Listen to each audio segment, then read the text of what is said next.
Ladies and gentlemen, good morning to you from Taiwan. Welcome to day 2 of the 3rd ICANN APAC-TWNIC Engagement Forum. Yesterday, we concluded the high-level opening panel discussion IP Open Policy meeting of the SIG on cybersecurity, cooperation, IPv6 deployment and policy, as well as workshops on DNS, IP, and TWSIG. In today's plenary session, we are going to deep dive into IP addresses, domain name, and security. To kick off today's forum, please welcome Dr. Kenny Huang, CEO and Board of Director at TWNIC for his opening remarks. Ladies and gentlemen, please join me in welcoming Dr. Huang.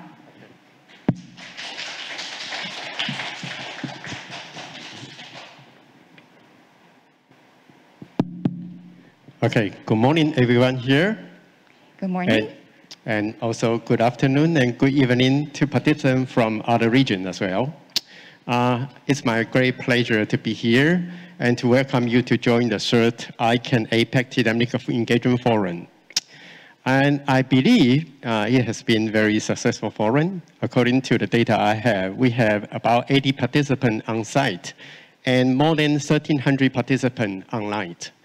And as you probably know, and ICANN APAC Engagement Forum and has starting from around 3 years ago. Right now, it's the 3rd time of the ICANN APAC-TWNIC Engagement Forum. And since then, it has been grown to be a unique and successful forum in the Asia-Pacific region. And we have several exceptional presentations from internet leaders and experts who sharing their knowledge and experience during the session. I hope you are enjoying the session as well, the document as well. And to finalize my opening, I'd like to welcome you again, and also just simple reminder, because we have a lot of on-site stuff. If you any question you're looking for help, you can easily to find them, and they stand behind the stage or outside the corridor. And okay, to finalize my opening, I'd like to conclude and also thank you for your participation. Especially we have our sponsorship from Google, from CSC, and also from Trent Michael and CHT Security as well. And thank you for your contribution.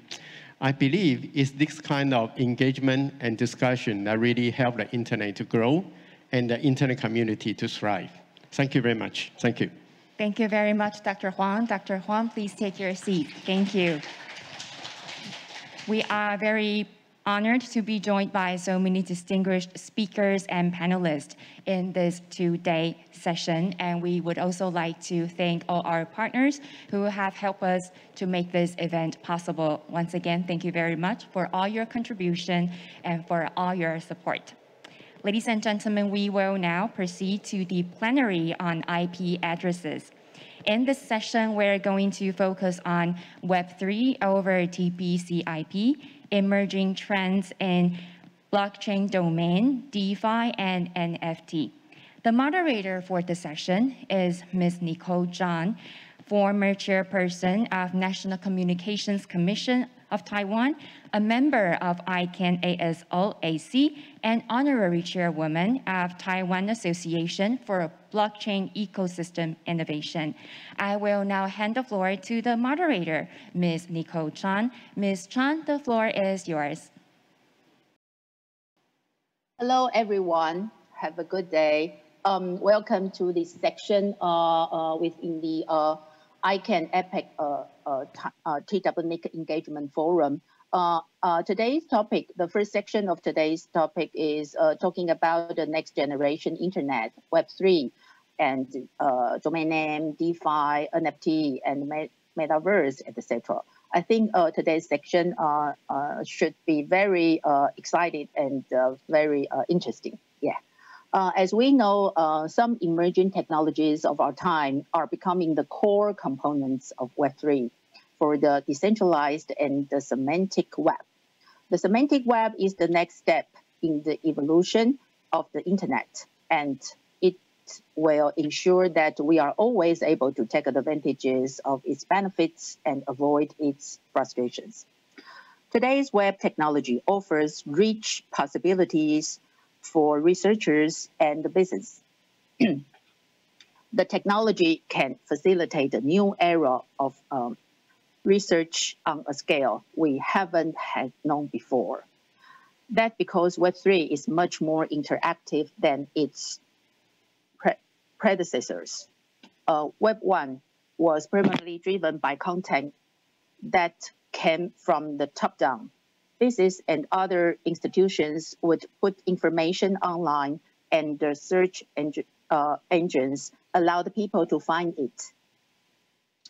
Around 2003, Web 2 took the technology a step further by enabling consumers to upload and share their own information, resulting in the era of so many social networks as we have known today.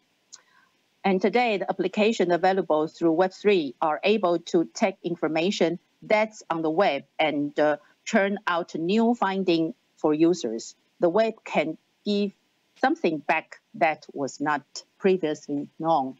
So we are very happy to have three distinguished speakers and panelists today. I think the topic today is very broad.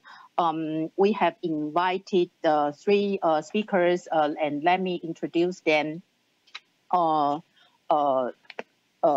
by one. The first, when I introduce you, please wave your hands to our audience, then they can recognize you. The first speaker is Chao Jing. Okay. Hello. Yeah. Chao Jing is currently an independent consultant for various new GTLD and Internet infrastructure data projects.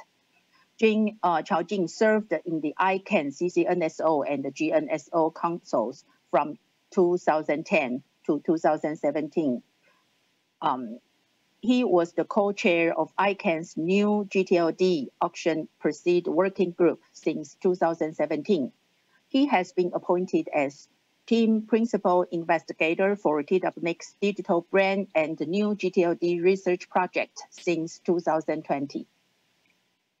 Jing has been an early adopter to blockchain domains, and NFTs, and he frequently provides market and technology insights to Fortune 500 business and the governments around the world. Then we have the second speaker and the panelist, Yan Wenfeng, Temple, Yan Wenfeng is the co-founder of Perpetual Protocol. As we know, is a very famous unicorn all over the world. A decentralized perpetual contract protocol for every assets. Perpetual Protocol was launched in December 2020, pioneering the virtual automated market maker model. In the past 1.5 years, the protocol has facilitated over 50 billion in trading volume, making Perpetual Protocol one of the top decentralized exchanges. Before a Perpetual Protocol, Yan Wen co-founded several crypto projects and a series of consumer apps, including messaging apps, social games, and the mobile stock trading apps. And later, he will introduce his business and his point of view of DeFi. Then we have the third speaker, Kewei Zheng. Currently, Kewei is the Dolphin Consultant, Orca Foundation, Chinese community co-founder, Mango Markets. Kewei was down into the rabbit hole of cryptocurrency and distribute ledger technologies since 2017. He explored various DeFi protocols back in 2019 and was amazed by the openness and composability of the space since then. As he said that he is still missing all the crazy and innovation during DeFi Summer 2020. At the end of 2020, Kewei provided his focus from Ethereum blockchain to Solana blockchain. He then helped to establish the Solana Taiwan community and witnessed the Solana Summer 2021.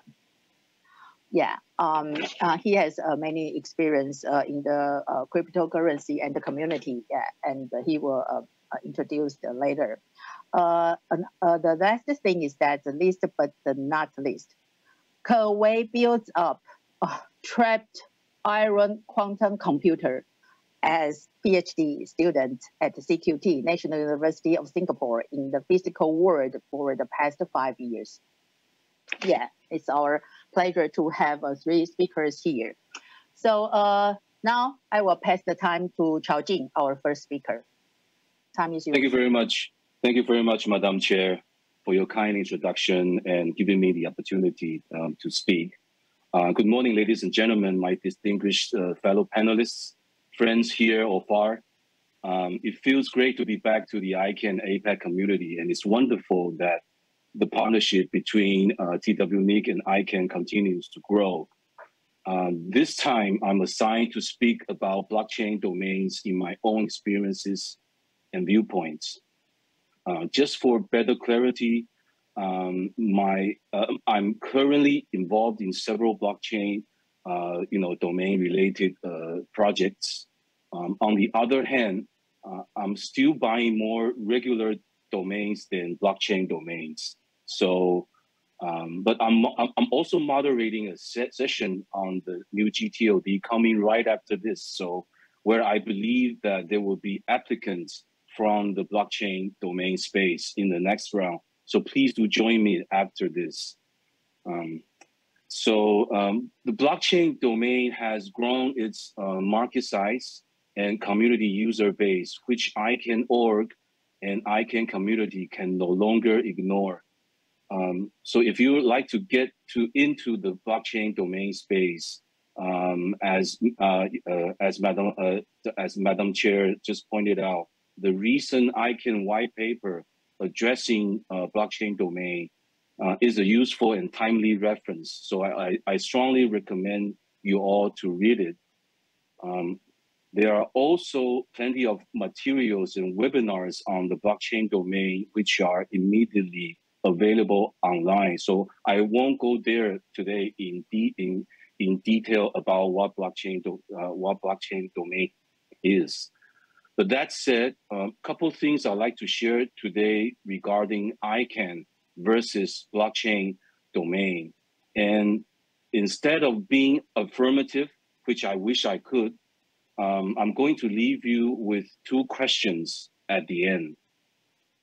So jumping right in, what happened was 20 years ago, CCTLD managers threatened to leave ICANN's DNSO, the domain name supporting org. DNSO was the house, including both GTLDs and the CCTLD operators. So back then, under the DNSO, the CCTLD side complained about the processes and the policy discussion was mostly centered on GTLD. So I remember vividly when I joined TWNIC in 2002, it was a shocking boot camp, witnessing all that. At the end, ICANN responded by restructuring the org into the current GNSO and the CCNSO houses in 2003, only 5 years after ICANN's creation. So ICANN in its early days seemed to be more realistic and be more adaptive. ICANN did it again under the pressure from the global governments for IANA transition. So the pressure of opening up the next round of the new GTOD has been in existence for more than a decade. But yet we all know that nothing would happen in the next 24 months. So this ICANN process, calling it PDP or ODP or whatever, would actually kill blockchain domain if anyone wishes to realize that inside ICANN. The current ICANN model does not even work for the blockchain community. In the ICANN's world, we will have to know who is who. We'll actually have to know who's running the registry. In the blockchain world, it's best not knowing who you are. and leave everything on the blockchain ledgers and smart contracts. The code decides what to do, not human, right? So that's the really fundamental, differences. And it's also not the registry who won't innovate. It's ICANN requirement that if a registry goes beyond the RFCs listed in your registry agreement, then you will have to go through many extra miles to implement, those new features, those innovative features, and it's usually quite painful for the innovators. So let me take ENS for example, for a good example. So ENS, the naming service, is built on the Ethereum by the Ethereum community, has made tremendous progress over the last 12 to 24 months. So people were all excited about, the airdrops, chatting about the misbehavior, the fiasco, that its founder getting a vote out from the community. And the recent release of the 3 and 4 characters of, the .eth name, etc., with all these marketing hypes, ENS published the ERC, something like the IETF's, RFC, its naming services. It's the standard, it's all community-driven rules and the standards, right? And the ENS coin, the coin used to trade .eth name has reached to 180 million USD, market cap, which is greater than most of the GTOD registries in the marketplace. Someone like myself can simply register chow.eth at the ENS website, using the ENS.domains, URL, which is, where the registry is, donuts. They can skip the middleman, the ICANN registrar. And now ETH is widely used for, crypto wallet addresses, or any person who wish to build web pages using the IPFS protocols. So many public resolvers and, web browsers support direct resolution of the ETH name and many other blockchain-based domain names. Millions of users are jointly building what is considered as an ETH virtual nation, right? And .eth name has actually become a social symbol on Twitter or on Instagram. And many would actually consider or actually agree the statement that if .com dominates, Web 1 and Web 2, and then .eth seems to earn its .com status in Web 3, the fact that the ENS community already reached out to ICANN and IETF community in 2017, trying to actually recruit TOD operators to use blockchain technology to record transactional activities. And imagine all that above what I just said. Would it happen under ICANN under the current circumstances? That's my first question I'll pitch to you all. So next, of course, many companies adopted DNS technology and created private root servers for internal corporate use, which we will not go into. We're not going to address name collision issues today, but blockchain domains will be an issue for name collision in the next round. What is happening now, and I believe my fellow panelists will address that more, is that ENS or HNS or many existing or upcoming blockchain-based TOD top-level domains are launching at the speed that is way more faster than the ICANN speed, right? The speed, once we're all very proud of, the speed of multi-stakeholder model. Once upon the time, ICANN's model was compared to actually to UN and ITU as an example of democracy and the multi-stakeholderism. Now the concept of Web3 and DAO, the DAO, the decentralized autonomous org, put ICANN's model in a big question mark, that ICANN actually stands for a centralized, bureaucratic, and slow machine. So whether ICANN likes it or not, that's a reputational risk. Younger generation may think ICANN, that's a not so cool organization. But let me put the argument into another viewpoint, another angle is that domain name and DNS products, on the other hand, have survived over the years, from Web 1 to Web 2, from search engine to QR code to mobile apps. DNS never dies. No sign of fading away. DNS has its resilience in its design, and not being retired from the market for more than 20 years.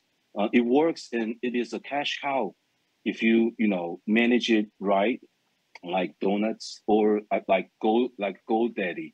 And blockchain domains, on the other hand, also needs to find the retail outlets and gain popularity.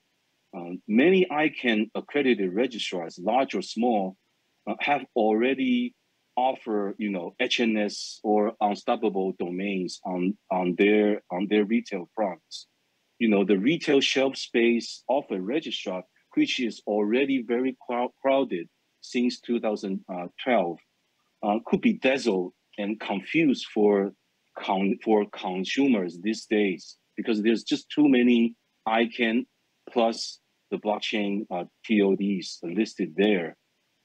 Some registries already or has planned to make the move into the blockchain domain space, but at this time, as a consumer or as a domainer, I'm just hoping that it's not it's not a race about who's building a better mousetrap, right? We all feel the same way, but somehow this is my hope. Right now, I'd like to switch a little bit to the corporate space, right? So from the brand protection, digital assets, or even to the attack surface management or ASM viewpoints, new GTOD has made things very complicated, and blockchain domain can only increase the level of complexity. Some brands, of course, like Budweiser or Adidas, they've used .eth name to engage the market, which is very exciting.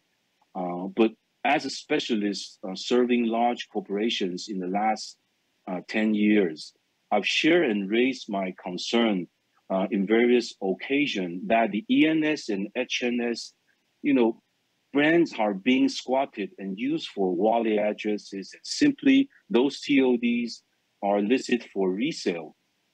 Obvious cases in Taiwan would be like .asus or .tsmc.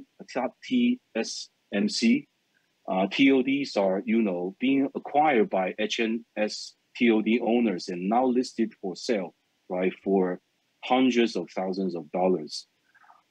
So brand protection on ENS, on HNS, and monitoring blockchain-based domain, to attack service discovery, one can imagine how painful the attacks have become. But yes, it's also creating a new business opportunities. In the recent INTA event, the INTA, annual, held in the Washington, D.C., digital asset, such as blockchain domain, NFT, has become one of the hottest, topics among trademark, firms and, the law enforcement agencies. So maybe the competition between ICANN domains and blockchain domains is more like CDMA versus GSM in the mobile world, or is it like beta and VHS in the home entertainment? Does that ring the bell, or actually reminds you, hey, I've actually seen this type of scenario, I've seen this competition before. One thing I'm actually very sure is that this gives entrepreneurs and developers in Asia Pac a great chance to get involved in the internet businesses. A recent survey on the GitHub showing that more Web3 related projects started in Asia Pac, in Russia, in Eastern European, region than in the United States. So anyway, here's my second and last question to you. A rather kind of a hypothetical one is that let's imagine that we could do it all over again. Going back to the days that when DNSO split it into two houses, when the time happened, would it be better that we put another supporting org dedicated to TOD application?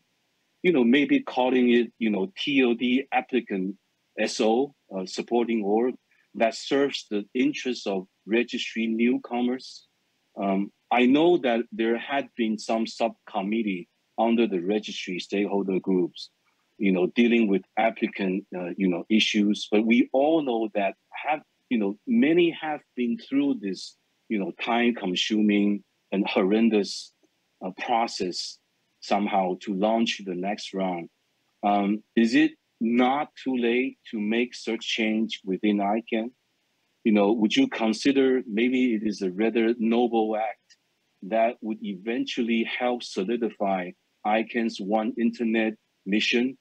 I will leave that second question to you all. So that would be all. Happy domaining, and thanks very much. Back to you, Nicole. Thanks. Thank you, Chaojing. I think Chaojing helps us to do the comparison of ICANN domain and the blockchain domain. And he also raised the some very good points, including the protection of the brand. We said it broadly the goodwill of the corporation, and it's related to the business development. And another point is for the importance of the digital assets. Then we talk about the innovation and entrepreneur of the blockchain domain can give the opportunity. And so the next speaker, we hand over to the unicorn, the co-founder of the Perpetual Protocol, Yanwen Feng.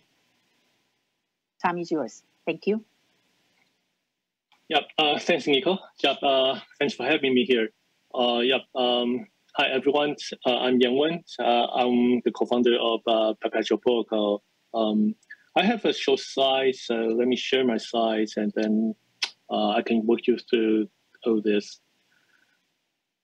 Okay, cool. So Perpetual Protocol is a DeFi project, and we mainly work on DeFi and the related stuff. So for today, I want to actually share, kind of like some like basic idea of DeFi, and then how actually improve the overall like financial system.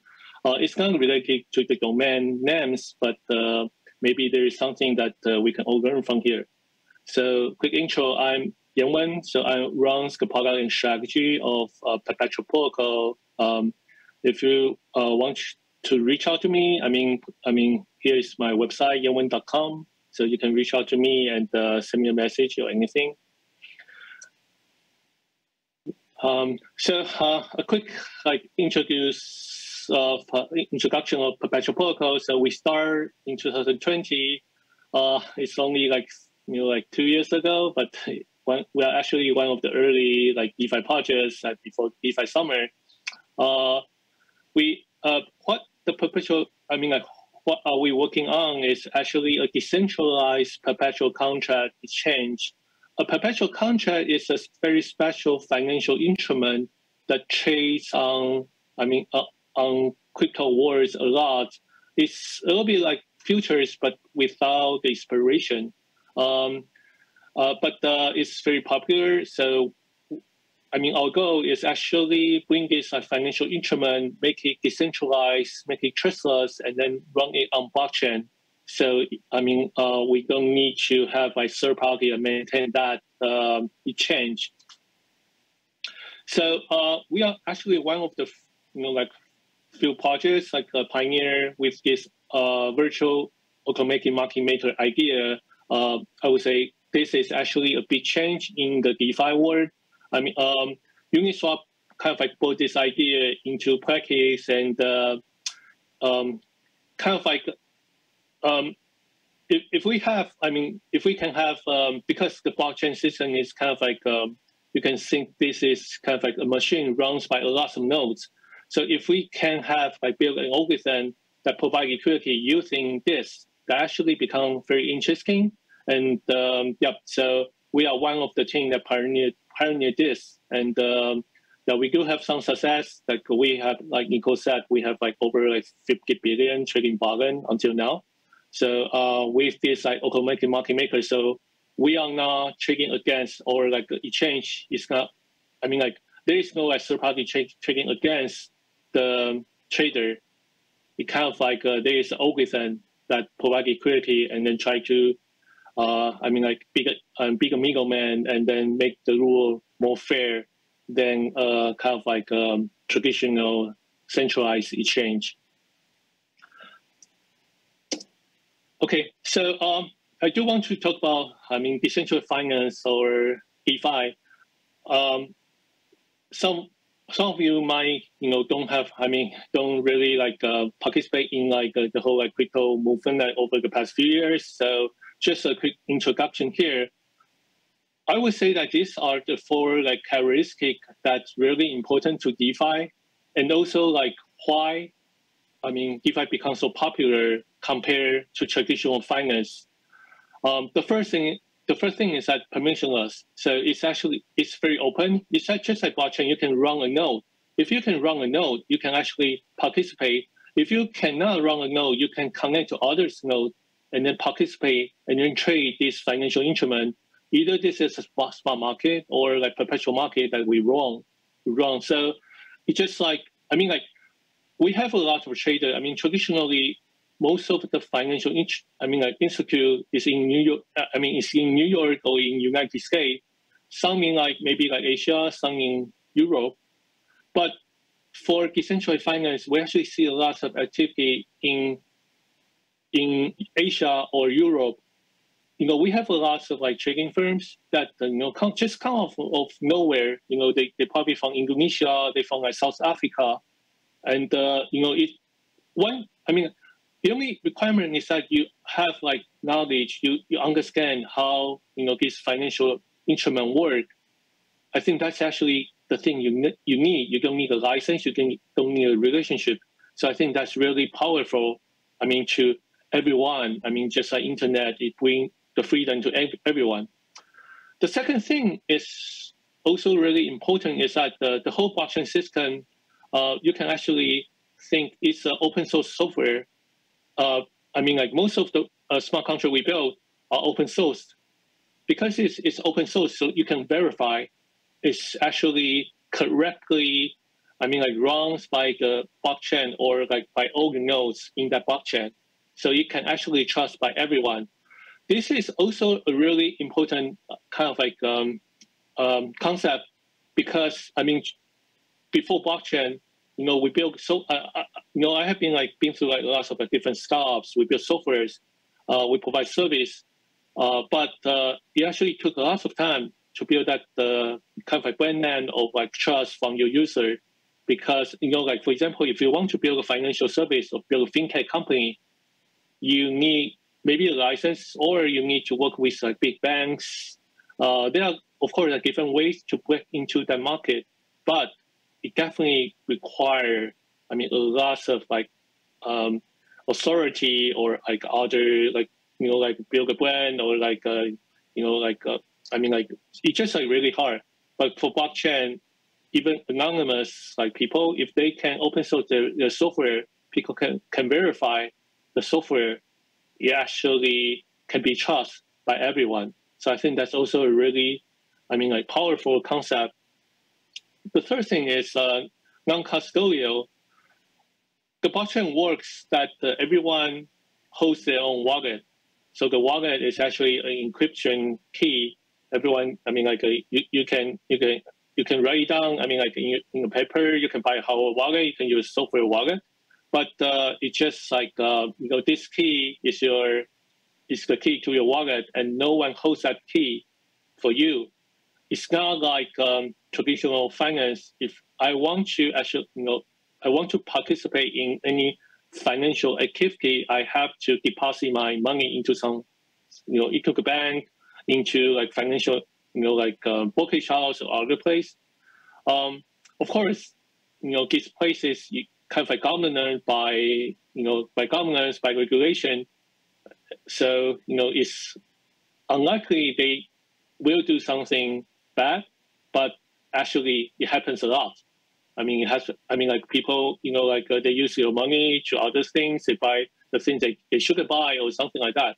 And then you crash, and then governments will, have to step in and help. So this, like,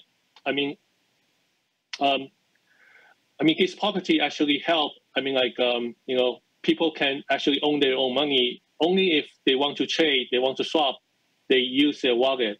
So I think this is also very important. So you don't have the risk that, like third-party person will, hijack your money or something like that.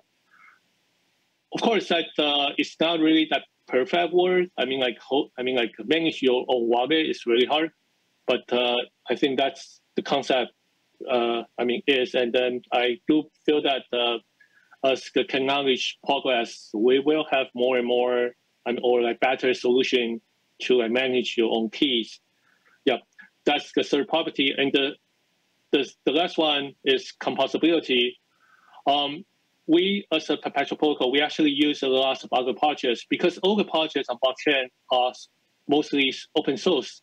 So we can verify their content, and then we can, every smart contract that deployed, it's just like they provide a unified API to everyone, so we can connect to them. And also at the same time, the blockchain, is actually runs by, connect a lot of blocks. So each transaction or each block actually is a transaction. From a database like word, it's actually a transactional, a service. So you can actually make sure that all the operation in that block is either success or fail. So it's actually make it very easy to build a service on top of others because there are actually only two outcomes, success or fail. So it may actually most of the DeFi projects we build on top of others, and then they are actually other projects built on top of perpetual protocol. So I think that's also very powerful idea. So all these idea, of course, like new product, like blockchain, it definitely has like some concept. But what does it bring to the whole ecosystem? Actually, I would say that it has to actually disrupt all these three different industries.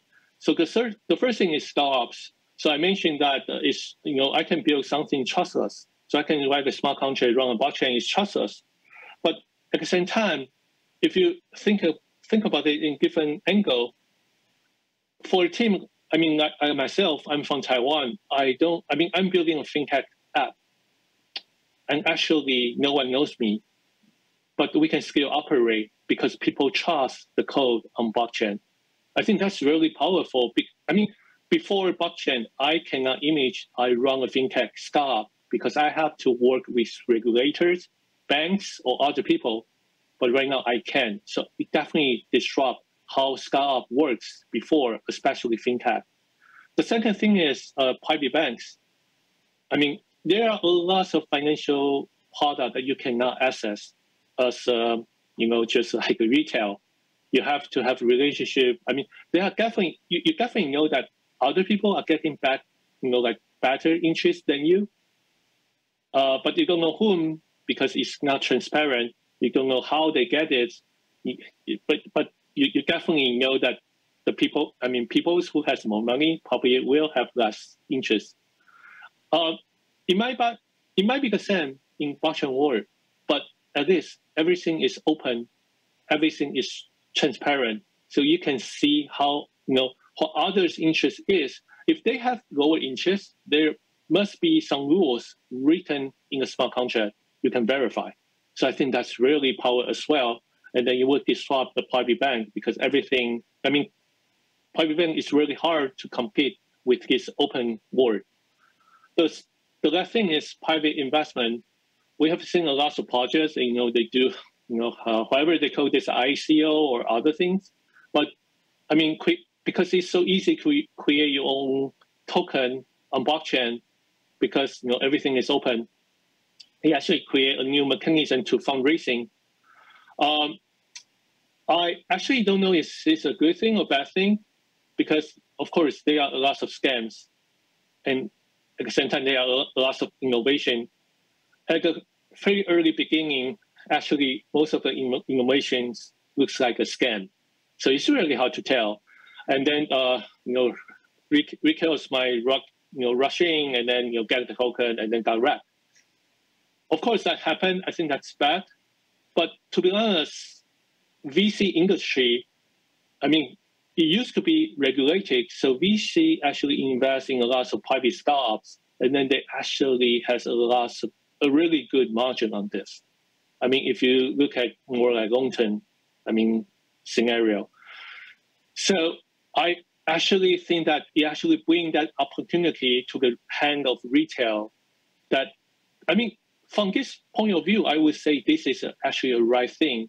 If you really understand that technology, if you really, know how if you can read the smart contract, it's actually, we shouldn't limit, the investment opportunity only to the VC because they have that license or they apply for the license. We should actually bring that opportunity to everyone, or everyone, every place in the world.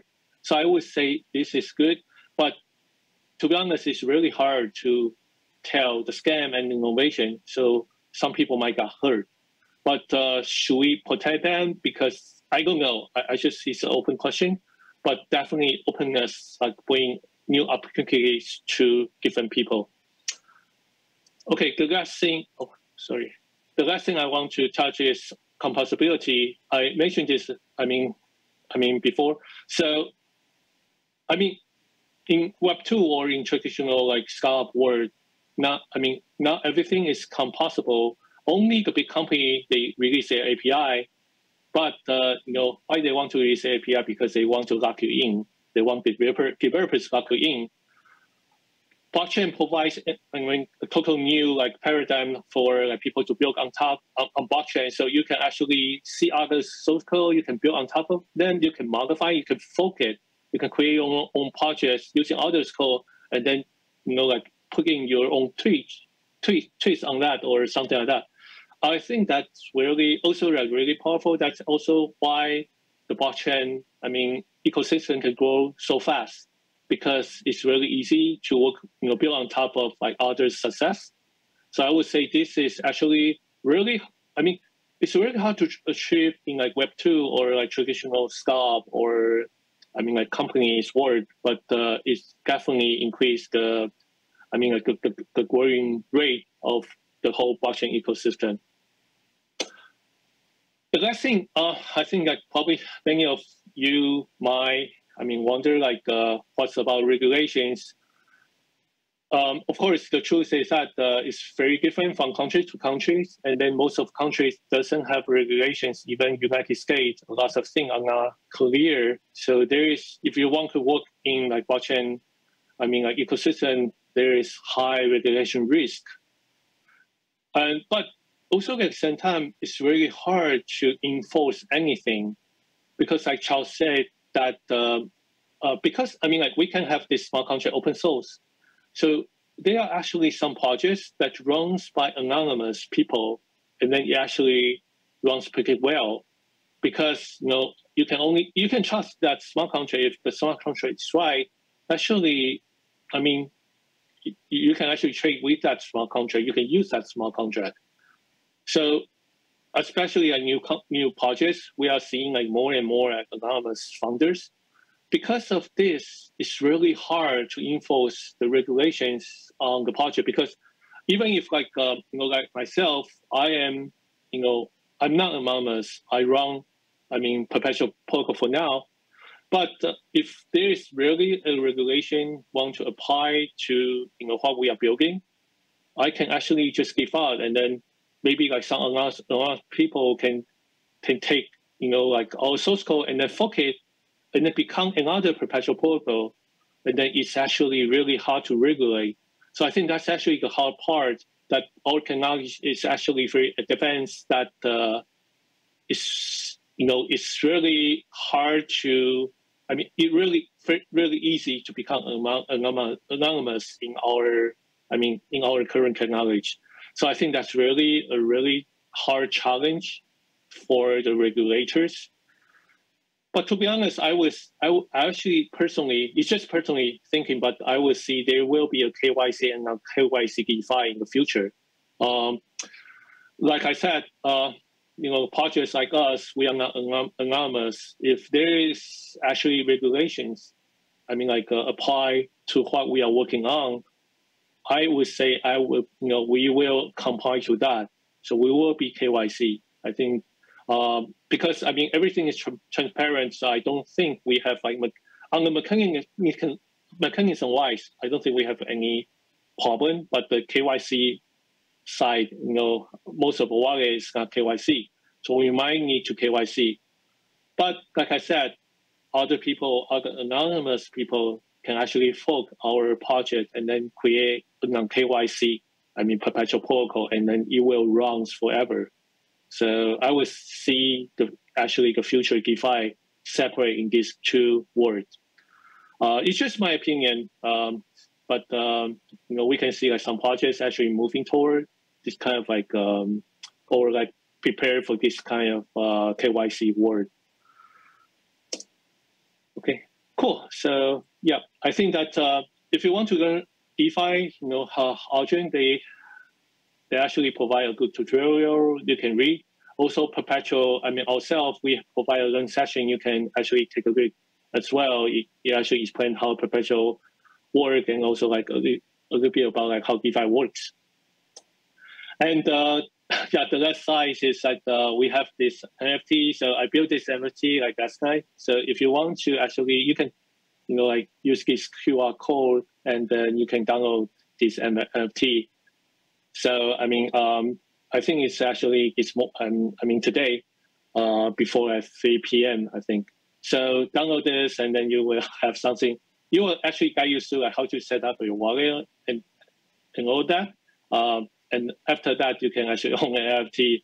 It probably means nothing, but you can actually give it a try. So yeah, that's all I want to say. Yeah, thanks everyone. Thank you so much, Yan-Wen. Yan-Wen has shared his insights concerning about the DeFi. He raised some core elements about DeFi, including the permissionless, the trustless, and the non-custodial, and the composability. I think the most important thing he raised in his sharing his presentation is that the blockchain disrupt how startup operates and runs, and create many new opportunities. Of course, it's also raised many difficult and issues. Then,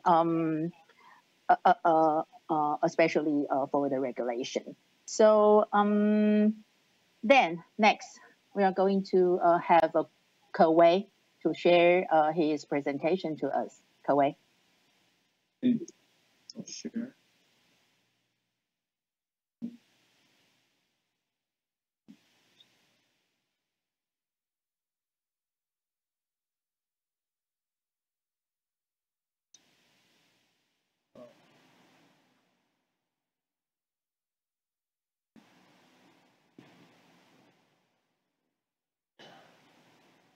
Okay. So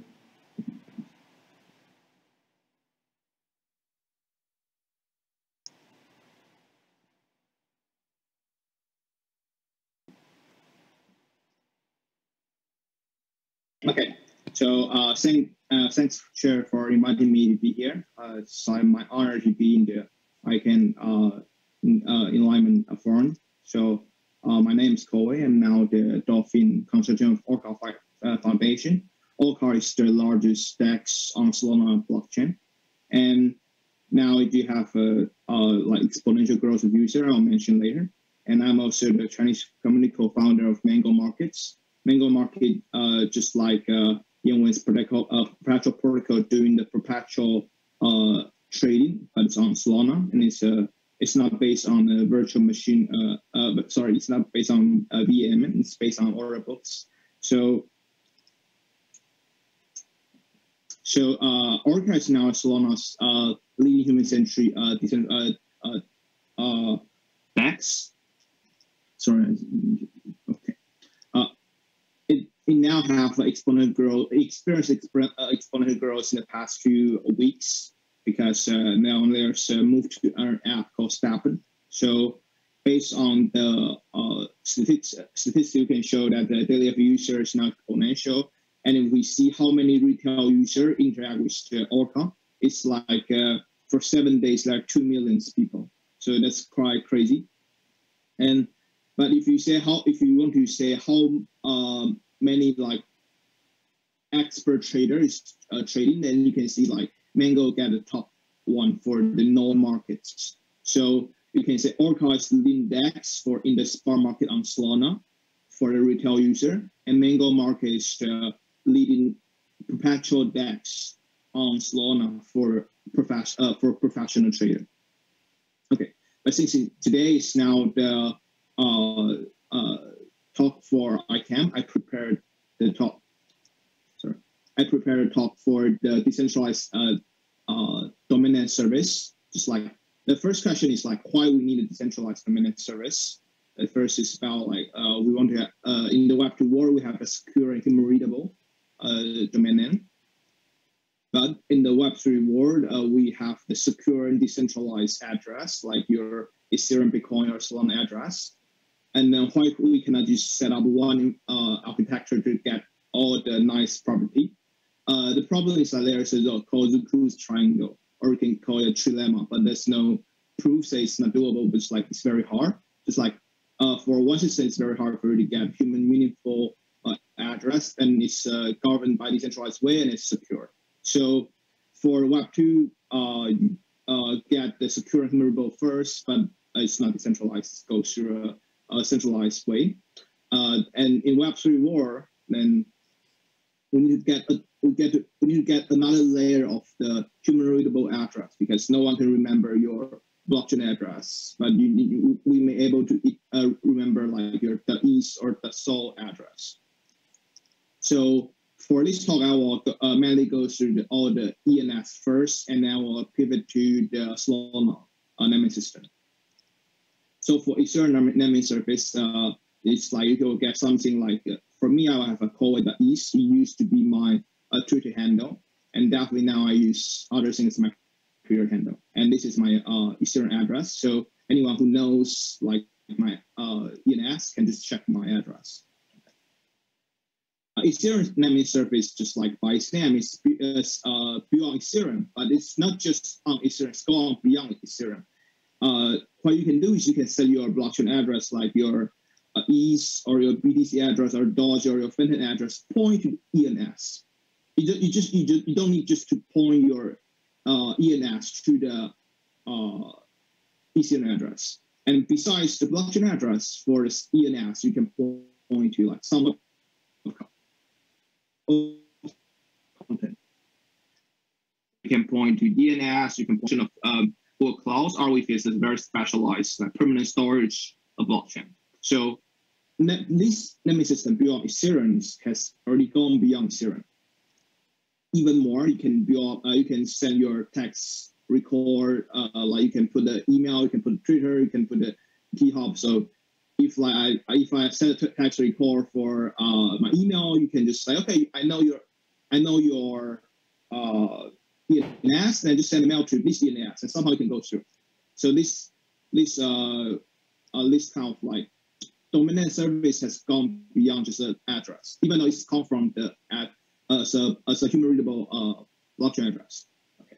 So how I mean is the DNS is like, even though more than 90% of the Ethereum naming surface was end with .es, but for now, in principle, you can already have the .com ENS. Just like if you really hold something like code.com, then you can go to Ethereum naming surface website and you can really mint the ENS, and then people can, okay, this like code.com is now pointing to some like Ethereum address, so I can transfer money or make a donation to the website owner. Now it's doable, even though more than 90% of the ENS still beyond .es, but in the future the market is huge to collaborate for ENS to collaborate with ICANN. Okay, and ENS registration just go beyond 1 million for in the beginning of May. So for May 2, it's already like more than 1 million Ethereum domain name has been created. Before last November, it's about like 200K. So for the past half a year, already go up 5 times. It's quite exponential. Okay, so at the end, what's the ENS? It's like it's something written on blockchain. So what exactly it is? We can just treat it as NFT. So it's like ERC 721, just like every single NFT is like different. So just it's a NFT, and this thing we can treat as infrastructure to make like human to able to read address, make the web content to can be connect to the blockchain address. But we can also say this is async in some sense. It's like someone already made the ICANN.is maybe a few years before and sell it on OpenSea, and you can really trace it through the like you can just go to check a 2 largest NFT open market like OpenSea and look for it. Okay, so ENS is infrastructure, it's NFT, but definitely you also have some DeFi application. So one of the most famous DeFi application is about Bradley Dais. He's the founder of OpenSea, and founder just like one of the high officer of OpenSea. So for this ENS, he uses for us his social profile, and so it's more than just the registration fee that he paid.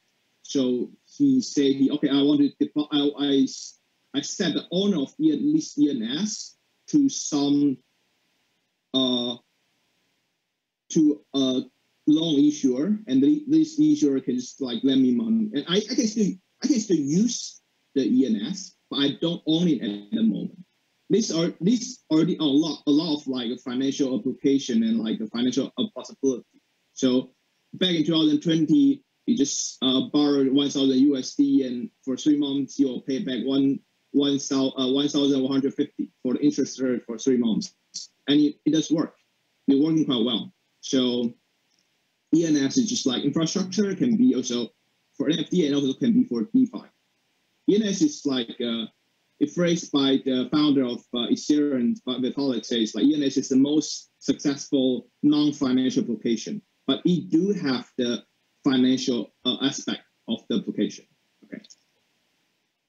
So but there are some issues that relate to ENS. So ENS to allow zero with space domain. It's like, so if someone have the google.es, then maybe I can just go to register the Google's space.es, then I can fool other people because these two just look the same on the website and other place. So if I want to donate my money to google.es and I go to some phishing or scammer website and I click, and I somehow the fill-in address may just be a scammer address. So for now, this is the architecture design for the ENS. This risk need to be migrated or solved.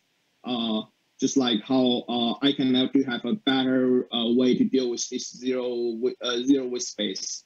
But for now, the way is just like you if you want to buy the ENS on an NFT market, then you will see like you'll get labeled that this ENS do have the like a special character that's like just a space. So it has not yet been solved like from first principle fundamentally, but in general, you can just check the ENS should be no zero with space. Okay. So we just say like this thing may be able to be solved. So we need to start to say something related to the ENS token and the airdrop. So ENS is this domain name service have tons of income need to be like managed. So you need to have an entity to deal with this. But definitely ENS want to go fully Web3. So there's ENS DAO. For DAO, you can then process governance procedure. But definitely you have a token holder to really vote for all the major decisions. Okay, so ENS was airdropped back in 2021 November. And so for ENS DAO, it used to be a multi-sig, just like 7 people out of 4 can decide all the major smart contract upgrades, just like as Yang already says. For the blockchain world, most important thing is that you need to go open source. But if you go open source, then who can upgrade the upgradable smart contracts, the core issue. So for ENS, it used to be multi-sig and controlled by a few people. If they collude and it's on, and now it's like go to the DAO. Means the DAO can now vote and decide how to spend the treasury, the management.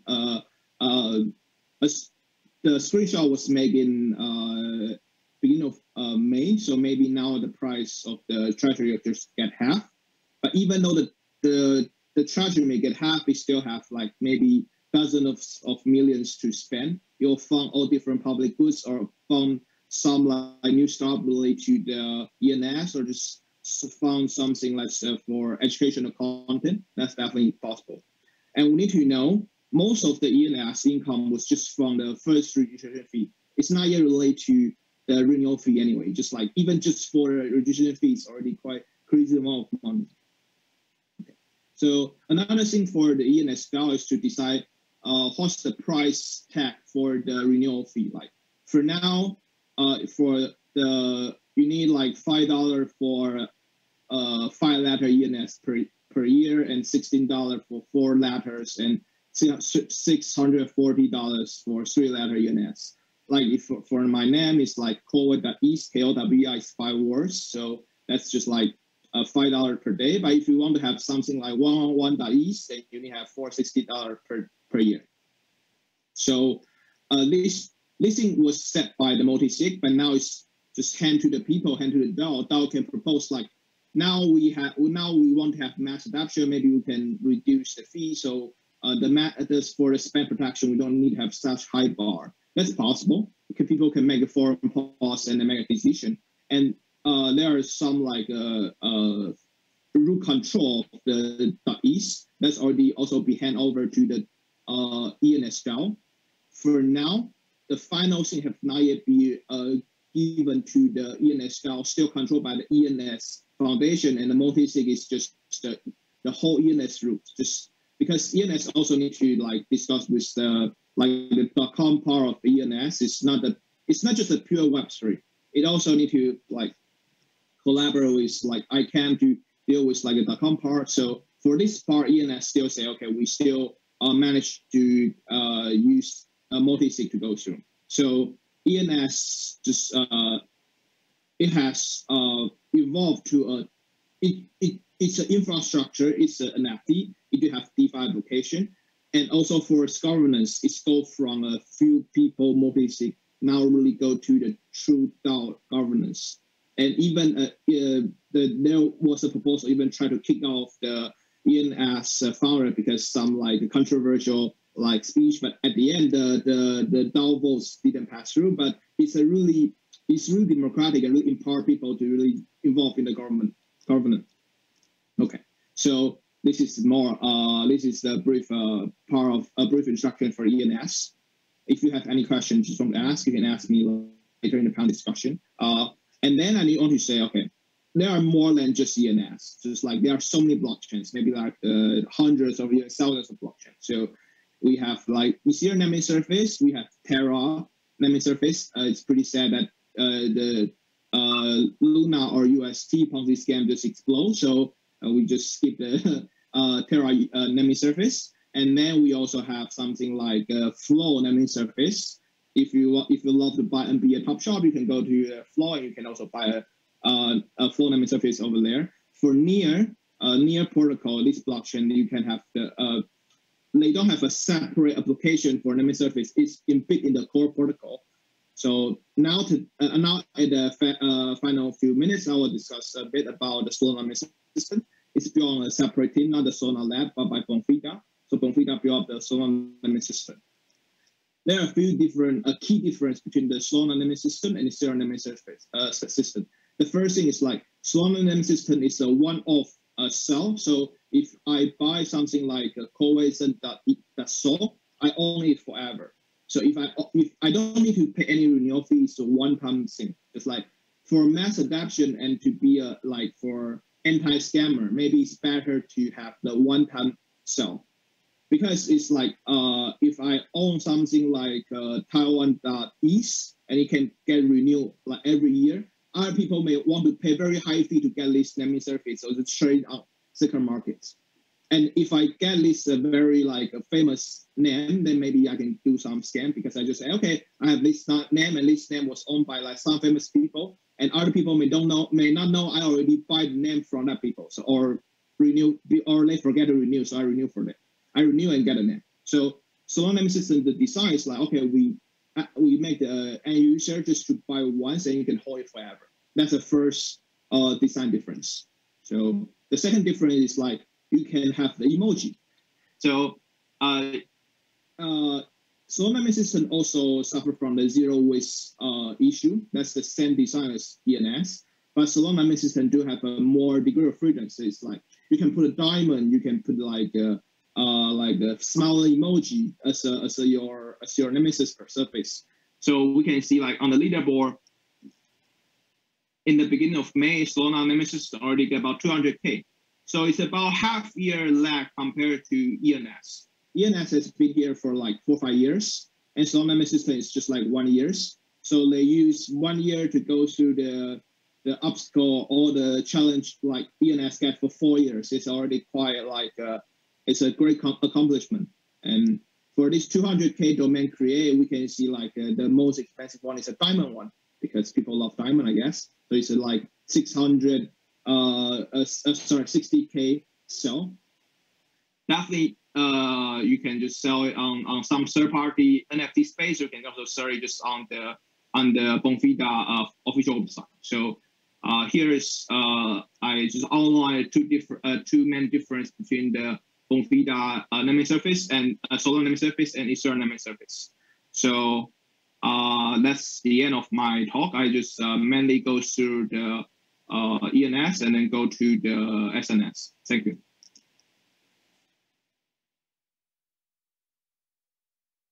Yeah, thank you, Ke-Wei.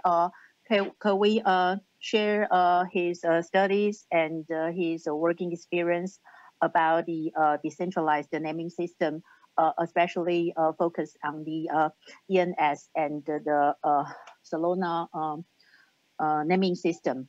It is very helpful for us to know about the alternative name systems.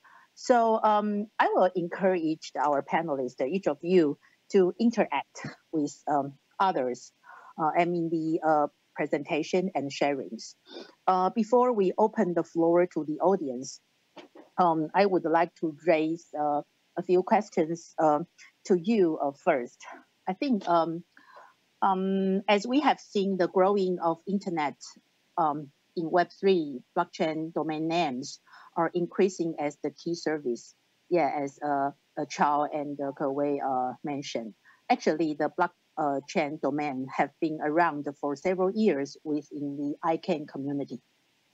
But the idea of decentralized system that could maybe cause the problems with the current web bringing into either a new dimension or dilemma in front of us. I think just 1 month ago, the ICANN OCTO has released a paper named Challenges with Alternative Name Systems. So the question I would like to raise is that what is your opinion on such new ideas, future development, if under the ICANN community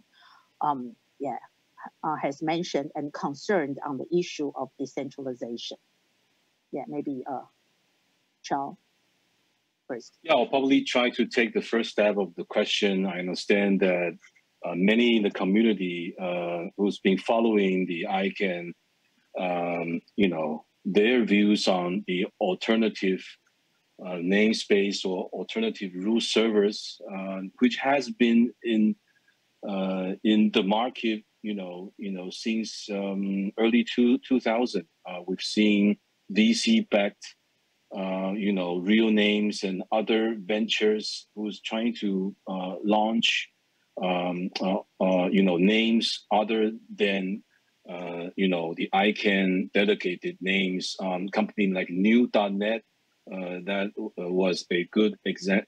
Good example. I've also shared this in my brief, speech about the corporates using, their private routes. For example, .gprs was used to route MMS messaging back in the days that people receiving very expensive MMS messaging, which behind the scene that was using the in-house DNS set up for that purpose. We've seen ICANN's processes, in terms of, I mentioned also briefly on the name collision to .home and .corp, a few others names that was applied in the last round, but eventually was not delegated because of the softwares and the networking, device manufacturers have been using .home or .corp for their,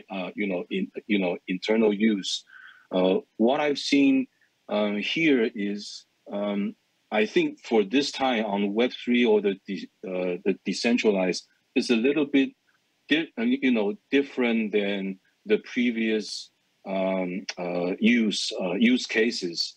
Simply because I think at this time on Web3 or the decentralized web, people are intent to use, at least for the time being, is that for those Web3 name, for once again, their crypto wallet, as well as for pretty much their kind of simple Twitter handle.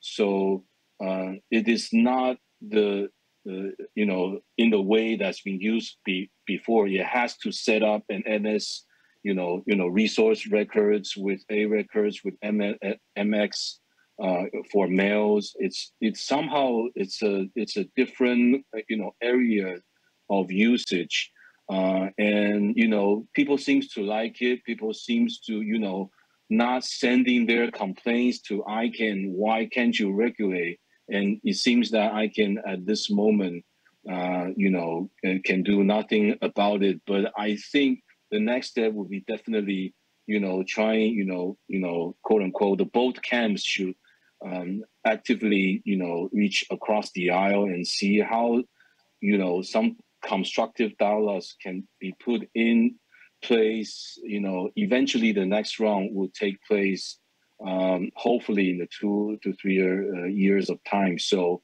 that would be the place, that would be the time when the decentralized web or the blockchain names that actually have a potential collision with the ICANN system. So I think the dialogue should take place as soon as possible. Yeah, thanks.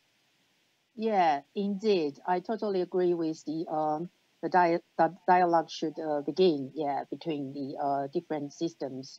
And it is actually indeed the kind of a disruption. Yeah. And how then, Yan-Wen, what is opinion about, is any opinions about? Sure. I'm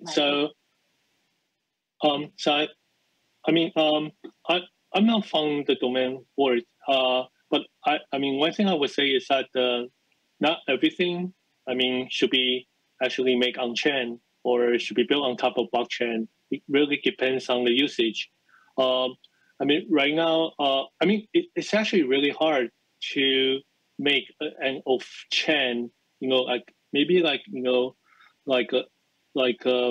stock. Like traditional stock, or like like something there are actually people working on like trying to like securitize like houses and then put it on chain. I actually don't think that works because there's a cost putting an off-chain stuff on chain. So I mean, like right now the domain name is actually off-chain. So there's a cost. There is a cost of how we can verify the. I mean, like is the domain real or like I mean, there are lots of like different things. How can we resolve the complaint or anything like that? I think so. I mean, it's really hard for already like runs very well like off-chain system to be on chain. But that being said, there are actually lots of things. I mean, there are lots of properties that we talk about. I mean, from blockchain. I mean, putting things on blockchain is just one of the property. Also, there are other things like like I mentioned, open source like API. Right now, the whole domain name system. I mean, like at least like the ICANN one, it's not there is no like centralized API. At least it's not from like developer point of view. So it's a little bit hard. It's not really that transparent. So it's a little bit hard to build on top of this. So, for example, ENS, you can actually buy an NFT, which is just a JPEG file or like picture file, to your domain. I mean, it's just like a small thing, but the ENS enable you to build this kind of like usage, and then actually the whole like organization, they welcome people build on top of it. I would say that thing actually is more important than putting things on chain. I mean, have more like open-minded and then have an API for people to build on top of it. I think, I mean, or like maybe not API, maybe something, but welcome integration. I think that's actually what the blockchain community, I mean, I did so well. And then if like ICANN or the domain community can adapt this, I think that will be really good. Yeah, actually, there is no need to put everything on chain. Yeah, that's true. And I think all things are related to the business and for the business model, I think. Yeah. Then, Kawei, I think you must have many opinions about the alternative naming system, right? Yeah. So I totally agree with Yanwen that composability is a key point for the whole innovation, because this innovation surface just like go exponential if you allow people to build on each other. So maybe that's the most important thing for ICANN is you don't need to put this thing on chain, but you need to let people can play this thing around. So it's all the chance and maybe start or just show up. And another thing is like I would say blockchain do grow, but a lot of the blockchain just die. Like we know one just happened like this week. So maybe don't need to like tie into any specific one. Just kind of can collaborate or apply for just get applied from other blockchains to talk about or name system integration. But ICANN don't need to really say, okay, we need to set our standard on Ethereum. We need to set our standard on which one, because in the future, maybe just in 5 or 10 years later, the blockchain world landscape will look so different. So I would just say collaboration, but not to like really stick to any one of the protocol is the thing. So even maybe one day I can just be like a bridge or like entity, you can transfer your name from A to B. Just like, okay, maybe I hold something like COVID.is or I can like standard of name on ETH, and maybe I can transfer from ETH to like Solana. So ICANN can be like a blockchain agnostic to say, okay, we have a decentralized way to build our name, and we can pull this name to different places. And since we are a trusted and gradually decentralized entity, then that'll be very nice. Just like, because for now the name for each domain name for a blockchain world, it's like we live in a separate single universe. If I buy a name in universe A, I cannot move into B, and because there's just not doable. It's just not doable. But if one day ICANN can really do the research and have a and gradually get more decentralized, transparent, and allow all this kind of possibility, then maybe ICANN can still be the standard for the Web3 and the multi-blockchain naming service. It will be very, very, very, very, very, very tough, but I would say in principle, that's a roadmap, or that's possible to do. So that's my take. Yeah. Yeah, that's a very good point. Then the role ICANN can play in the Web3 world. I would like to dig further about the interoperability and efficiency issues. Yeah. Some of Web3 fans are saying all the new creative ideas could benefit and improve domain security and offer additional services the ICANN DNS cannot provide. But I would like to ask our panelists that is the blockchain domain could hamper law enforcement and intellectual property rights, and do they really raise interoperability and inefficiency issues, as Ke-Wei mentioned? Yeah. So I'll probably, try to address that as well, and please feel free to correct me. Based on, the last 12 to 24 months of interacting with the corporates, at least from their views, is that knowing, for example, the let's say for the ETH, the ENS names, that first of all, for any of domain, let's say the cyber squatting or any of the trademark infringement on the ENS services, it is nearly impossible to trace the quote unquote, going after the squatters, simply because, there's no standard WHOIS. And pretty much currently, even though ICANN's WHOIS is now also in a jeopardized stage, but in the ENS, system, it is very hard to identify who the registrant is. And then even you have the law order or the core, core document to force the name to be transferred back. On the blockchain, it would be somehow, I would say it would be interesting case to see how a blockchain names can be transferred from A to B with the core order. Because it's on chain, no one can actually enforce search transfer. The other thing is that we briefly talked about the WHOIS part, which I hesitate to talk. It is very different things managing the WHOIS or the DNS resource record on ENS or on other chains. The costs associated with the updates and managing the WHOIS really depends on the time. We all know that changing a resource records on ENS would cost a lot of money.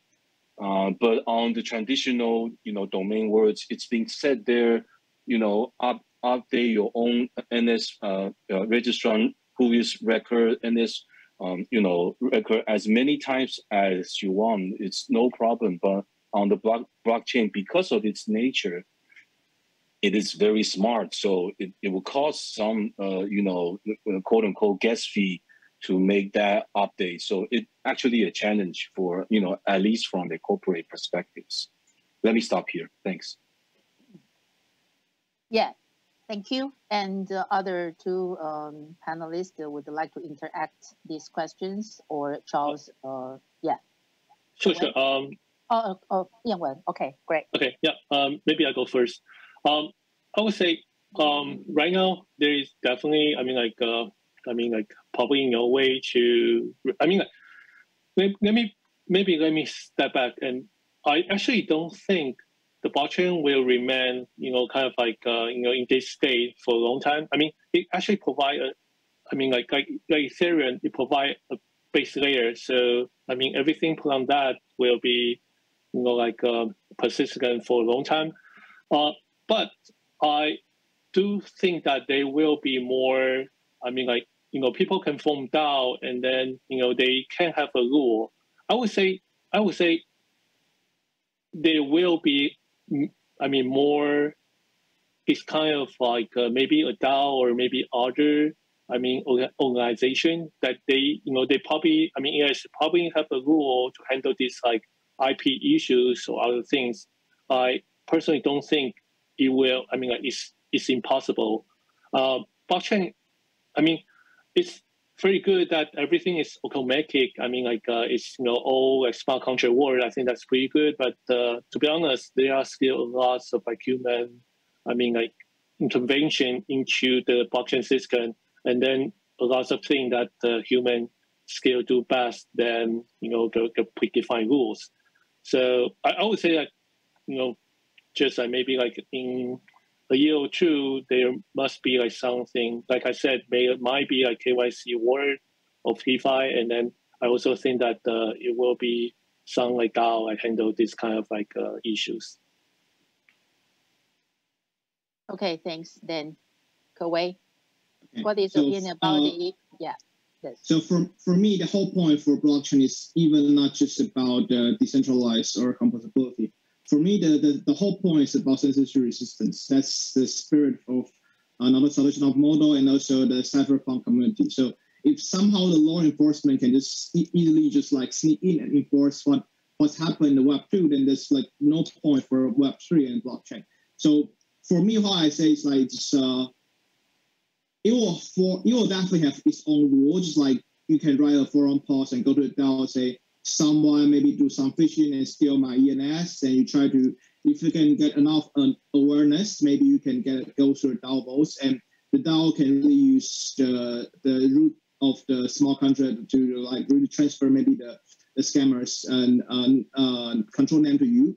But it's not by the force in the physical world. So I just say there will be rule and organization and how humans do the interaction and coordination. But I don't think just like the censorship and sovereign country can easily just say, okay, we try to apply something. This is just our jurisdiction and our court says something and just follow. I don't think it will work. Just like everyone knows, the Uniswap gets sued so many times and like have censor or take down have censor for their front end or just take down some IP visit to their website. But the Uniswap smart contract code is autonomous and will live forever till the end of like maybe the heat death of the universe or something. It's like if Ethereum is there one day, the Uniswap code is be there. There's no way you can intervene.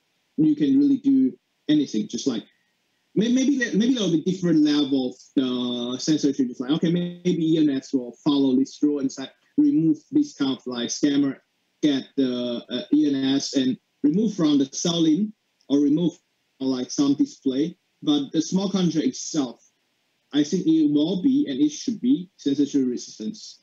Yeah. Just like that, definitely there will be some upgradable thing you can go through a DAO, but go through a DAO votes. But it's very hard. It's not like okay, it's a piece of paper, the court says something and just follow. I don't think it will happen, and I also don't think it should happen. Yeah, indeed. So the dialogue and the communication are important. Okay, then I think we have 10 minutes left. Then right now I would like to open the floor, see whether there is any audience, no matter online or just go to the microphone.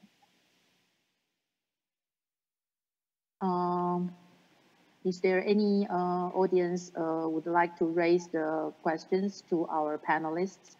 Do we have any questions from the floor? Yes, we do have one question from the floor. Great. Dr. Huang? Oh, Dr. Huang, CEO of TWNIC.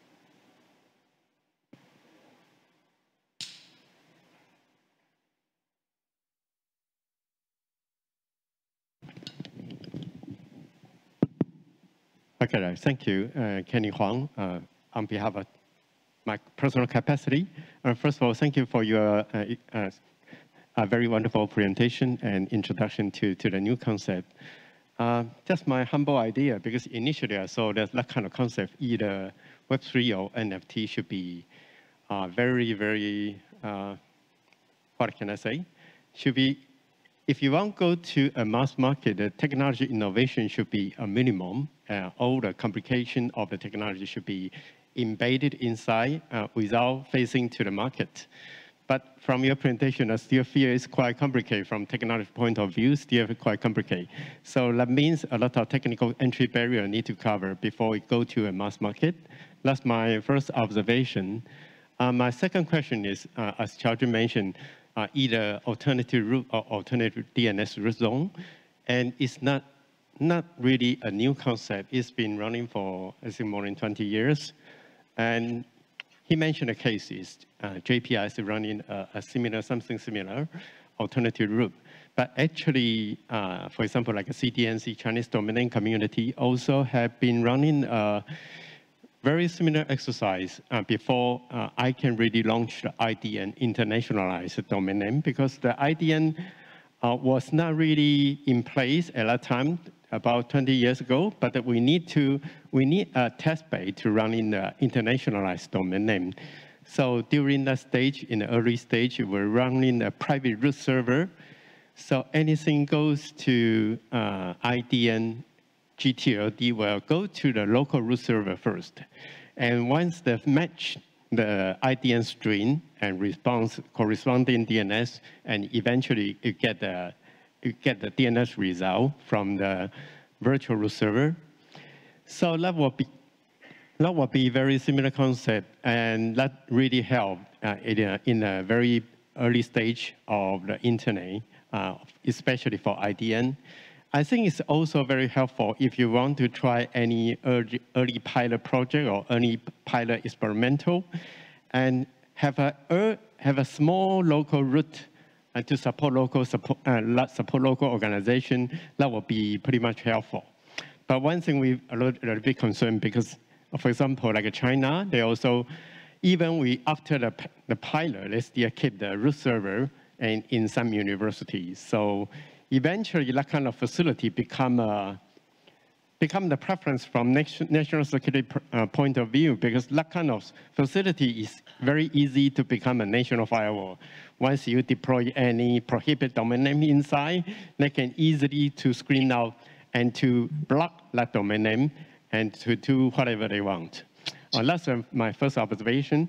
And also, if you think that kind of idea will be helpful for you promote either NFT or Web3, and TWNIC is happy to launch a similar pilot project to run a local route.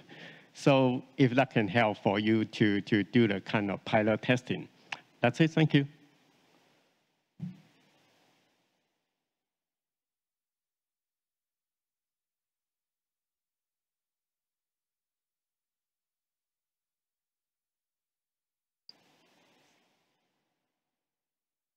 Ms. John, over to you.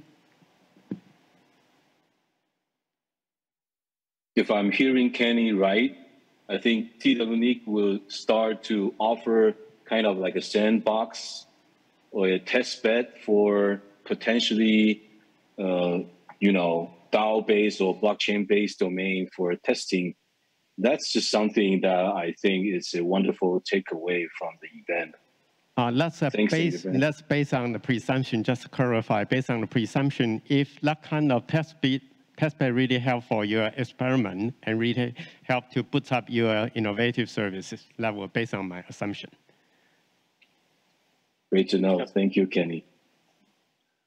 Actually, yeah, I think it's really good, kind of like a first step to the innovations. But actually, one thing I want to add is that having a sandbox environment, of course, there's a reason for sandbox, but it definitely is kind of like you have a restriction for the innovation compared to if other ENS, they can, because you can build anything on top of ENS, they cannot stop you. So I think that also make a difference. I mean, although, like I said, sandbox for a reason, but if you really want to see, how people innovate on this, you probably need to open it up a little bit more.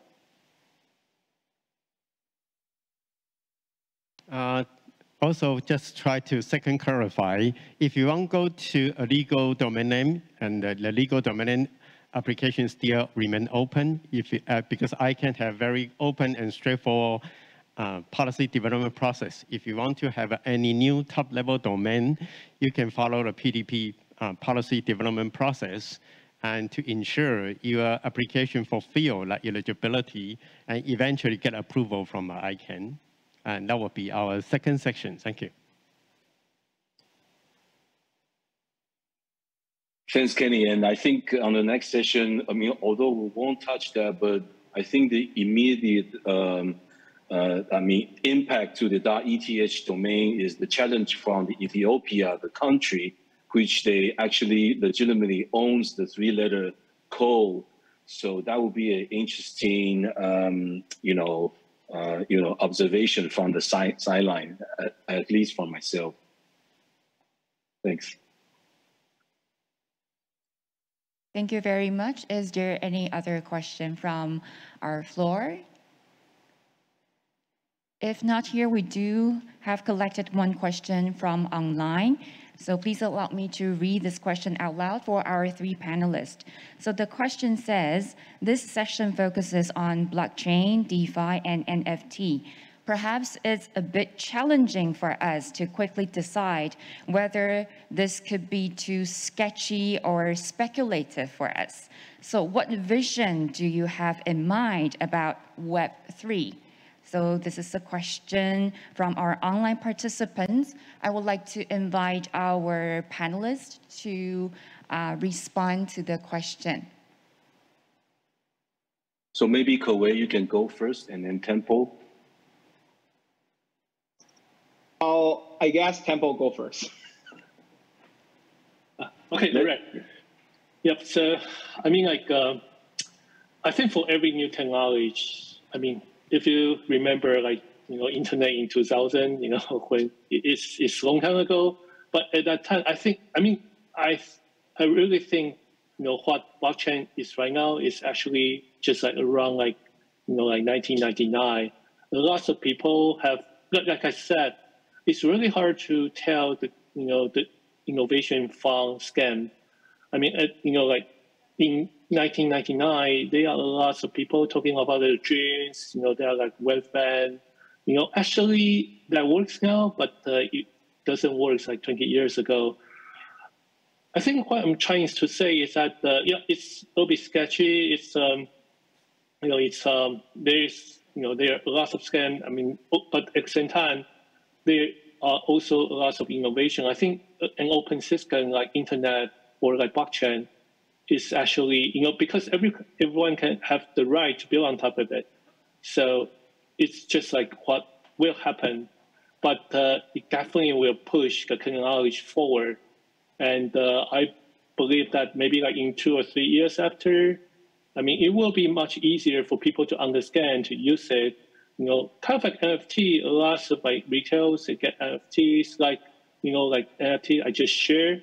I mean, technology-wise, it's actually not that complex, at least for now, but it can be much simpler in the future when we have more people building on top of it.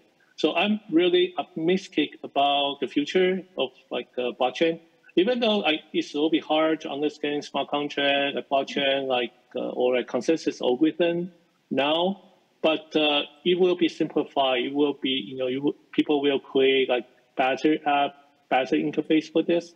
And you don't have to participate right now, but keep an eye. I would say it will become much more easier and easier for everyone to understand.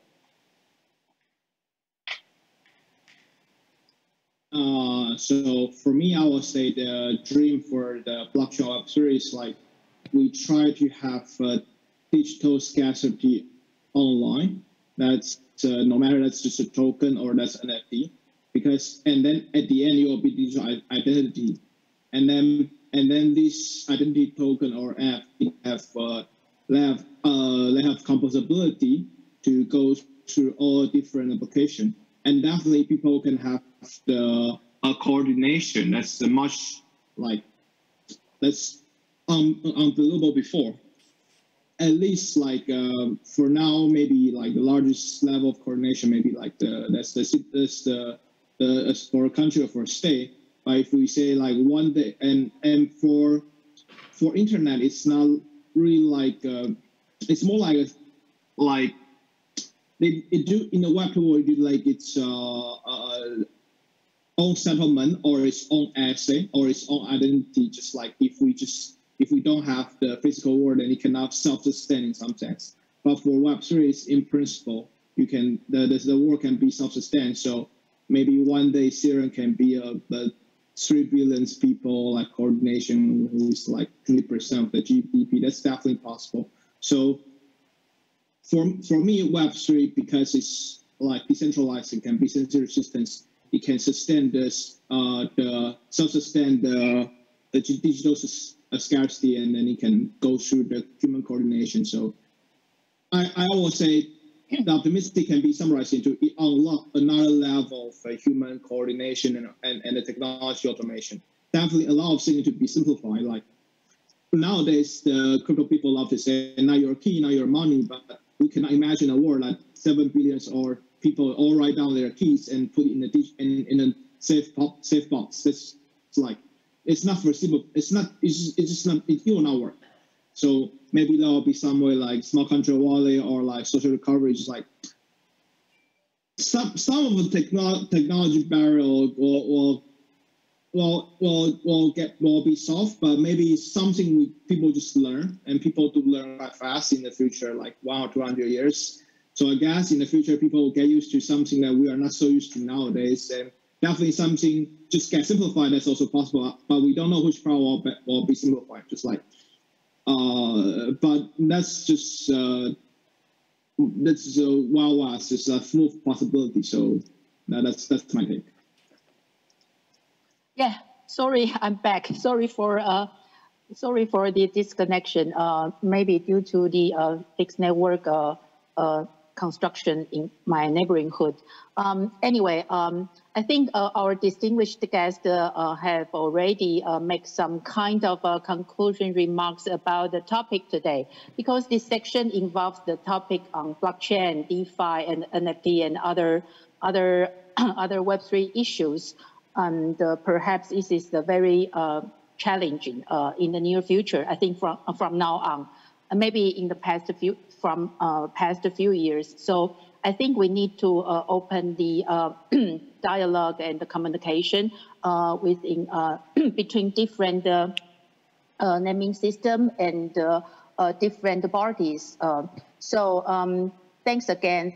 Thank you all the audience, the participation, and thanks to our distinguished speakers sharing your insights to us. So during the time limit, I think we would like to end this section now. Thank you.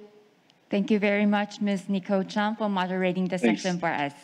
And thank you to all panelists for sharing your insights into Web3, blockchain domain, and DeFi. Thank you very much once again for your participation. Ladies and gentlemen, we will now take a short break. Our next session will start at 11 o'clock Taiwan time. So please be back by 11 o'clock Taiwan time. Thank you very much.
Ladies and gentlemen, welcome back. In this session, we're going to proceed to the plenary on domain name. In this session, we're going to focus on next round of new GTLD. The moderator for this session is Mr. Jing Chao, who is the principal investigator of study on new GTLDs in Taiwan. Mr. Chao is currently an independent consultant for various new GTLD and Internet infrastructure data projects. He served in the CCNSL Council as well as GNSL Council from 2010 to 2017. He has been the co-chair of ICANN's new GTLD auction proceeds working group since 2017 and has been the team principal investigator for TWNIC's digital brand and new GTLD research project since 2010. I will now hand the floor to our moderator, Mr. Chao. Mr. Chao, the floor is yours. Thank you very much. Can you hear me? Can you hear me okay? Yes, loud and clear. Great, that's fantastic. Good morning and good evening, ladies and gentlemen. My name is Jing Chao, and I'm the principal investigator and AKA the project coordinator for TWNIC Commission new GTLD study, over the Taiwanese brands. Today, I'm very glad to serve as the moderator for this, the most anticipated and talked about, thing in the ICANN town hall, the subsequent round of new GTLD. First of all, I'd really like to thank my colleagues here, the esteemed panelists from different sectors of the industry to join me today. So here's how we're going to run the show for our on-site and online, audiences. So I'll start with the 5-minute intro of, the study that I just shared with you, commissioned by TWNIC. I'm sorry. So actually, before that, we will have the panelists to introduce themselves, and then my presentation for 5 minutes. And each panelist will be given also with 5 minutes for their, thoughts and comments and observation on the GTLD. After that, we will have a QA session for 40 minutes. For that, I will have some questions for our panelists and the audience, online and on site. You're all welcome to, ask questions. Then we will wrap up with the closing remarks for that session. So before I introduce our panelists, some also housekeeping announcement. Audiences once again online or on site, please feel free to ask questions in the chat box or queue up in the mic at the venue. Panelists, please mute your mic while not speaking. This session will be still in English, and also we'll also have the translation services. So feel free for the audiences, the panelists, to use either English or Mandarin. But do let us know that your language options before speaking. When audience when you ask question, please also state your name and your affiliation. So with that, I'm sure we are going to have a great session ahead. Let's just get the ball rolling. So let's start with Andy. Andy, please introduce yourself. Thank you very much for having me. My name is, can you hear me okay? Yes. Excellent. Thank you for having me. My name is Andy Hill. I'm the director of GDD accounts. So my team works with anybody that's a registrar or registry. We like to call them contracted parties. And so if you are a contracted party, you have an account manager, and account managers are within my group. And we try to reach out and support you and to help understand the difficultness of ICANN, as it can be overwhelming sometimes. So we have a group of great, very knowledgeable people that help contracted parties understand what we're talking about sometimes. So thank you for having me. Thank you very much, Andy. And then next will be David from Net Chinese. Yeah, thank you, everybody. This is David Liu from Net Chinese. Only ICANN accredited a registrar in Taiwan. About the new GTLD, we do a lot of tests, especially we have a special domain name lab. So maybe later I will present the last survey in Taiwan local market. Thank you. Great, thanks very much, David. Next will be Alvin from CSC. Thank you, Ching. Hi, everyone. My name is Alvin Kwan. Very nice to meet you all. I'm the regional director for CSC. I'm responsible for the East Asian market, which cover the mainland China, Hong Kong, Taiwan, Japan, and Korean market. So I'll be sharing what we have observed in the market when we work with a lot of the enterprises in this region for the new GTLD applications. Thank you. Fantastic. Next, we have Crystal. Hi, Crystal. Hello, everyone. It's great to be here with you guys once again. My name is Crystal Peterson. I'm the Senior Director of Registry Operations and Account Management for GoDaddy Registry. I handle all of the operations across our registry business unit, and then also I am the lead account manager for all of our owned and operated TLDs. We have both owned and operated, and then we also support registry operators as a registry service provider. So I'm the lead account and my team for all of our owned and operated. Great to be here. Thanks, Crystal. Next, we have Brian, Mr. Brian Young. Hi, everyone. My name is Brian. I'm a co-founder of Kakafly, one of the leading digital marketing agency from Taiwan. But we also cover Malaysia, Vietnam, and recently Indonesia and Japan. We work with brands big and small, from the Fortune 500 FMCG companies, the Royal Coca-Cola of the world, to SMEs, as well as some government, local government for their various campaigns. So thank you for having me. I'll be sharing my point of view from the sort of digital marketing point of view afterwards. Thank you, Brian, and thank you all once again for consenting a speech. I know for some of you this is odd hours, so thanks so much for staying up and joining us.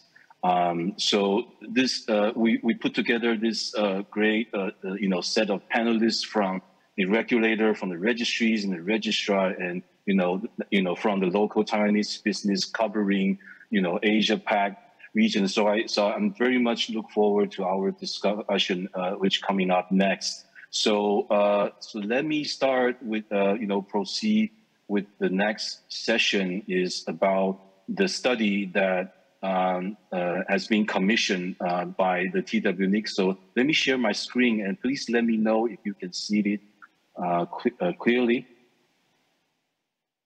Okay, so what I'm going to talk about is the next 5 minutes is the study on new GTLD in Taiwan. So the main purpose for this project is pretty much to investigate how major Taiwanese corporations, the Taiwanese brands, register domain names, including new GTLDs.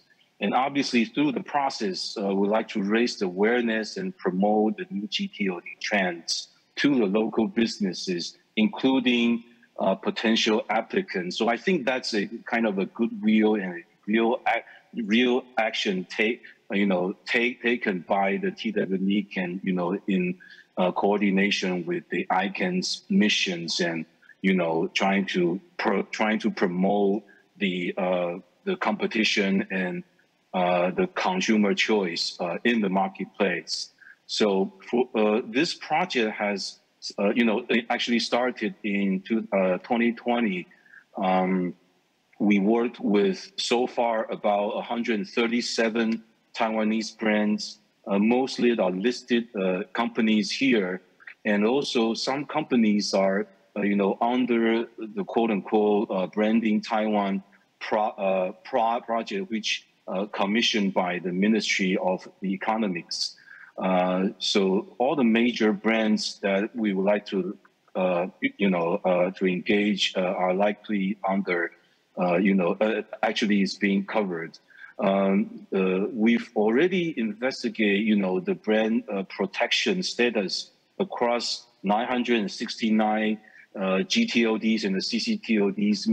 It means that we put those the company's brands and their associated service marks or trademarks, and then we check the domain availability of those brands across all these 900 plus TODs, and with that results, and then we also check the who is records with all the registered domain names. Overall that process and the methodology, we will be more than happy to share with other market researchers or CCTOD operators in the region if you would like to conduct similar research. Besides the data analysis, we also interview, we also have more than 60 interviews with the corporates, the DNS managers, the brand managers, and then we share with, we take that opportunity, share with what's going on in the domain name space, and let them know that it is coming, that for the next round. So all the data and the findings are available at this website here, gtod.tw. So in very brief and a high level sharing here is that we found that Taiwanese probe in 2021 it reached about 6% domain name registration rate. Across all the the TODs. That is 1% increase from 2020. Once again, this registration rate meaning that we check all the domain availability for those Taiwanese brands, and then so the the domain check action, that was about 300,000 checks, and it returns approximately 6% of the names are being registered. With all that, .tw and .com.tw, as well as .com, have greater popularity registration rate. .tw has about 70%, and .com is closer to 95%. And the registration rate for .com is 22.5 times higher than the GTOD for business in Taiwan. And you can see the chart, the total number of registered TOD. From this perspective, the total volume of registered TOD, new GTOD, has gained a leading position among the Taiwanese business, followed by the Asia-Pac CCTODs. So we ask questions such as, have you heard about new GTOD before? Or are you willing to apply for a .brand for your company? The result is very good. It says that nearly 80% of the survey respondents have heard about new GTOD, and then there's nearly 70% of Taiwanese brands shows interest or even strong interest in applying .brand if there's a next round. We have also questions on, have you participated the last round of new GTOD, and what is your budget, annually for domain registration? The interesting finding is that 50% of the survey respondents does not know about the last round in 2012, and then 80%. Nearly 80% of the Taiwanese business have an annual budget of, NTD 100,000 or less for domain registration, which is about 3.5K US dollar, comparing to their industry peers in the United States or elsewhere. Is relatively low in the Taiwanese market. Overall, this data points and also the the surveys that I just showed you, you can always download this from the TWNIC website. The URL is gtod.tw. So with that, let me stop here and going back to our panelists. So I think the next portion of our session will be the panelist presentation. So I will actually hand this to Andy. Andy, the floor is yours. Thank you very much, Cheng. So again, I'm from ICANN. You can go to the next slide. And to go back to the last round, it's interesting that you said a lot of people were not aware of it, right? One of the things that ICANN is, we're really here to serve the internet community as a whole, and half of the world's population aren't even online yet. And new GTLDs really offer an increased number of domains in multiple different languages and scripts, and IDNs have the potential to enable millions of users to travel online in their native scripts and languages. So it's kind of exciting, right, when you think about it like that. Next slide.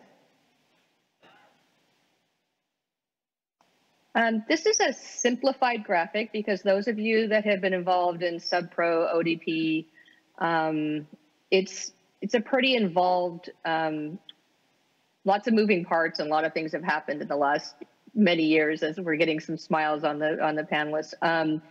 In a 5-minute segment, there's no way I could recap that. And I am not the expert on ODP sub-pro. As I indicated before, I work with account managers and with contracted parties directly after they've actually, have contracts with us. But I just wanted to give you a quick place of like where we're at. So the graphic is just simplified of where we're at in the process. We're really in that center section of the design, implementation, and readiness. The board asked for the ODP to assess over a 10-month period, which puts us at about early November time period. Really the best place to look is at icann.org/subpro-ODP. That is really where it's going to give you all the up-to-date information. There's a timeline available there. So you kind of have an idea of if and when a new round would open. Next slide. This slide is, again, just giving you some resources. There's lots of information out there.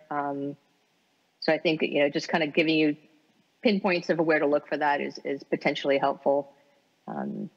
Again, main subpro-ODP or /ODP site is where it gives you like timelines and announcements and blogs, and it's really the best place to look for the most updated information. Next slide. So how do you prepare? This is where I have a little more expertise as far as working with contracted parties. So, when it comes to how do you prepare to be, thinking about running a new GTLD is attend events like this one, right? Whether it be virtual or in person, get involved and get to know people, follow the publications. There's a lot of them out there, a lot of them from ICANN, of course, but also, from many of the panelists here have great publications, and I'm sure many in the audience also, of their perspectives on it and how they, what the market looks like. And you're not going to get that piece of it from ICANN, right? We're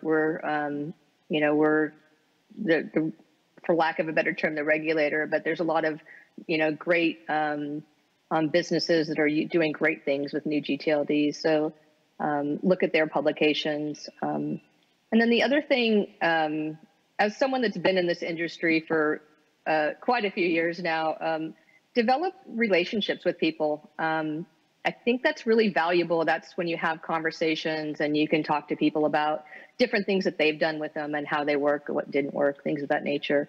I think, as with many industries, relationships are key. So I would highly suggest that you develop those relationships. And then if you think you're interested in being a registry, there's a lot of things to consider, right? it's costly. So you need to make sure that it is something with realistically within your budget. And it's, there's the application. We don't really know what that cost would be at this point, but you definitely know you'd have back-end technical services that either you'd provide to yourself or you'd be contracting with someone. There's obviously the ICANN fees. You have staffing requirements and marketing and all those good things that you're going to be dealing with. And then the other advice I would say is understand what those obligations are as a registry. They're not minimal, right? It's the infrastructure of the internet, so the bar is pretty high, and it can be a moving target with consensus policies and some of the changing things as the industry evolves and as different stakeholders get together and come to an agreement to make different requests and sometimes requirements of contracted parties. So I'm giving you a few links of like the base registry agreement and operations handbook, but those are just some of the advice there. So that's all I really have to share from this point of view. But it's again, it's a huge responsibility and opportunity at the same time. Thank you. Thank you, Andy, very much. Bringing us the high-level intro from ICANN and the ODP status and your kind of recommendation on how to prepare for the future. It may come soon, it may come a bit late, but just to getting yourself prepared and get to know who's actually quite important at this stage. Thank you once again. And next we have David. David is going to tell us overall Taiwanese companies level of participation and acceptance on new GTOD. So the floor is yours, David. Please go ahead. Thank you. Thank you, Charles and TWNIC invited me to share my opinion of the next round new GTOD. I think I will use Chinese to do the next presentation because our majority of our audience use Chinese. So let me use Chinese to do the presentation. Okay, next page.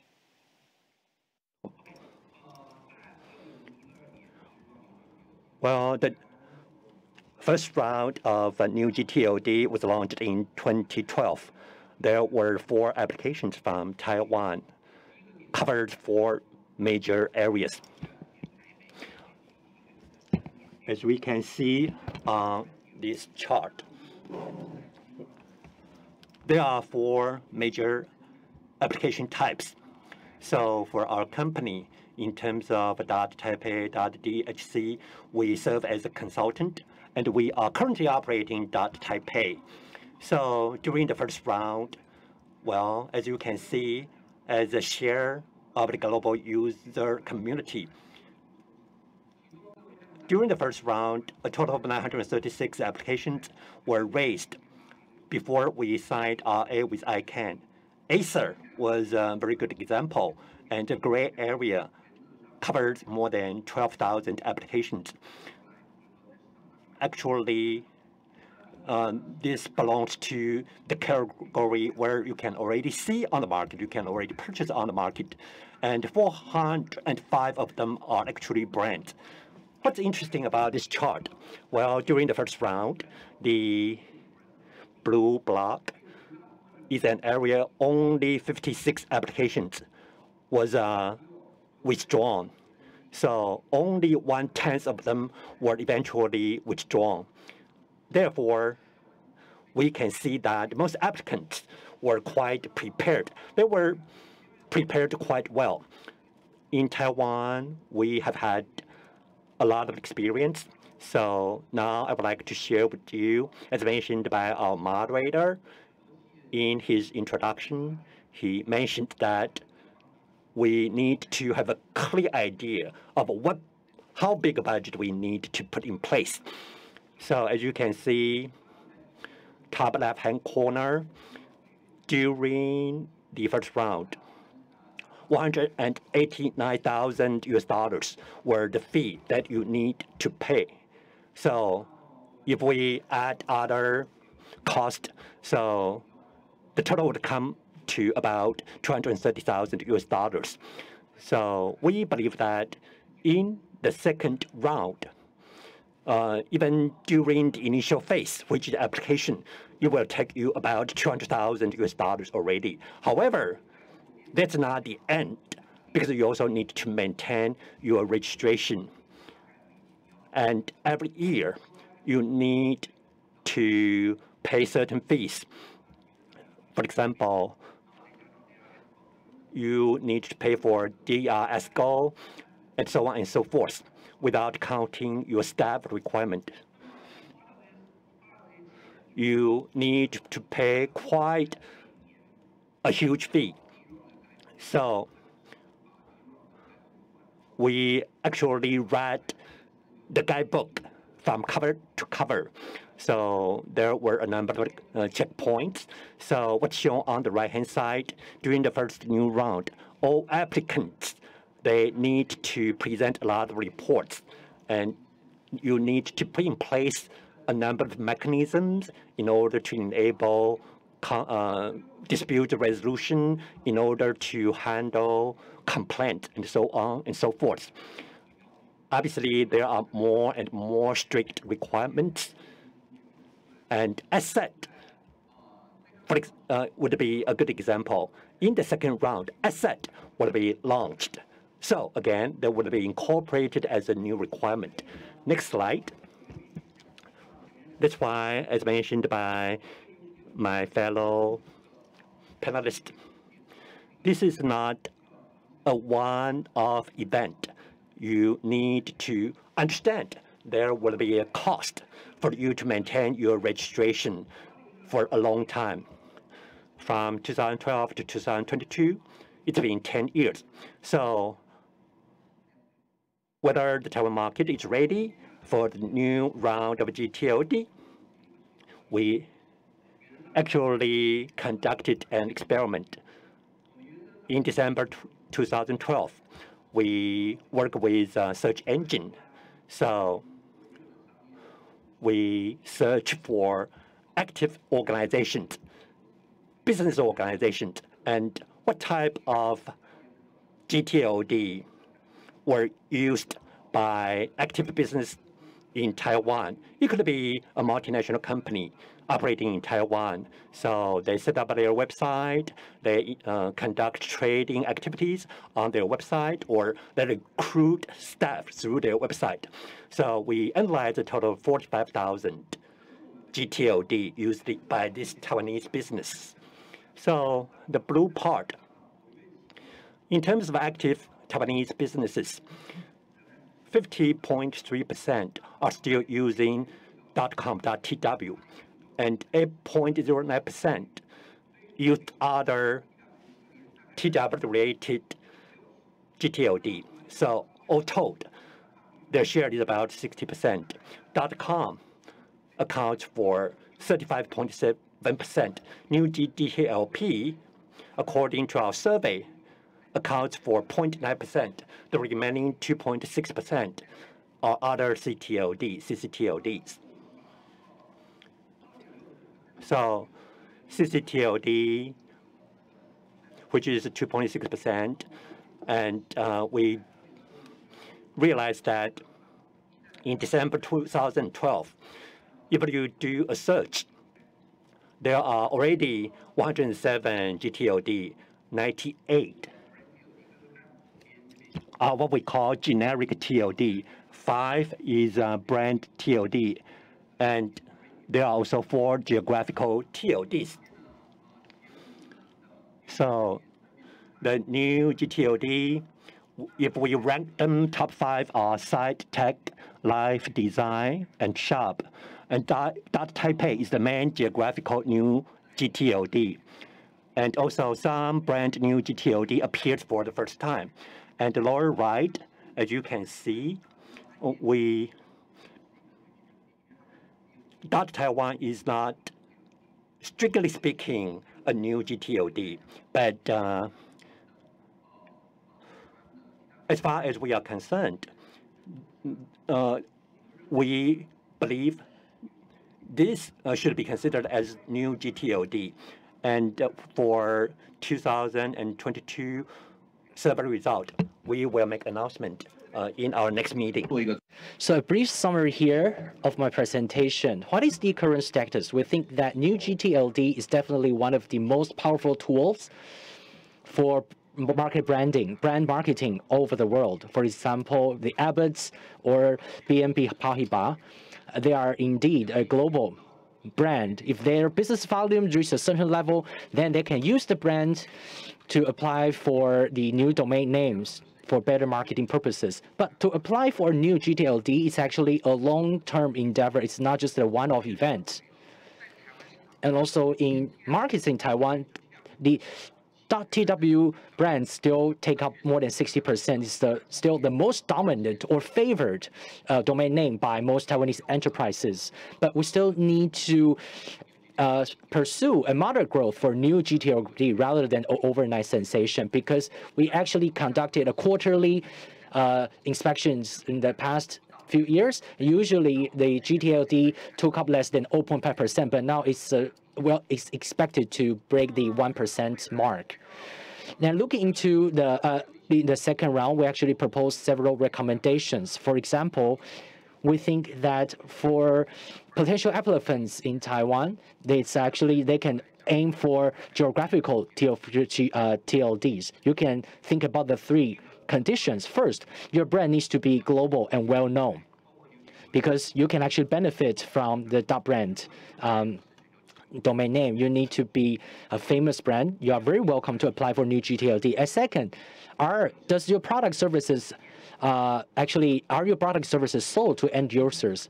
Because sometimes your products may be unfamiliar to end users, then it's not suitable for you to apply for new GTLD.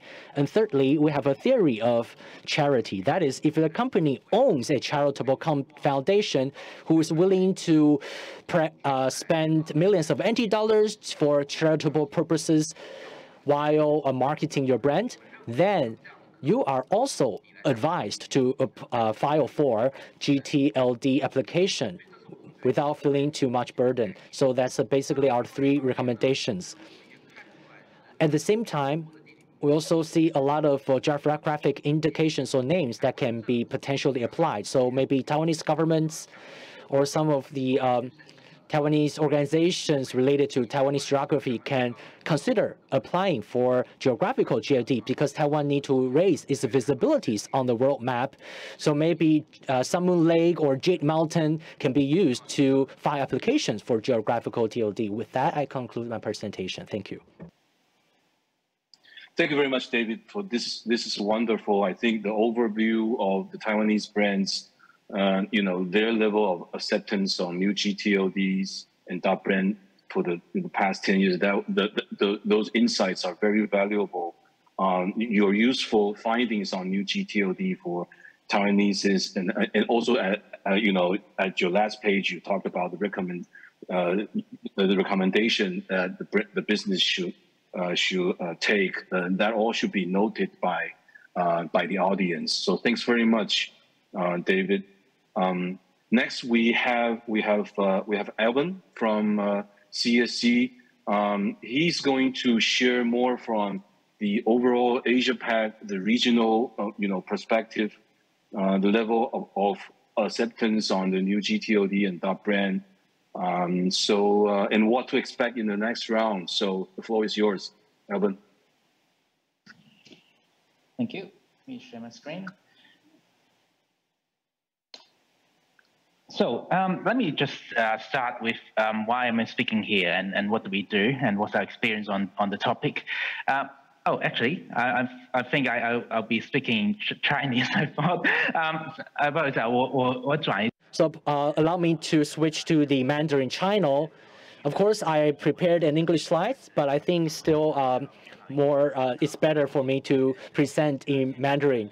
Before I start, let me briefly introduce why we are represented in this session. CSC is actually provides services to major enterprises to manage their DNS or domain names, FSO certificates, and so on. We also provide some brand protection, surveillance, monitoring, and anti-disinformation and so forth. So, or anti-counterfeiting. Our clientele, I can be seen on the slide. So in round 1 application, we actually had a higher participation rate. In the first round, top brand were numbered about 35% belong to the top brand applications, and among which CSC managed about a third of all top brand applications. So we are being in charge of this number of top brand applications, and 53 of them actually come from the APAC region. So prior to joining the current organization, I spent some time managing new GTLDs. So the 53 clients were under my management. What is the status for dot brand? Well, now we have a little more than 23,000 registrations, and the majority of which take place in the insurance sector.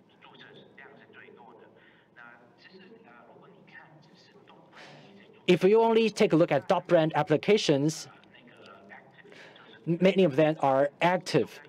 They are actually using these domain name very actively. Based on our latest statistics, about 75% are actually in use.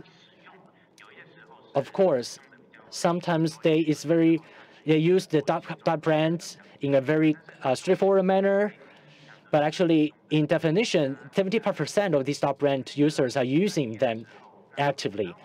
Next slide. A few days ago, I had a simple calculation or statistics. I want to see the dot brand status quo. For example, their brand string. What are some of the top brand streams? What are they registering? As you can see on the pie chart or the table, you can see some of the top ranking or most registered brand strings. In addition to some of the default ones like www or home, which are more generic, we actually can further deep dive into the details. For example, there are subcategories. There are 3 major subcategories. First one is called rapport building. That is to build a solid rapport with your clientele. For example, MY. If Acer hadn't withdrawn from the application, then my.acer would be a strong brand string to appeal to Acer's clientele. And there are also the so-called encourage action like shop, go, or shop.acer, or go.acer. It's kind of what we call the encouraging action. These brand streams can be used for marketing purposes to encourage buying behaviors or encourage people to take action. But the majority are called the function, like job, cloud, API, mail, global. These are functional brand streams to polish for internal use or for some generic purposes. So the 3 subcategories, we can actually deep dive. We can actually consider which direction you can go into for the 3rd round. Moving on, let me share with you the dot brand ranking. I think we see very nice results here. For example, in terms of Alexa ranking, we see a lot of high rankings here. For example, it's already very good result if you can make it to the top 1,000 because this is a global survey. So the top ranking one, actually, you may have a low ranking if you use the .com, but this is top brand's power. The next round, when it takes place, I will not. We estimate that we still have to wait for some while, but so I will just skip this part. So let me share with you my own opinions.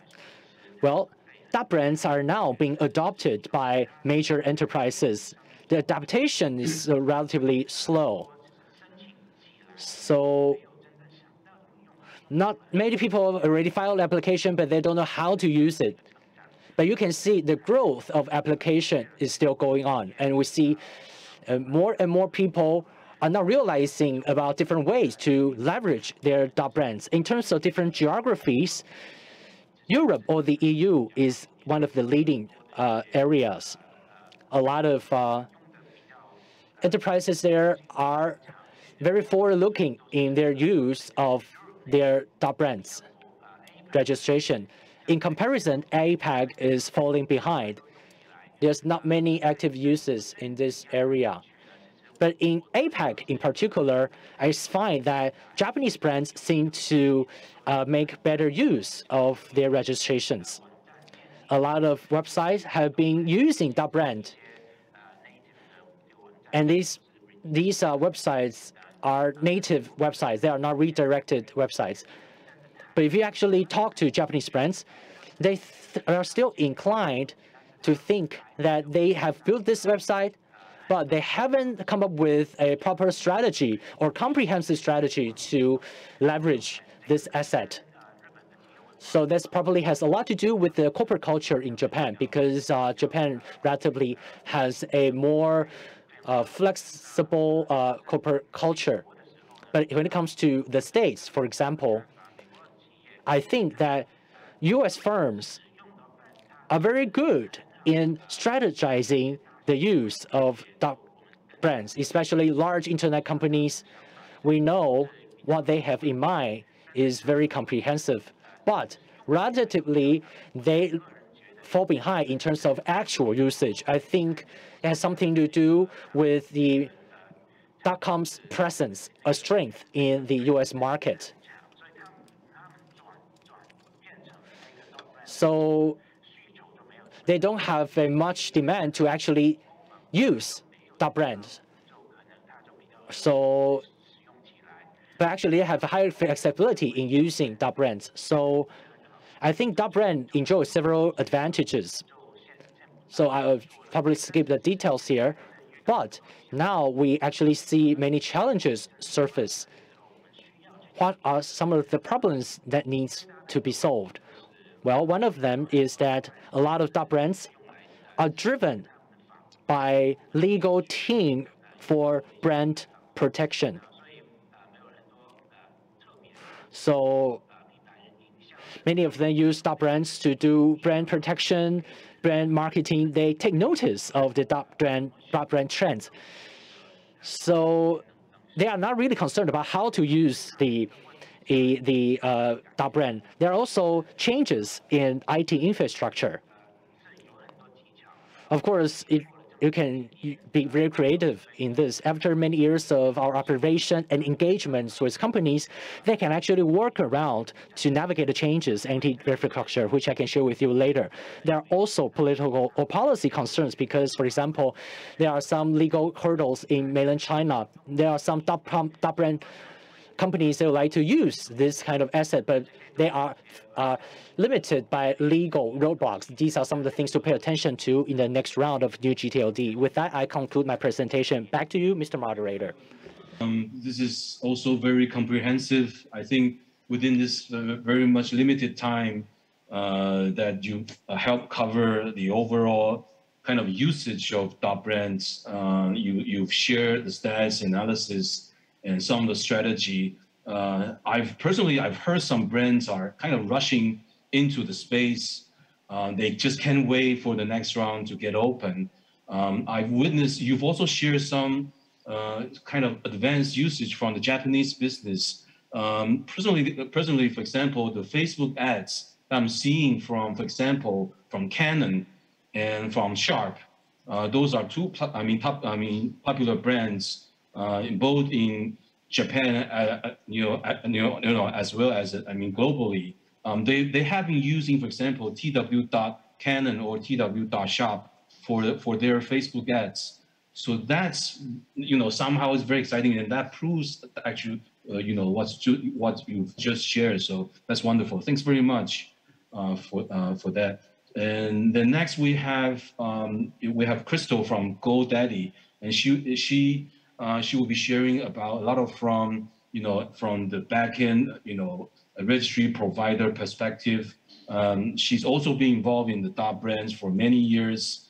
I know Crystal for a long time while she's with .co and also with Newstar. So I'm really glad to have you back. So then the floor is yours, Crystal. Thanks. Thank you. And thanks, Ching, for all those kind words. It's great to be back with this team too, even if virtually. I know we have limited time, so I will jump right into it. I had introduced myself before, so don't necessarily want to do that again, but I've been several years in this space, and with both CCTLDs and GTLDs, and then also as a registry service provider supporting generics, GeoTLDs, and also .brands, which is our focus here today. So before I get started, a little bit about GoDaddy Registry. We are a subsidiary of GoDaddy Inc. We are a sister company to the registrar. So as required by the Code of Conduct with ICANN and our own principles, we are separate business units. We do not commingle either with our books or our teams or anything of that nature. So, but we all report up to that same corporate parent, which is GoDaddy Inc. We have a great team of experts that many of whom have been working together for several years, and we are trusted by many of the world's leading registry operators, governments, and some top brands out there. A little bit of our history. We have been in the domain name space for over 20 years. As Ching had mentioned earlier, throughout several different companies, starting at new level with the awarding of the what we like to call that first round of new GTLDs, when .biz, .info, and some other TLDs were getting approved. We entered the space with .biz. We also became a CCTLD registry operator with .us at the same time. And we also started partnering with .tw as the international gateway partner for collaboration as well. Over the years, we have had some iterations and have been able to acquire certain companies and more importantly, team members. So, today we have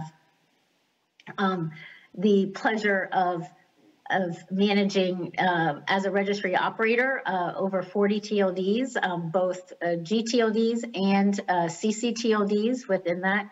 And then we have hundreds more that we support as a registry services provider, including .brands and generics, and also CCTLDs from that perspective as well.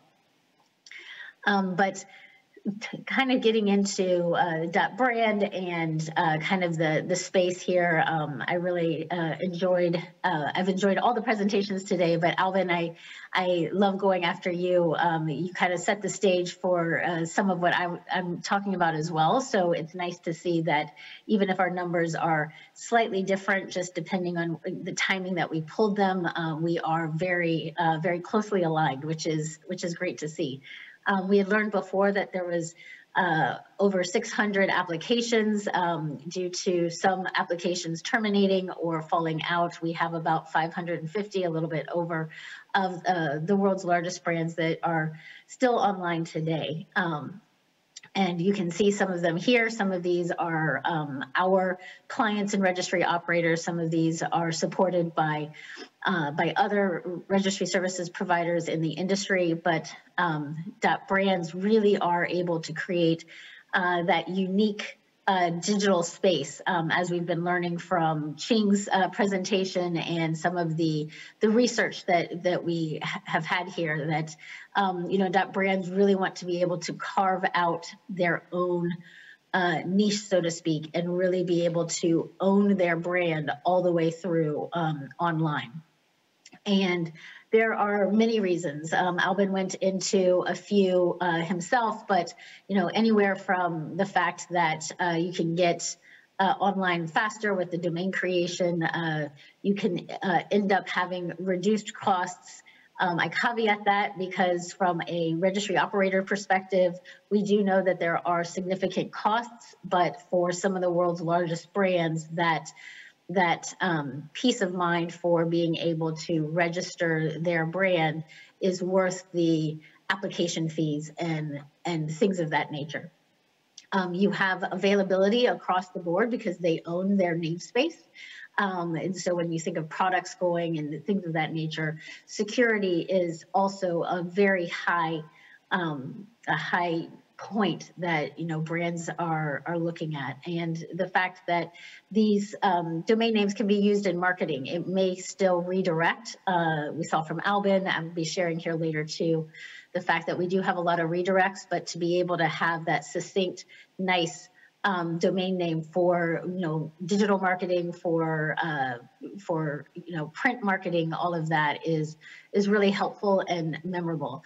I won't go into all of this, every single piece. These slides will be available after the event if you want to be able to look through everything. But the .brand space is growing. Between 2020 through 2021, we had an overall about a 9% growth. That is phenomenal. It is still growing, but it is a space that it is still in, I would say maybe not infancy, but in that toddler stage that we want to continue encouraging. Also, the fact that we are looking for another round, and I'll kind of get into my thoughts about the opening of the next round in just a moment, but having brands that are knocking on the door wanting to be able to enter that may not have entered before may have some effect on some of our numbers as well. In addition, we have some great growth throughout some of the brands. Many of the brands, as Albin had shared, as you see here as well, that many do that redirect for their digital marketing campaigns and things of that nature, all the way to brands that have started to revamp and reinvent themselves online and leaving their .com or potentially their other generic TLDs and really putting themselves on the map on their .brand. And from an industry perspective, we have a lot of industry growth. From our research, we found that retail and clothing has been the top. I know Albin had also insurance there that is high as well, which is definitely true. But across the board, many different brands and from many different sectors are building themselves online, and that is what's really exciting to see. I just want to flash through some brands that you can find out there in the wild that are being used.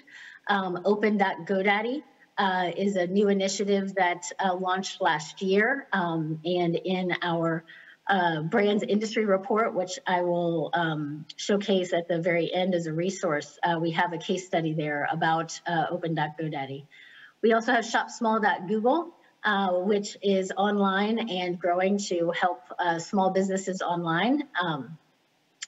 Home.KPMG has kind of reinvented themselves and put their KPMG has put themselves and is using their .brand for their main website. We have SignTime.Apple, and we have a couple of other .apples that Albin had shared as well that is out there. And newly launched, we have Swoosh.Nike, and this is a fun one. So you can go there and kind of see the swoosh and also kind of get some information about what Nike is doing next. But we're very excited that Nike is joining in to be using their .brand. And then we also have JP Morgan and Chase, who have two .brands, .JP Morgan and .Chase, and along with their their GTLDs, their .brand GTLDs, they also have to licenses through the China registry licenses, and they were one of the first global brands to acquire those licenses. And GoDaddy Registry, as their registry services provider, helped them to do that as well.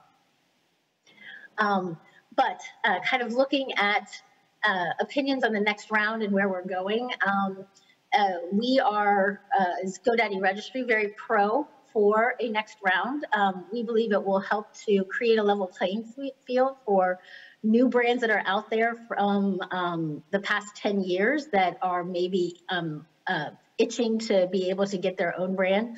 Also for existing brands that at the time in 2012 may not have been as large yet or may not have been able to get all of their ducks in a row from their IP attorneys and the marketing teams and all of that to apply, but now actually are in a place and really want to be able to take advantage of that and feel disadvantaged because they don't have that.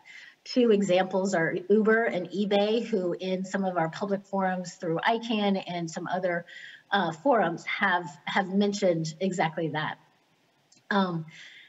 Our forecast, and again, this is a forecast, you know, we don't know what will come, but is in the nature of probably 2,000 to 5,000 applications. We had 1,900 in this last round. We think it will be rather large again, maybe 60 to 70% of that being .brands. And last thought that I wanted to leave with is if we look at a timeline and the evolution of the internet from, you know, the first domain names into the first boom, which was the .com boom, and that's, you know, that groundswell of everyone jumping online, that took about 15 years. And then throughout the next 20, we were stabilizing and growing and, you know, to the industry that we are today, into getting to that first round of applications. So, you know, my thought is, you know, while we had a .com boom the first time, I believe we'll have a boom to the left of the dots, but we're still in that groundswell and growing phase. So, so very excited for that new round to open in order to be able to hit that groundswell. So, sorry, lastly, we just wanted to leave you with a couple of resources. There is a website out there that's at makeway.world that is a hub for everything .brand. And GoDaddy Registry puts out an industry report, the .brands industry report, and our newest report went up just a couple of days ago. So please check that out as well. And we look to be able to celebrate everything .brands from across the industry. Thank you very much. Thank you, Crystal. You know, you've shared also, you know, the growth part and, you know, the kind of bringing, you know, those positive energy of .brands and the usage over the years. I also encourage everybody here, so especially the audience, to, you know, get to access, you know, you know, for example, website like open.godaddy, you know, also downloads the .brand, the .brand reports, which I believe our industry peers, you know, it's a must-see, you know, for many of us. You also address, you know, the you know, the kind of the TLD boom, which I share that vision. I also believe that the next rounds, a lot of applications will come from this region from the Asia Pac. So thanks once again for your presentation. Coming up next would be Brian. Brian, relatively, he's you know, new to the space, but he's definitely no stranger for, you know, digital marketing, and so he's a well-known, you know, entrepreneurs here in Taiwan and also in Asia Pac. I have the privilege to know Brian in his early days, starting to involve in many of the startups here. So I'd like to invite him this time to share his view in the digital marketer point of view, in the entrepreneur point of view on new GTLD or, you know, .brand. How can those be utilized by the Taiwanese and also the Southeast Asian companies. So Brian, the floor is yours. Thanks. Brian, you're muted. So can it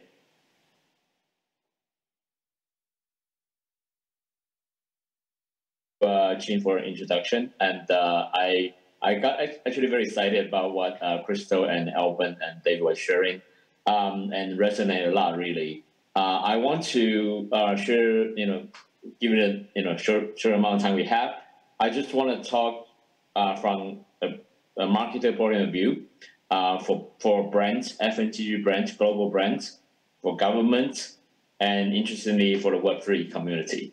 So we deal with thousands of brands every day, every year, anyway from L'Oreal, Coca-Cola, Toyota, Nike, BMW, all that.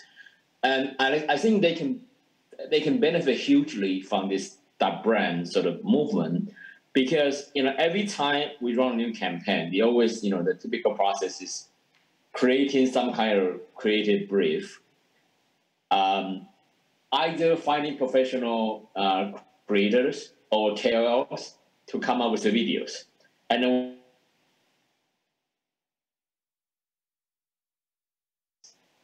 but then those and content with the hashtags. Brian, you're a bit breaking up. So. Imagine if there's one place, for example. Brian, you're a bit breaking up. The brand.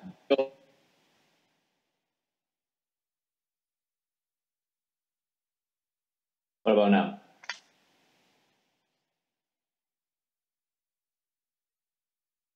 I can hear you a little bit, but your screen seems to be frozen.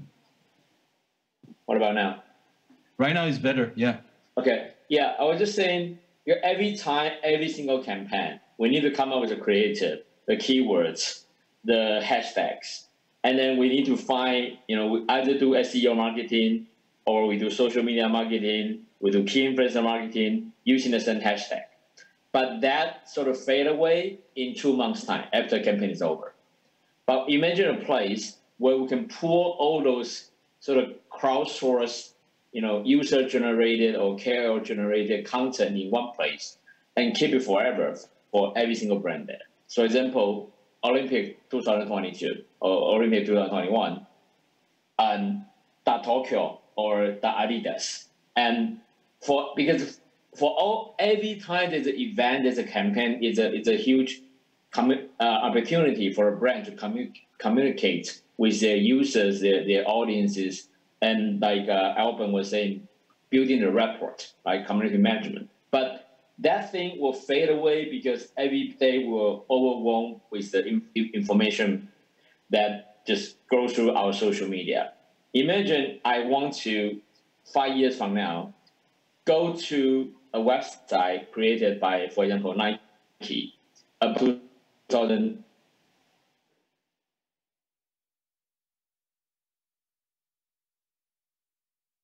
Hello, Brian. Seems that I think he's got cut off.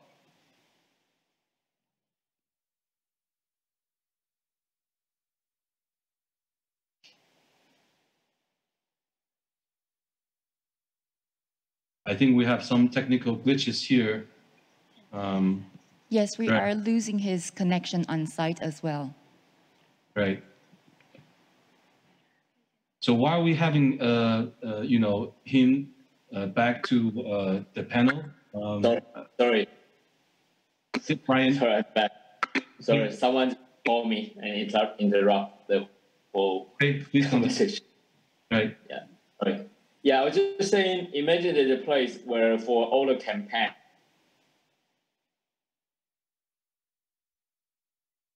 the content and hashtag is not all those content created by a particular campaign for brand or event or city can be stored somewhere forever. For example, Olympic 2022 in Tokyo, or Olympics.Nike. And because Nike as a company always shoot fantastic advertisement materials, but there's no one central place you can actually look at all those contents.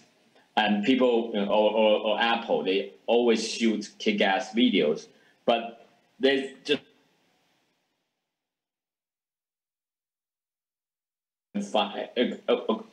to see those content again. Or you need to go to different sort of YouTubers.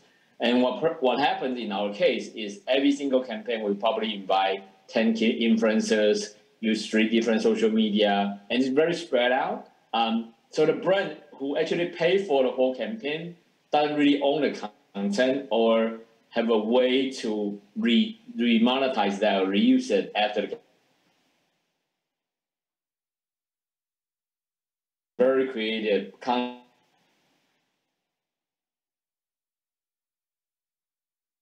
So it's one example. Or Taiwanese government. We work with Taiwanese government. Have something called Star Taiwan. The domain name is starisland.1. And then we can, it's called Star Island Taiwan. It's just weird. What about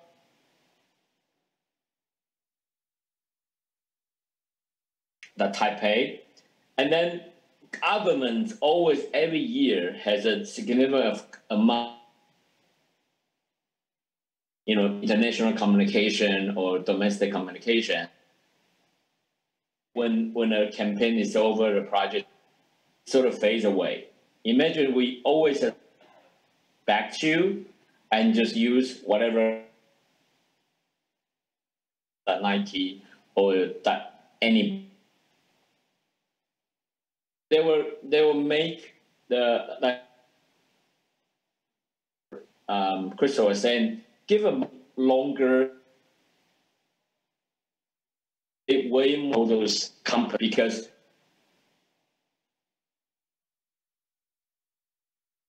across what they created, someone just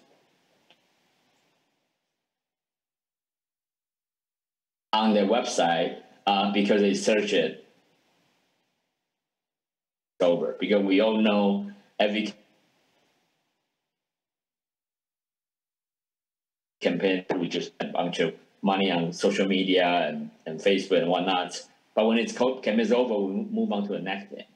For me personally, I always think it's a waste of money for the advertisers, i.e. my clients, because every time they launch a new product or they have some sort of meaningful initiative, they just always the spending pattern is we talk about some creative idea with them and we line up with the media plan and we just dump the money for 2 months and then we move on to the next thing.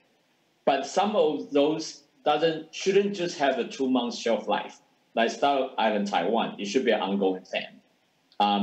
Or Nike doing whatever, like you imagine you can do yoga at Nike, or like sporty woman at Nike, or any kind of particular audiences or sort of core idea they want to communicate that represent their brands. And there's one central place that you can go and see all the content that having been created during the campaign sort of peaking period. But then if they own those individual sort of brand domain name and couple with whatever the key. Sorry, we lost the connection. So may I just hand the floor to our moderator, Mr. Chow. And Mr. Chow, could you please probably do a recap? Because I think we didn't get probably the last part of what the panelist was just saying due to the connection issues. Thank you. Actually, no. I mean, no worries. But once again, thanks you, Brian. I know there's some, some kind of the breakups in the process, but I think the essence of your talks capture, one of the key elements for digital marketing today is the ownership of the marketing assets, ownership of the customers. I think you share that .brands actually can help build that, which is very exciting. You also mentioned about probably the Taiwanese companies and the governments, they have rather large marketing budget, and those budget potentially can be used for building a brand at a relatively smaller cost. So very much appreciated your taking the perspective from that part. So I know that it is very high time for Kakafly. You're up to something major by the end of this year. So congrats to your success, and then once again thanks for that. So let me jump right into the Q&A part. So what we're going to do here is that I actually prepared some questions where I'm going to shoot the first one to our panelists, and then I'll open up the floor to the audiences if there's any questions. So also for the MC and the meeting team, please help me to monitor the chat box, and also who is going to queue up for the mic. So the first question I'll ask is that we have a good number of participants from the government sector in this occasion. What would be your recommendation for government and public authorities in Taiwan and in Asia Pac in promoting new GTLD and .brand TOD, even GeoTOD, such as .Taipei, .Tokyo, to the businesses as well as the general public? Maybe I'll throw the question maybe to Crystal. Would you like to go first? Sure. And I think this is a great question. I think from a regional or city government perspective, having and promoting the use of a what we call a GeoTLD, or a TLD that's representative of the city. In Taiwan, there's .Taipei. We have several GeoTLDs around the world. We have .NYC. In Australia, we have .Melbourne, .Sydney. We have .Ruhr in Germany.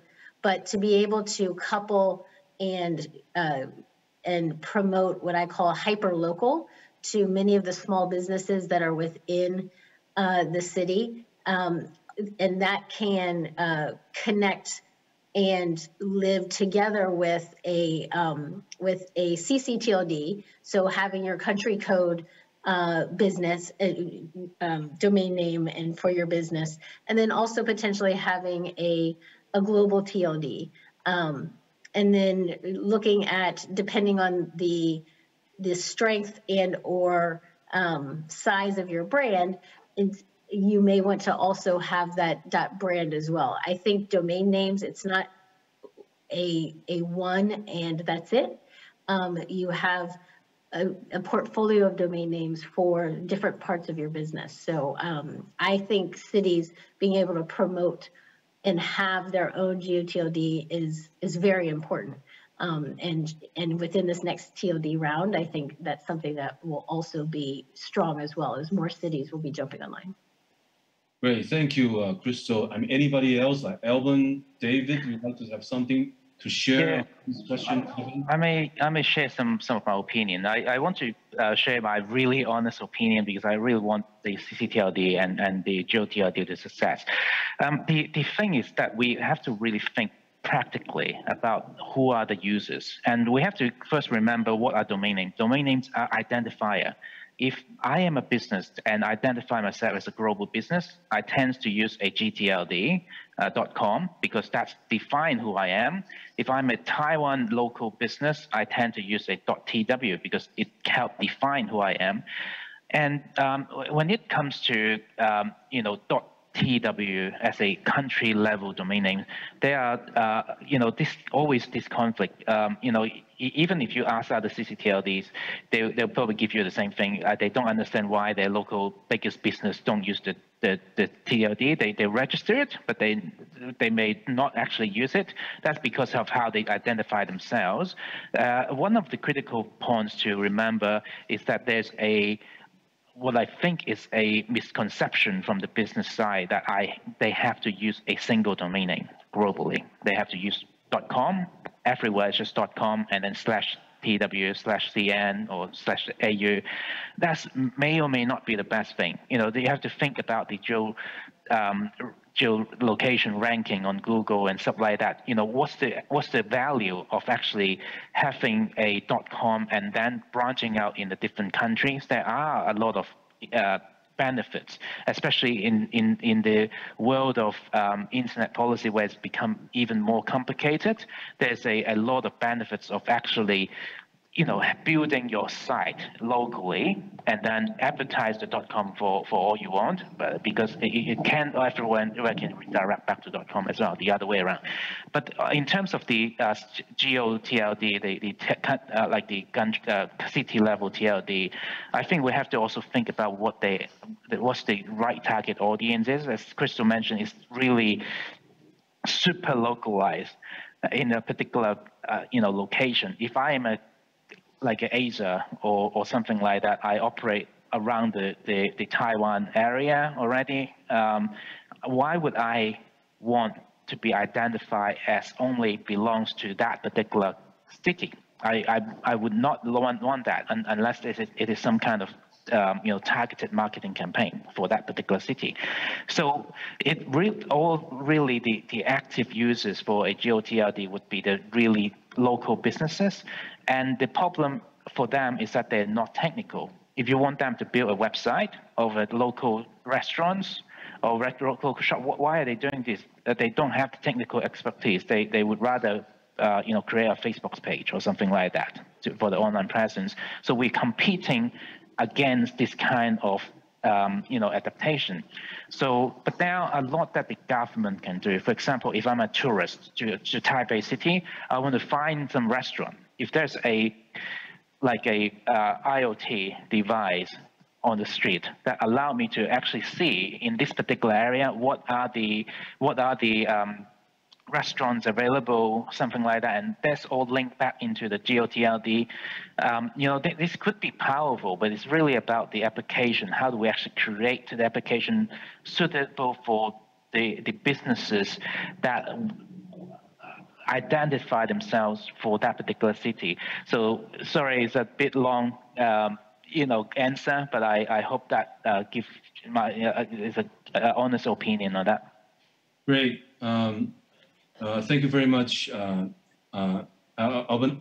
I think I brought up this question simply because there will be a new minister here in Taiwan, which we call the Minister of Digital Affairs, combining a lot of different entities from the government here in Taiwan. So we're very excited about this new development of the government structure. So potentially TOD, or actually helping Taiwan governments or business to acquire more TODs could be one of the goals for this new ministry. Yes, David, please go ahead.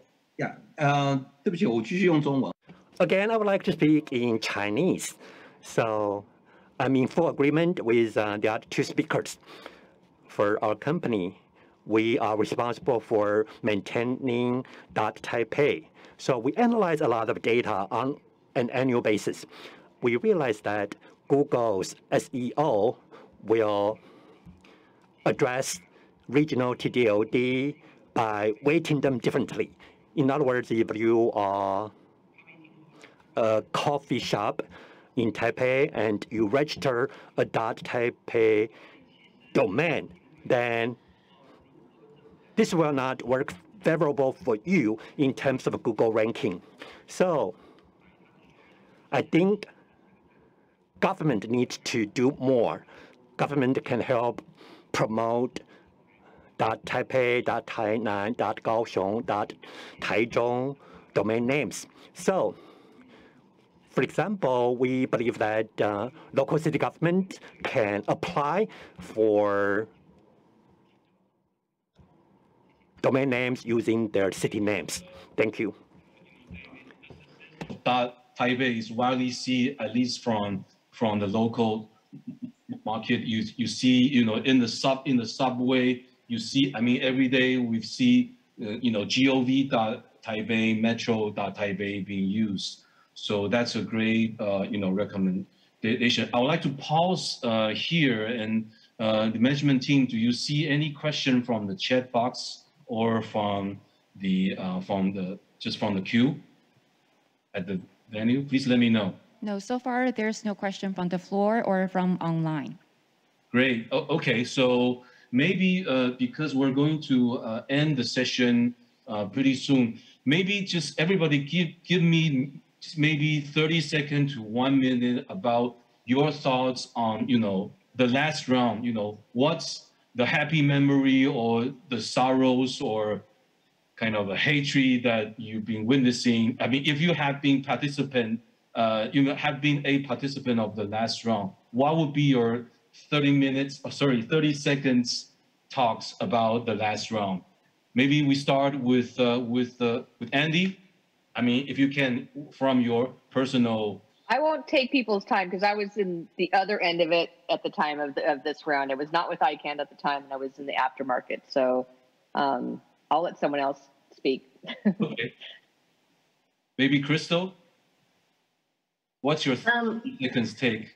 Sure. So I think from the last round, there were some, I'll say, growing pains, and there were some highlights. I think the fact that it opened and we had this new thing was great. I think some of the pain points from the application process and unfortunately learning as we go, which is the nature, but with so many applications, that became hard with some of the specifications and seemingly potentially things being left out or not being thought all the way through and not being able to adjust that.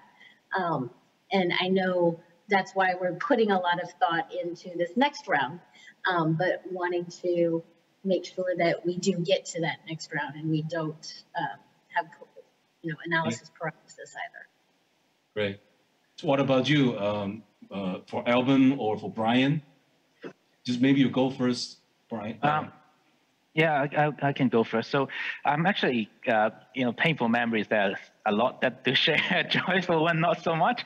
But I think that's actually I may give an example of a painful memory that may actually answer your second question on screen as well. So one of the key things when at that point in time when during the round one, I engaged a lot of large enterprises to encourage them to sign up for .brand as well.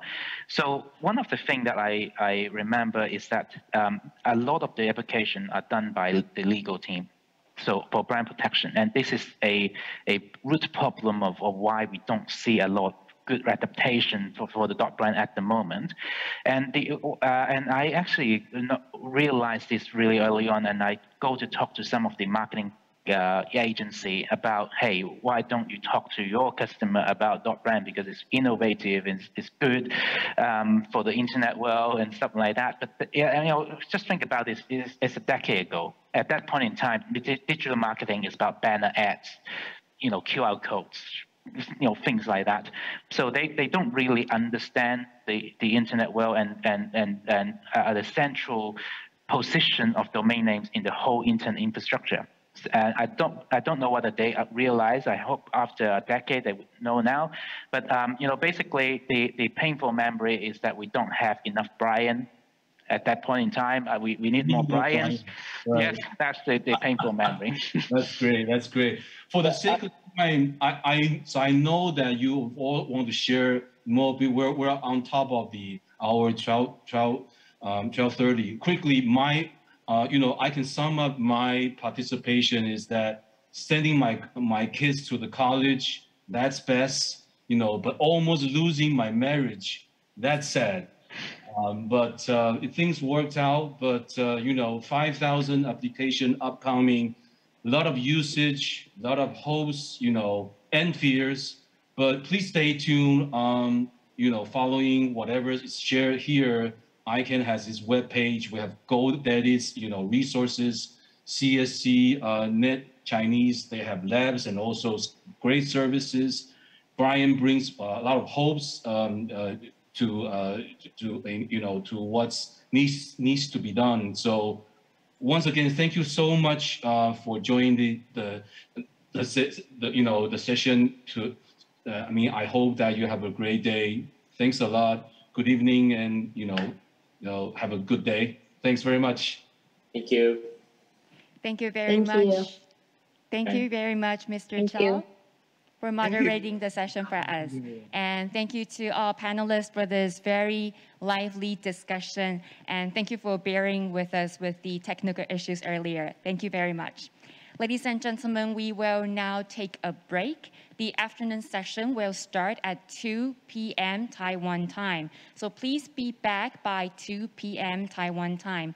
In the meantime, we would like to invite our participants to please fill out an online questionnaire for us and provide us with your valuable feedback.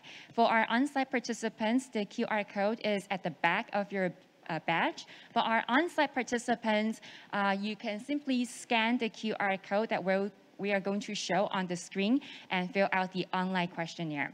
Thank you very much. We will see you in the afternoon.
Ladies and gentlemen, good afternoon. Welcome back to the third ICANN APAC-TWNIC Engagement Forum.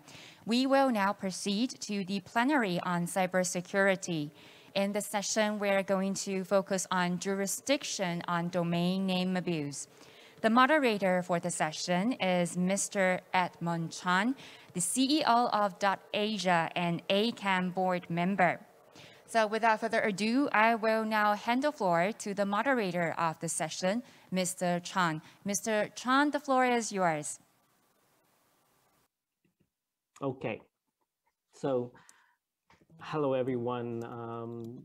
Good to have everyone online. I know that there are people in Taipei, again, saying hello from Hong Kong. It's always exciting to talk about ICANN, and this is a topic that has been around for quite some time, which is domain name abuse. Let me just quickly share my screen here. Yeah. So it's interesting that I just want to point out that the session name is domain name abuse. And I think this is specifically designed so that it doesn't say DNS abuse. I will spend a little bit of time making a little bit of differentiation there, but I think my panelists will add to that. Just to welcome everyone together, joining myself, Edmund Chung here, I'll go by the sequence that people will be speaking rather than the sequence in front of you. So here with us also is Alvin Kwan, Regional Director East Asia of CSC, Graham Bunton, Director of DNS Abuse Institute, and Thomas Cooper, Director of Taiwan Trademark Association, also from Gandhi, I think. Henry Tsai, Division Chief Judge, Taiwan Shilin District Court. So before I pass to the panelists, I guess I'm here to give a little bit of what we are doing at .Asia, and also a little bit of a kind of agenda setting here in terms of framing the question. So this topic of DNS abuse is really, I was looking back at it, and the first time I sat on a panel to talk about DNS abuse was actually back in 2011 at the Singapore ICANN meeting. And interestingly, that is the ICANN meeting that the new GTLD program was approved. So this two things have a lot of things that are kind of interwoven. The topic of DNS abuse always comes up when new generic top-level domains are introduced. But I guess, fast forwarding to, over a decade from then, there has been on and off discussion about DNS abuse, but the last few years, of course, has been much more intensified discussion. And recently, the European Commission commissioned a study on domain name system abuse. DNS abuse has been doing its rounds. It has various initiatives have tried to define DNS abuse a little bit differently. And I'm actually glad to see that today's session is called domain name abuse, because we are talking about different things.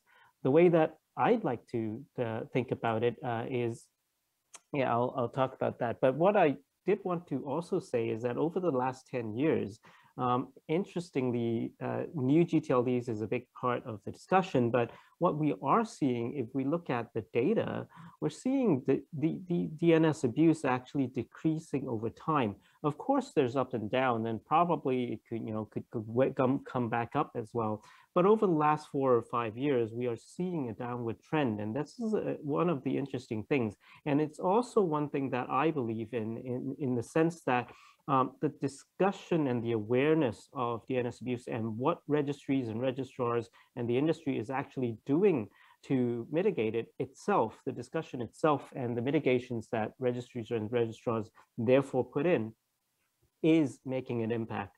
And the discussion itself is also making an impact in creating a sense that abusers would probably look for other lower hanging fruits to engage in the kind of the kind of abuses. And another interesting thing you see, both of this comes from the study that the report that ICANN put out recently. You could see that a lot of the abuse reported is actually spam, and then there's a significant chunk of phishing, and some command and control, and some malware.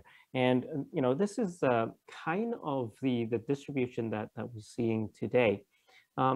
Again, speaking of addressing the issue, I think it's important to look at DNS abuse, and this is the way that I like to see it. There's a larger ecosystem, but there's the ecosystem of the registry and registrar, and the DNS itself, including where ICANN is in control, or ICANN is actually I shouldn't say in control, but under ICANN's purview. But there are also aspects or components that is beyond ICANN. What is within ICANN are the generic top-level domains, registry and registrar systems, and the interface with the registrant. What is beyond ICANN is actually many other infrastructure, web hosting platforms, applications, and most of the DNS resolvers, and actually most of the DNS servers, are not within ICANN remit. So are CCTLD DNS. ICANN does have a connection into the root DNS, and later on today in the next plenary that I'll also be on, we'll talk a little bit more about CCTLDs, but that's also a little bit beyond the ICANN remit. And what is important to note is that abuse can happen in various different places. And that is why I think, when we talk about DNS abuse, we need to talk about the abuses that are happening both within ICANN's remit to address, and also beyond. And another way to, the better way that I want to really highlight to look at this is that there are lots of cyber abuses, and there are abuses that involve the domain name as well. But there is a subset that is DNS abuse. And then there's a smaller circle that is slightly shifted, that are abuses that are appropriate for top-level domain registries and registrars to address.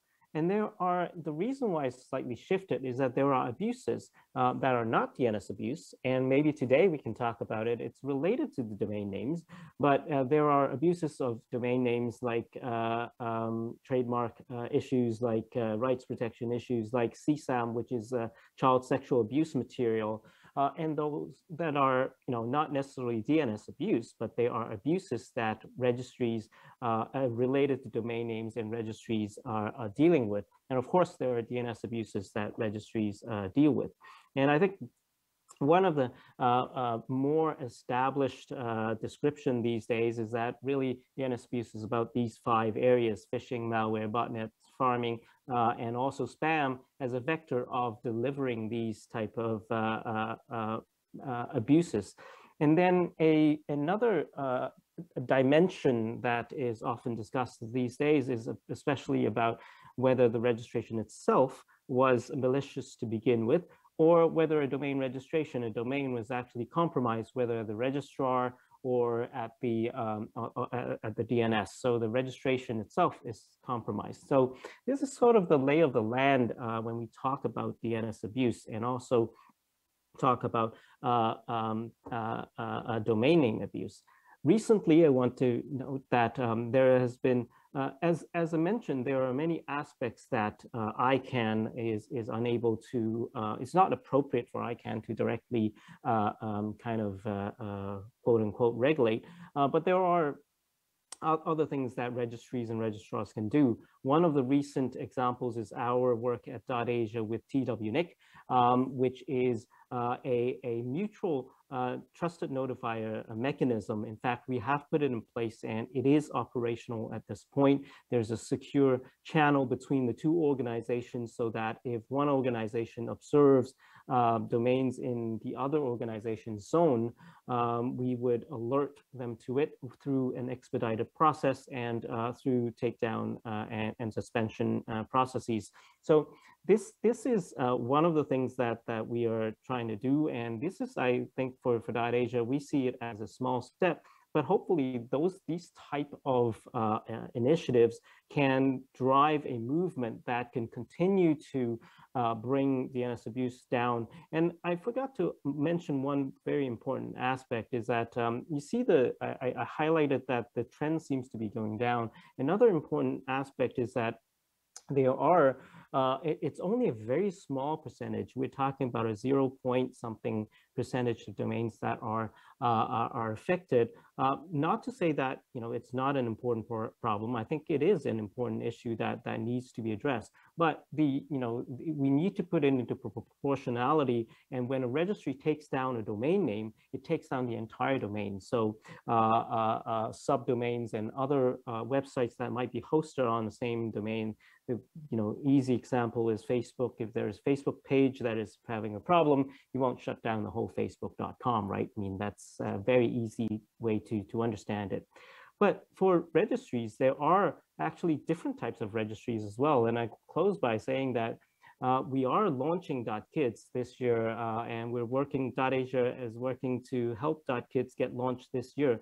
And a domain like .kids obviously would have a very different takedown policy and addressing abuse that are related to domain than .Asia or some other top-level domains. It is going to be much more aggressive in terms of suspension and more protective policies put in place. So different types of TLDs really, have different, levels and different jurisdictions. Also, another highlight is that different jurisdictions probably have different ways to do it. So how do people report abuse? How do we accept reports into abuse? How do we deal with reports about abuse?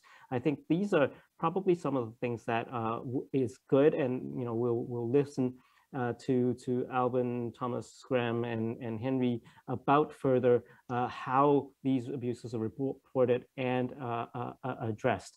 And that's really my starting point. And I will now go to Alban, who will talk a little bit about how I guess CSC is dealing with with abuse and also dealing with registries in terms and other players in addressing abuses. Over to you, Alban. Thank you very much, Edmund. So maybe let me introduce myself again. So I'm the regional director for CSC in the East Asian market. CSC deal with a lot of the corporate domain management, but also deal with online brand protection, which divert into two separate streams. One is anti-fraud, which deal with a lot of phishing attacks, takedowns, and things like that. And the other stream would be general online brand protection, which would address a lot of the intellectual property issues as well. So from that regards, I have a lot of experience in terms of how we actually deal with these things. So let me first start with my observation. So, it's really good for Edmund to actually put things into context, because DNS abuse is a really specific kind of thing. And if we expand the scope into like domain name abuse or cyber abuse, we're talking about broader things. But I think put in context, we see a lot of problems from individual, from cybersecurity, from intellectual properties. A lot of fixed things exist online, and then these people try to report it either through takedown providers, law enforcement, or individual requests. There are millions of requests globally, and these requests are being sent to platforms or intermediaries to deal with, and that's a problem because there's just too many requests. The law is not really refined to deal with this, and I think in the ICANN context, we are trying to, as a community in ICANN, trying to deal with what we can deal with within this broader problem. So the question that I want to ask first is that, why does other ICANN initiatives like IPv16 etc. adoption failed? I shouldn't say failed, but it's not really good. So why would DNS abuse as something that is as meaningful, as important to the community failed? In a similar fashion, not being adopted really well in a similar fashion as well. I think the problem is that when I talk to a lot of the enterprises about why don't you implement DNSSEC, IPv6 and stuff like that, most of the business say that they understand the needs, they agree with the theory, but for them, the problem is there's no commercial drive for them to actually do something. There are other more important issues with better ROI, cloud migration, for example. You know, it's not more important for them. It's not that they don't agree with what about the importance. So it's a really a priority issues that we're dealing with here. So I think what we have to think about when you talk about DNS abuse or in a broader context, domain name abuse, including UDRP and things like that. But more specifically on DNS abuse, what's the commercial drive? So my observation is this the problem that we're trying to solve is actually a cost transfer problem. So there's a cyber sorter, a cyber, you know, they might infringe on someone names or send a phishing attacks or whatever. All right, so this creates a cost for all these global brands around the world and individuals as well. That cost is uncontrolled at the moment because there's no way for me to prosecute this person. It's really hard to find that guy. And there's just a lot of spam, lots of phishing attacks every day. So cost is incurred by the community. Then the community basically say, all right, that's too many problems, too costly. We need to do it cheaper and in volume. So they engage these takedown providers, anti-phishing providers, brand protection provider, law firms, etc. And effectively, they can transfer the cost incurred to these providers. So the providers are now then responsible to deal with these problems. Now the providers is experienced two issues.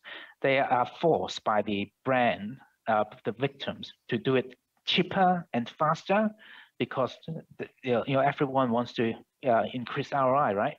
But in order to do so, they have two ways to do that. They can either bulk takedown by template complaint, or they can, you know, even if you know, that particular case doesn't really fit the clear definition of DNS abuse or phishing attacks, they would attempt to take it down, or even if it doesn't fit the typical you know, definition of a intellectual property abuse, they will also attempt to do it in multiple ways and automatically by templated emails. So effectively by doing so, you know, we're transferring cost from the takedown providers to the platforms, because platforms now are overwhelmed by thousands and thousands of requests, and they have to, and these are all, a lot of the time it's just templated as well, so they have to sort through all these and make a judgment. So the burden of proof is placed upon the intermediaries to make that decision, and they don't have the legal background to make that you know, decision. To resolve that, the platforms and intermediary now have to you know, tighten up their procedures, you know, make sure that, you know, the definition is airtight, so they don't bear the legal liability. They demand higher evidence, tighten the policy, and you know, they make the procedures even tougher in order to pass on the cost back to them. So not pass back, but to reduce their own cost. But in doing so, they pass back the cost to the brand owners as well, because now the takedowns are not effective from the brand owner perspective. If you deal with a takedown with, you know, multiple days or weeks, that's the cost for most of the brand owners, because they suffer from the attack. So the real commercial problem of DNS abuse is that it's too expensive for the intermediaries to deal with it. The current situation is too inefficient and for the frequently targeted victims. So trusted notify is something that you know, Edmund talked about. I won't go through this slide because we don't have time, but you know, it's a really good way to actually absorb costs from both ends and actually make it efficient and really cost effective for the intermediaries as well. So the conclusion is that driving DNS abuse, because it is a social responsibility for us to do that, it may fail, and I would argue that it's likely to fail because change needs to be driven by a commercial need. And so we have to have a commercial mindset when you design DNS abuse program. And the real issue is how do we drive down costs for registrar hosts or registry, and how do we increase efficiency for the frequent complainer or the agency to do it. So we need to be able to design a trusted notifier system so that intermediate can outsource cost to the TN and generate efficiency for the complainants to actually justify whatever costs that incur in building that program. And the last point is we need to get the commercial stakeholder to get involved earlier as well. So that would be my presentation to kind of start the discussion. Back to you, Edmund. Thank you, Alvin. A very interesting observation how become overzealous really at some point, and then now the platforms are pushing back a little bit. I guess next we go to Graham, who will probably give us a little bit of an answer to what Alvin is asking for. Maybe working on it, and I'll get there. Thanks, Edmund, and thank you, TW, for having me today. I'm pleased to be here. Maybe a little, so I don't have slides. I'm going to talk a little bit about the regulatory environment and some of the initiatives that the DNS Abuse Institute is working on. But first, I'll start with a little bit about myself and the Institute. The DNS Abuse Institute, or DNSAI, as I will shorten it to, was created by Public Interest Registry, who run .org last year. They were looking at the problem in a similar way as I do, and also kind of similar to how Edmund, yourself, and Alvin were talking about this, which is we have a very complicated ecosystem, and what I think of as a collective action problem, in that there's lots of bad domains out there, but resolving them is not going to happen at the individual level of registry or registrar. That resolving these problems really requires greater coordinated, focused work, and someone needs to take up the mantle and do that. And that there was sort of no one well positioned to do that prior to the creation of the DNS Abuse Institute. So that's our job, is to look at the ecosystem that we're all operating in and identify those places that Alvin was doing a good job of highlighting, of sort of complexity and friction, figuring out those processes that aren't working, to figure out where the commercial incentives are misaligned with dealing with abuse, and seeing if we can move some of those complexities into the Institute and enable registries and registrars to be more proactive on abuse, to reduce it across the ecosystem. So that broadly is what we're trying to do. I'm going to talk for a few more minutes about the regulatory environment around abuse, the various rules and regimes around it. I'm going to go for a brief moment into the why that we do this beyond just commercial requirements. And then I'm going to talk a little bit about what it is that the Institute is up to, and some of the initiatives that we're launching pretty shortly.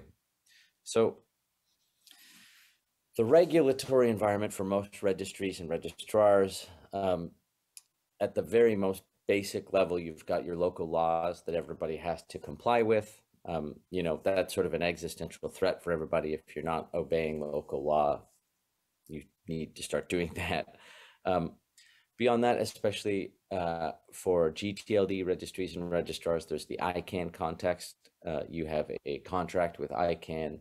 They have a compliance team. They enforce the rules of operating from that place. And then there's individual registry and registrar policies that you're going to have to comply with. All of these are contract-based. Many of those contracts vary in quality. I think there's a lot of ambiguity inside of the ICANN registry and registrar contracts. That's one of the issues that we've been talking about a little bit here in Paris at this Internet and Jurisdiction meeting, which I'm attending this week. clearly in the ICANN context, there's a lot of this discussion that we're having around the obligations and whether there needs to be more or less of them, or the existing ones refined. And we're in that place because there is a lot of abuse prevalent, however we choose to define that. And it seems quite clear to me anyway, that the community needs to step up and get to a place where it's self-regulating more efficiently. Backing up slightly, I was talking about the sort of specific policies at the registry or registrar level, and I wanted to highlight that it's very important that everyone have an anti-abuse policy if you're operating within the DNS. If you do not have one of those, one of the outputs from the DNSAI relatively recently was a generic anti-abuse policy, so that any registry or registrar can go to our website. It's on our blog.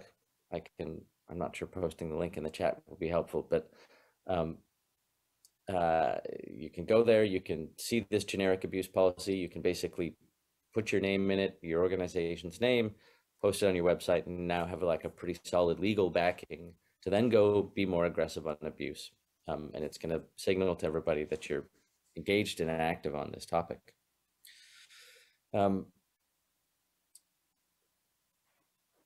There is, however, I think more than just a, contractual requirement or a legal requirement to be active on abuse.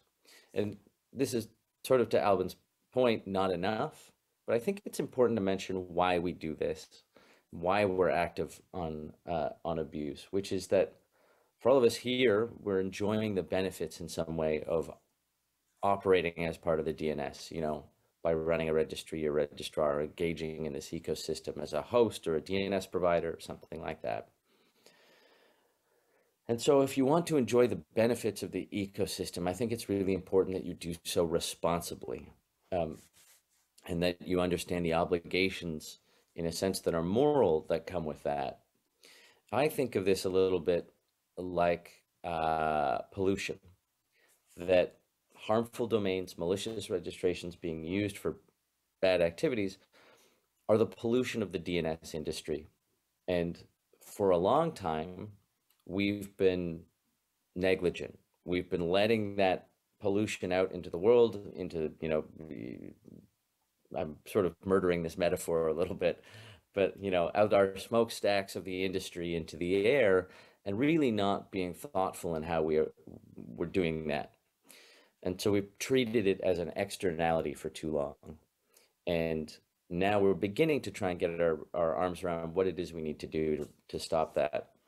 And to really make it clear, or another component of like, okay, so we have this sort of moral obligation. If we're getting the benefits, we should have some of these responsibilities too. It's also very clear, at least in the European context, that a failure to do more and to understand this problem better is going to result in regulation. And it is almost always better if the industry self-regulates effectively, because European legislation with the GDPR was pretty difficult, and government regulation is really difficult to get it quite right for the industry. And so I think we're going to be in a much better place to address abuse ourselves. And so what does that mean? What am I really asking people to do? I'm asking people to accept and respond to reasonable evidenced reports of abuse, based on your use policy that you've hopefully adopted and published, that you're investigating those abuse reports, and you're mitigating harmful domain names where you see them. There's a lot in there, though, that is difficult. There's a lot of friction and complexity in that. And Alvin did, I think, an excellent job in his presentation of that sort of cost transference problem. And so this is a place where the Institute is working, and we are launching a service called NetBeacon in the next couple of weeks. Really, it'll be in the first week of June, to exist as an abuse intermediary, where anybody will be able to report abuse into it. It's going to clean that abuse up and standardize it so that the report is more structured and more evidenced and enriched with useful data. And then we're going to be distributing that to registries and registrars. And hopefully that's going to take some of the friction out of getting abuse reports into registries and registrars and help them scale their activities a little bit easier. We think it's going to be really powerful for reducing abuse because it's going to enable registries and registrars to act quicker on better reports. And we can reduce the amount of unevidenced, duplicative, not actionable abuse reports going into registries and registrars and really get them back to the job of actioning the stuff that they should. So I'm pretty excited about these opportunities in the future to reduce that complexity and friction in the ecosystem, to enable registries and registrars to be more responsible, to help them find and discover and meet those sort of moral obligations, and then potentially to reduce the impact of outside regulation. I'll stop there. Thanks, Edmund. Thank you, Graham. NetBeacon is certainly an exciting development, and whereas Albin mentioned that social responsibility itself is not enough, Graham seems to still be saying that the moral obligations is the starting point. But of course, there are other sticks and policies that need to be put in place. We talked a lot about the registrar side. I know that Thomas is also from registrar side, but I think today he's going to talk to us a little bit more on the other types of abuses and trademarks and so on. Thomas, over to you. Okay. Hi. So yeah, basically I'm also a member of or director of the Taiwan Trademark Association. So today I'm mostly speaking for the trademark point of view. And I'm also a member of the International Trademark Association Committee for the Big Five trademark offices. And so I want to give a little bit of, I think DNS and trademarks are somewhat related as well, because a lot of the people who own brands, they also go against DNS abuse and also against domain names which are using their brand, obviously.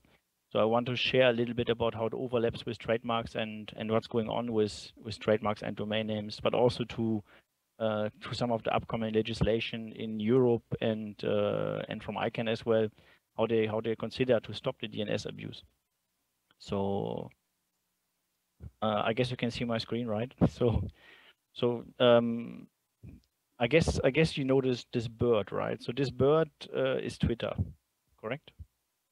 No, okay. So the story about this bird is that Twitter has contacted the Singapore Intellectual Property Office and asking them to say, okay, hey, this bird registered by VV Technology in Singapore is infringing our trademark because it's a bird in flight, and VV Tech actually wanted to make the case of having their own app with this logo. So they registered this trademark actually in 2018, I believe, and then once they made the app, Twitter went after them and told them, okay, this is similar to our logo and they should not be allowed to use this logo. So even they have registered the trademark, Twitter was arguing, okay, this is too much similar to our logo, which is basically just a bird in flight.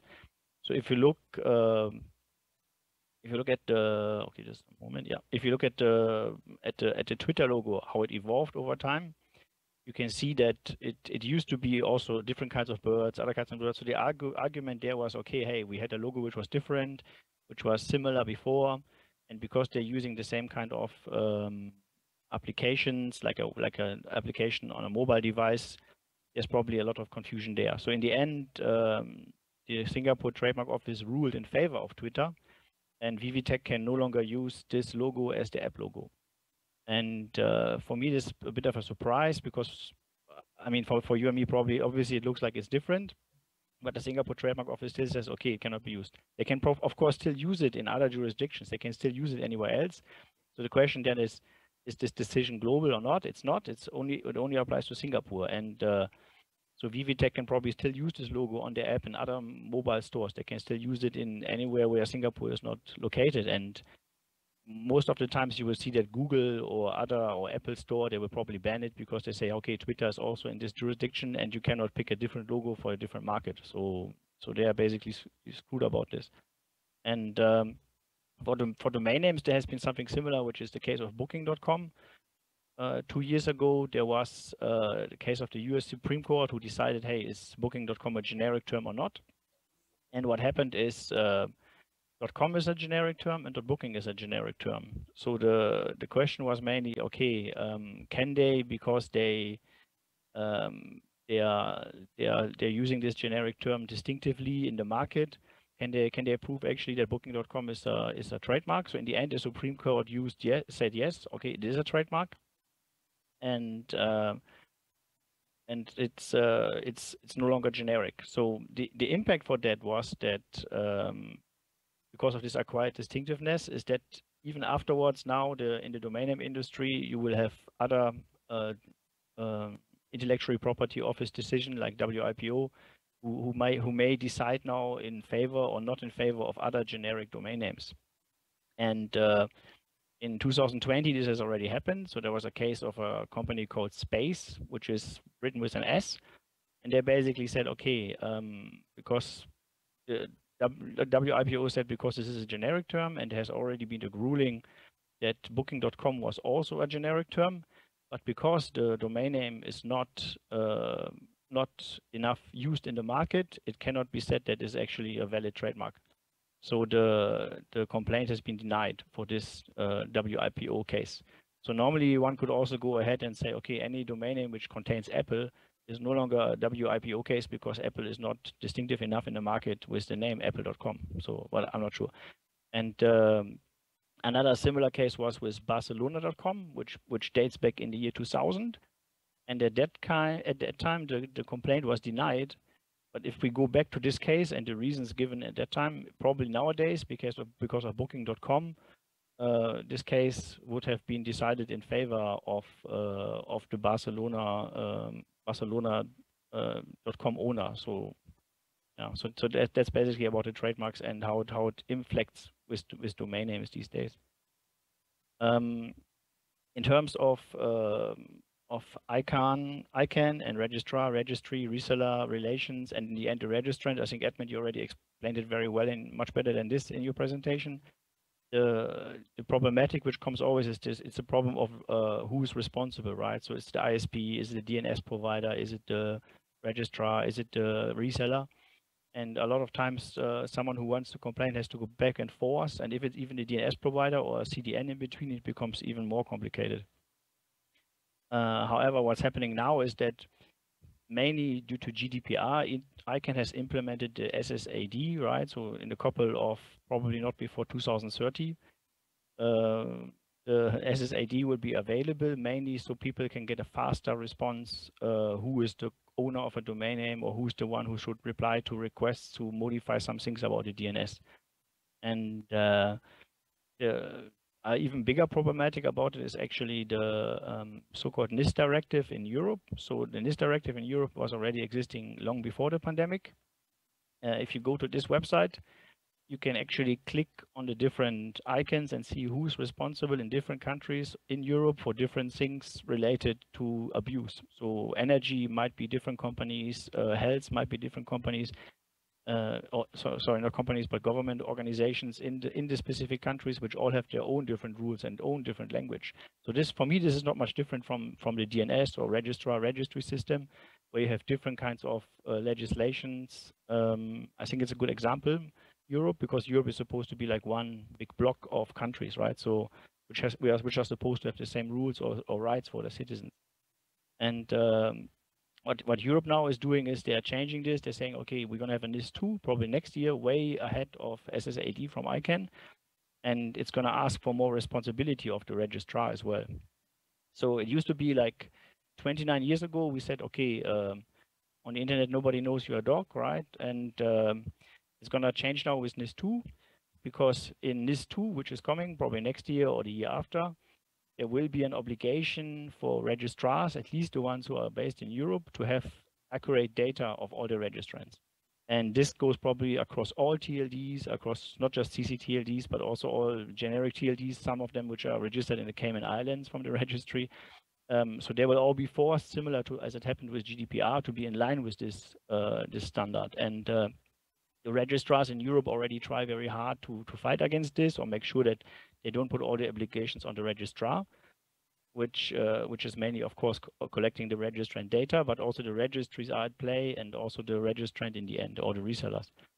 And so the center, which is the organization of European CCTLDs, said to this, okay, on the internet, everyone already knows you're a dog, but now you also have to prove it. So that's the comment to this. And also they're hoping that that NIS2 will eventually not happen in the current form as it's proposed by the European Union.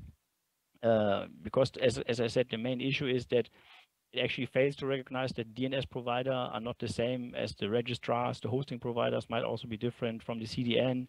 So the biggest danger about is that eventually, regardless where the abuse happens, if it's DNS or some hosting provider or CDN, we're actually going to go backwards, and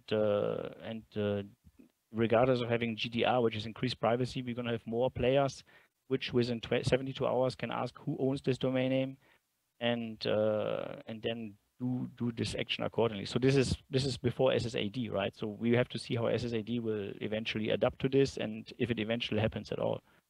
So yeah, so that's my few slides on this topic.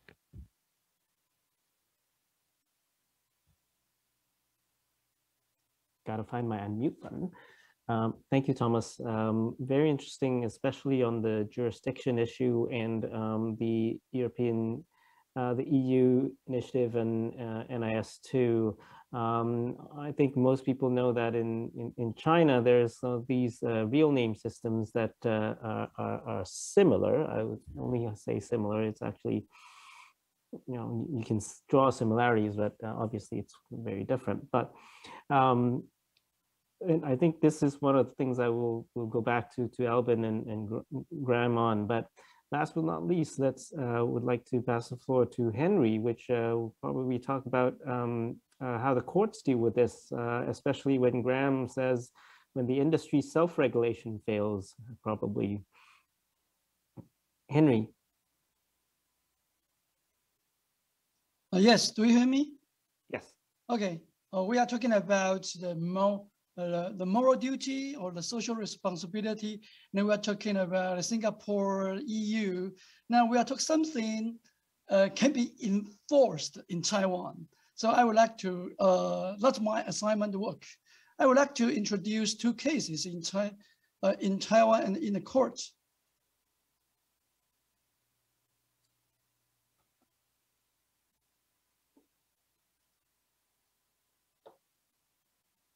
Okay,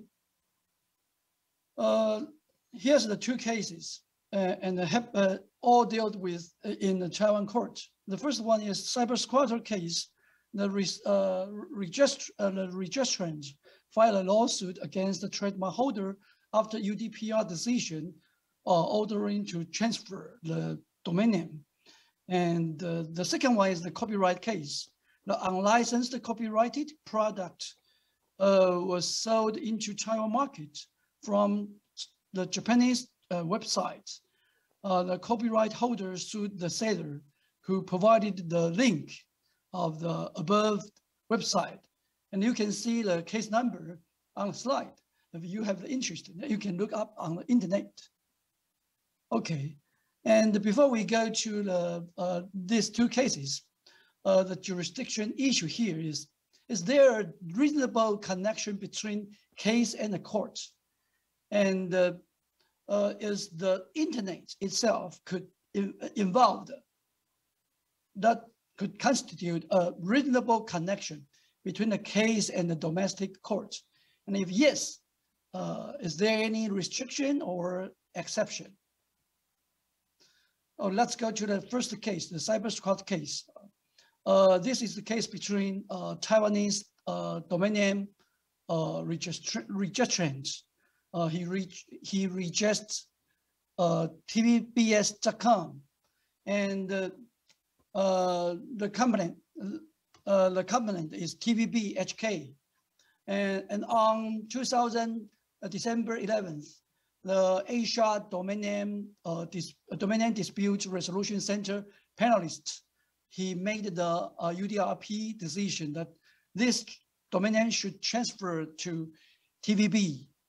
So the registrant filed a lawsuit within 10 days, according to the UDPR, the Article 4K, and the registrant requests declaratory judgment that the TVB has no right to exclude plaintiff's registration and use of tvbs.com.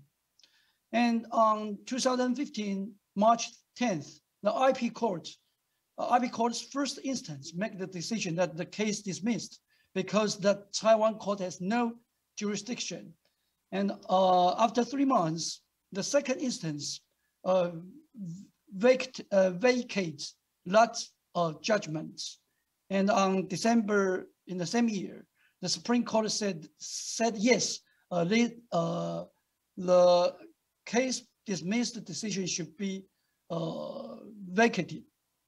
Okay, so here's the analysis of the copyright of the Cyber Squad case. And actually, this case is substantially a tort claim case. In a general situation, a court claim will raised by the victim, that is the trademark owner. But after the UDPR, then the action will raised by the registrant. In the first instance, the question asked is where did the tortious act happen? And the judge in the first instance said that it happened in Hong Kong because the UDRP decision was made is provided by the AD-NDR panelists, and they are in Hong Kong. So he thinks that Taiwan court has no jurisdiction. And in the second and the third instance, they all think that the result happened in Taiwan because the registrant used the domain name in Taiwan, and the registrant himself was in Taiwan, and he made the registration in Taiwan. So, and the trademark owner has trademark rights in Taiwan. So the second and third instance think that this results happened in Taiwan, so that the Taiwan court has the jurisdiction.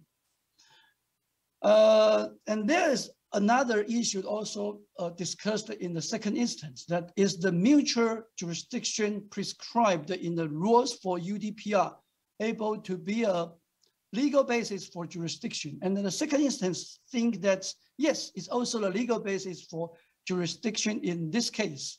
But in the Supreme Court, they think that it's an unnecessary issue. And here's my comments. The first, having trademark rights in Taiwan does not automatically means that the Taiwan court has jurisdiction on all cases involving disputes with that trademark and the domain name. For example, if the Taiwan court deal with a case about a case with tvbs.tv and this domain name only used in Tuvalu and nothing to do with Taiwan, I think under that situation, we cannot say that because the trademark owner, TVBS, has the trademark rights in Taiwan so that we can exercise the jurisdiction on this case. So I think that the mutual jurisdiction in rules for UDPR should be the key element to the jurisdictional issue. For more details, you can just check out my article published in Technology Law Review. And I appreciate that in the second instance in the court, they also cite this article. Okay, here you can see the mutual jurisdiction prescribed in the rules for UDRP. It said that the domain names holders address, the court there has the jurisdiction. So since the registrant is in Taiwan, that the Taiwan court should have the jurisdiction on that case. And here is the rules for UDRP. Because when the trademark owner make a complaint of the UDRP, he have to sign that the complaint will submit to the jurisdiction and one list specified mutual jurisdiction, so that the registrant home court can have the jurisdiction. Okay, here the second case about the copyrights, and the party is Taiwanese copyright owner Xu Weihui, and versus a Japan-based company. It's called Village Vanguard, and the copyrighted work is Gorilla Girl. It's a figure. You can see the work here. And here is the disputed work. It was sold in Japan. You can see the link. You can see it. Its name is Pink Army Women. Okay, the Xu Weihui contended that consumers in Taiwan can also buy the Pink Army Women online through a third party's website, Buyee, and the link was provided by the Village Vanguard on its website. But Village Vanguard argued that Buyee is nothing to do with the is nothing to do with Village Vanguard, and the court final decision is that Taiwan court has the jurisdiction because Xu Weihui demonstrates that she can successfully buy the Pink Army Women on the Buyee via Village Vanguard's website just during the trial and in Taiwan.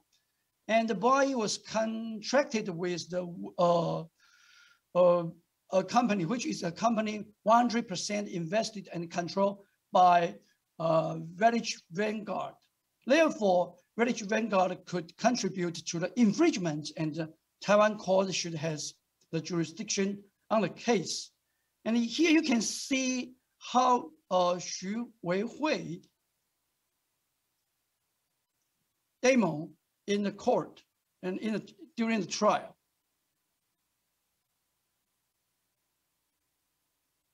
Can you see? Can you see the Google on the slide? No? We can only see the slide still. All right, let me try another one.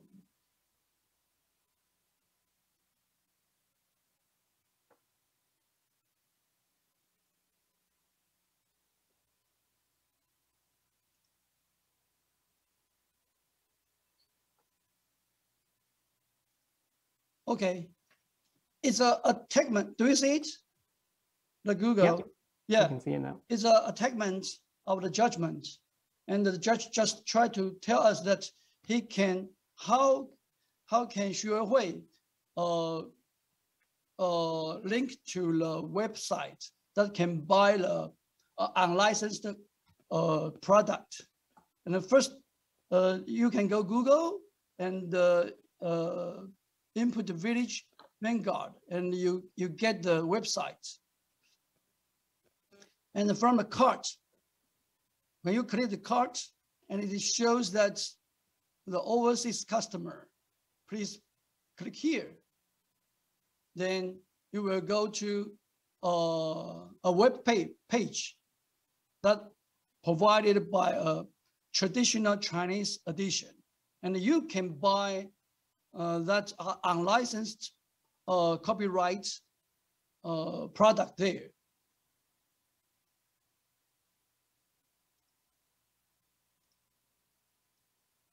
So that's why the court thinks that the Taiwan court have the jurisdiction.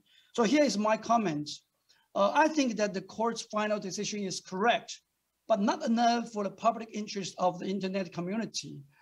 That the internet can, especially the domain name connected people all over the world, does not automatically mean that one court can have a reasonable connection to any case happened outside its territory jurisdiction.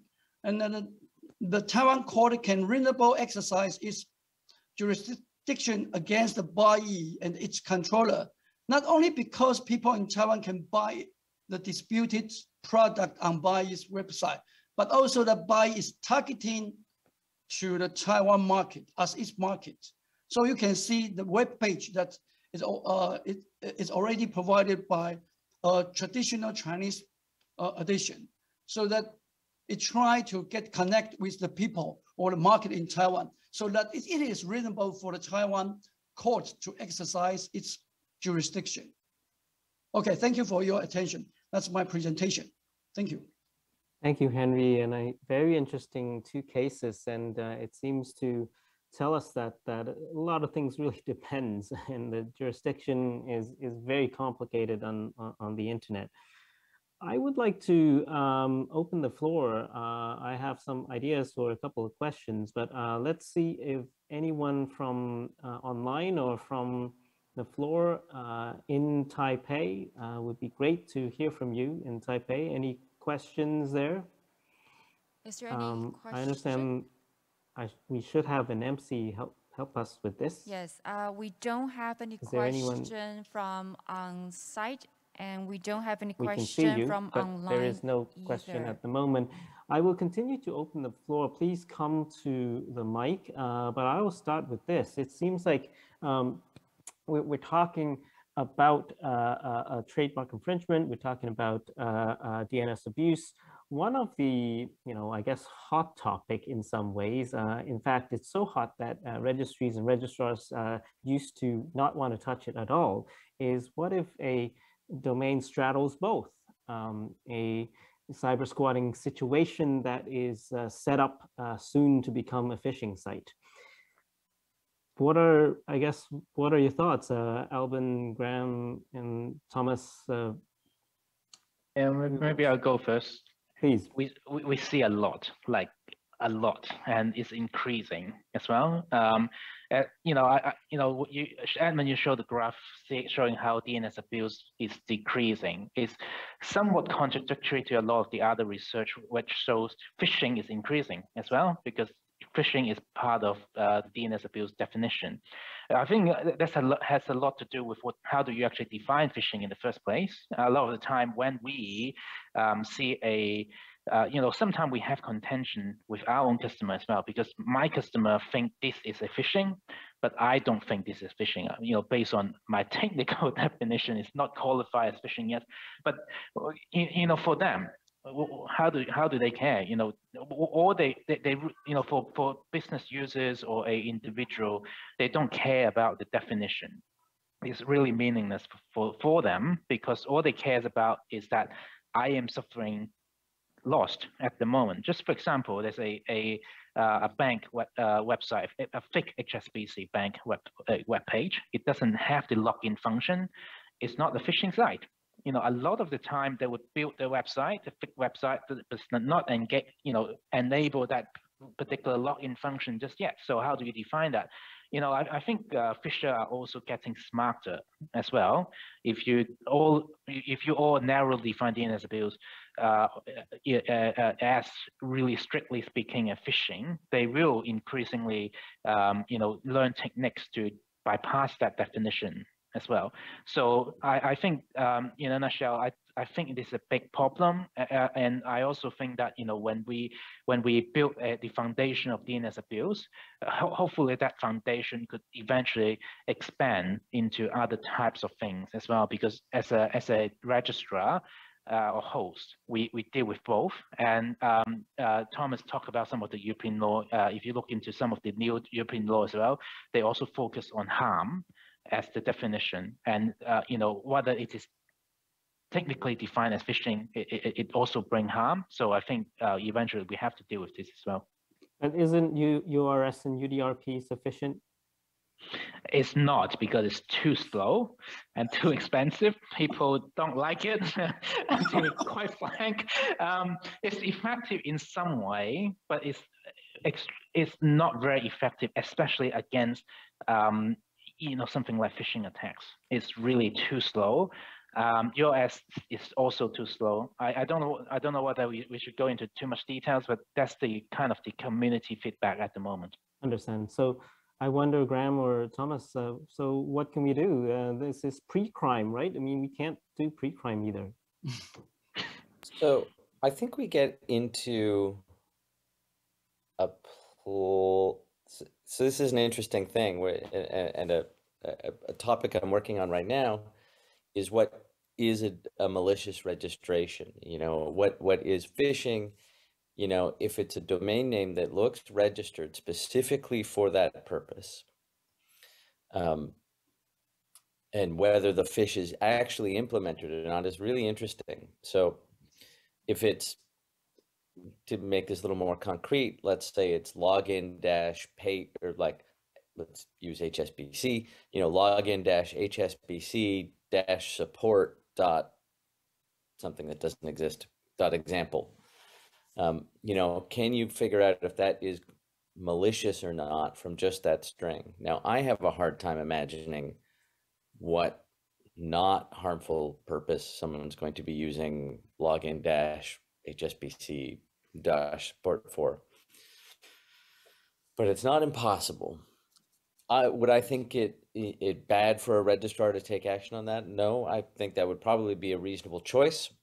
But there's also, you know, we think of this often as very binary, that we can suspend a domain or not, and that for most circumstances is the tools available to a registry or registrar. But you could also ask people to verify their identity. You could ask people if they have a relationship with HSBC in this case. You could just ask them what they intend to do, and then make a choice based on that. And so if you're detecting these potentially harmful things before they're actually implemented, I think you do have the opportunity to dig in a little bit deeper. So now it's a lot to ask for a registrar or registry to do. I think that most commonly the fastest tool at everybody's disposal is just to ask for someone to verify their registrant information, and doing that might be effective enough to address it. But, you know, where there is clear overlap between intellectual property interests, especially around brands, and phishing, I think that's great. I think we get a big win for everybody where we can address two harms at the same time.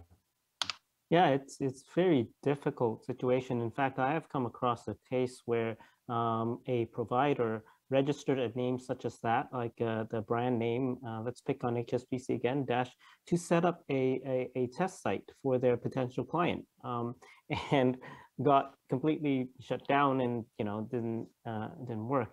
And another one that is even worse is that they set up a subdomain under their own provider domain, and then the entire domain got shut off because they were setting up a test site for their potential client, and their potential client's mother company from the US was so diligent to shut their whole domain down. These are some difficult questions. I wonder, what about, like, yes, we want to address these, but pre-crime is difficult for registries. Registries can check if the whois accuracy, but until the site turns rogue, any thoughts on what I guess Alvin or Henry or Thomas?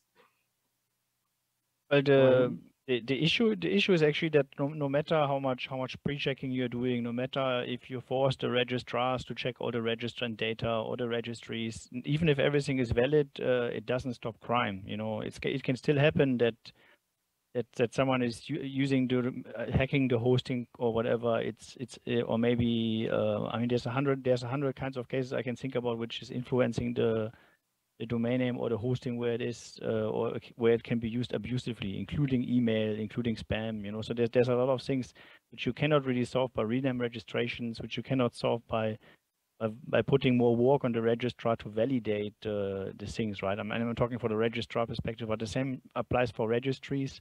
The same applies for DNS providers, CDN providers. I mean, they can do filtering, they can try due diligence, but in the end, it's not going to stop the abuse, right?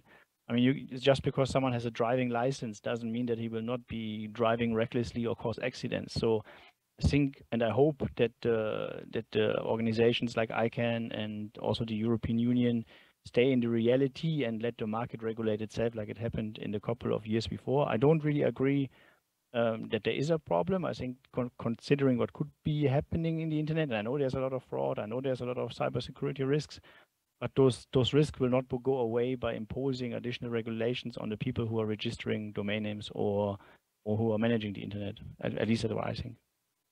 I think that's a very interesting observation. Is like these abuses, especially when we start admitting it, it's because it's bubbling up. And as these abuse bubbles up, as we define the DNS abuse as those 5 items, as I mentioned, you can see the ICANN measures, go down, because it's now we start measuring it. Now registries and registrars are doing it, responding to it. Then you see it go down.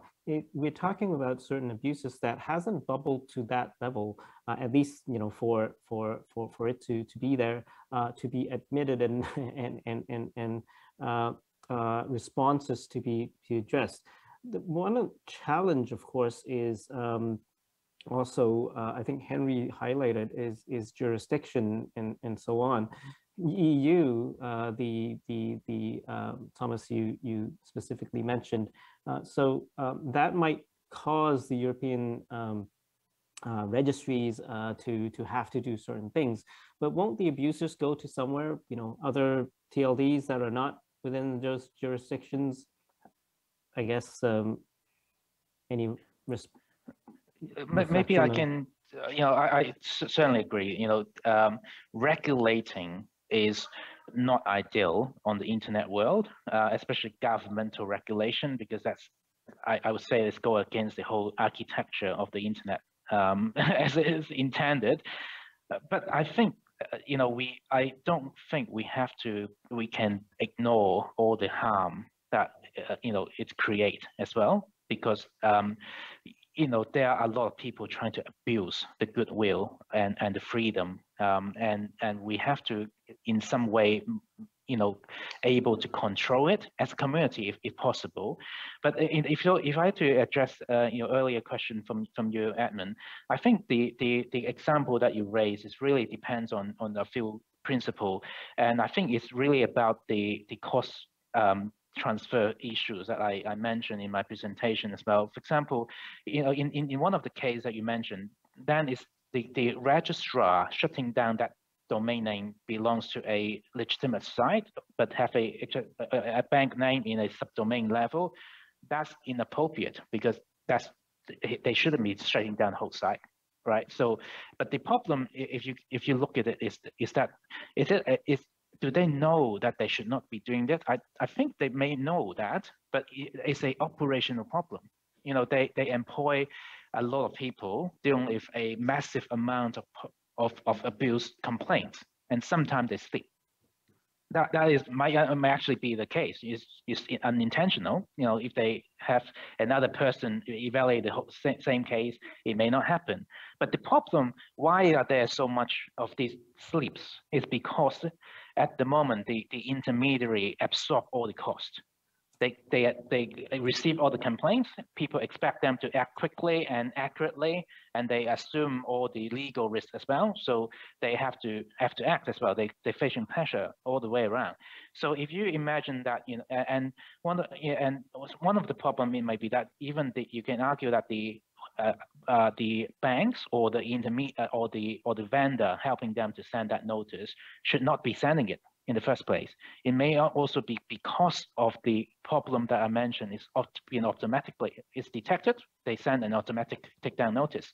So there's no evaluation in between. So that's precisely what happened, by the way. Thank you. I guess right then. So what if there's like a intermediary in between called trusted notifier? So the trusted notifier would look in the case, they have the due diligence responsibility to check this, and they would determine that in this case, they should not action. Now, and how do we actually, if they are absorbing the case, how do we control that they won't make the mistake? Well, we can do that because, in order for them to grant this kind of efficiency gain, they have to be evaluated. So there may be something like the success rate, the accuracy must not fall down from 90% or 95% accuracy rate or something like that. So the trusted notifier then have a commercial interest, not a social responsibility only, but commercial interest to ensure that they don't make mistakes.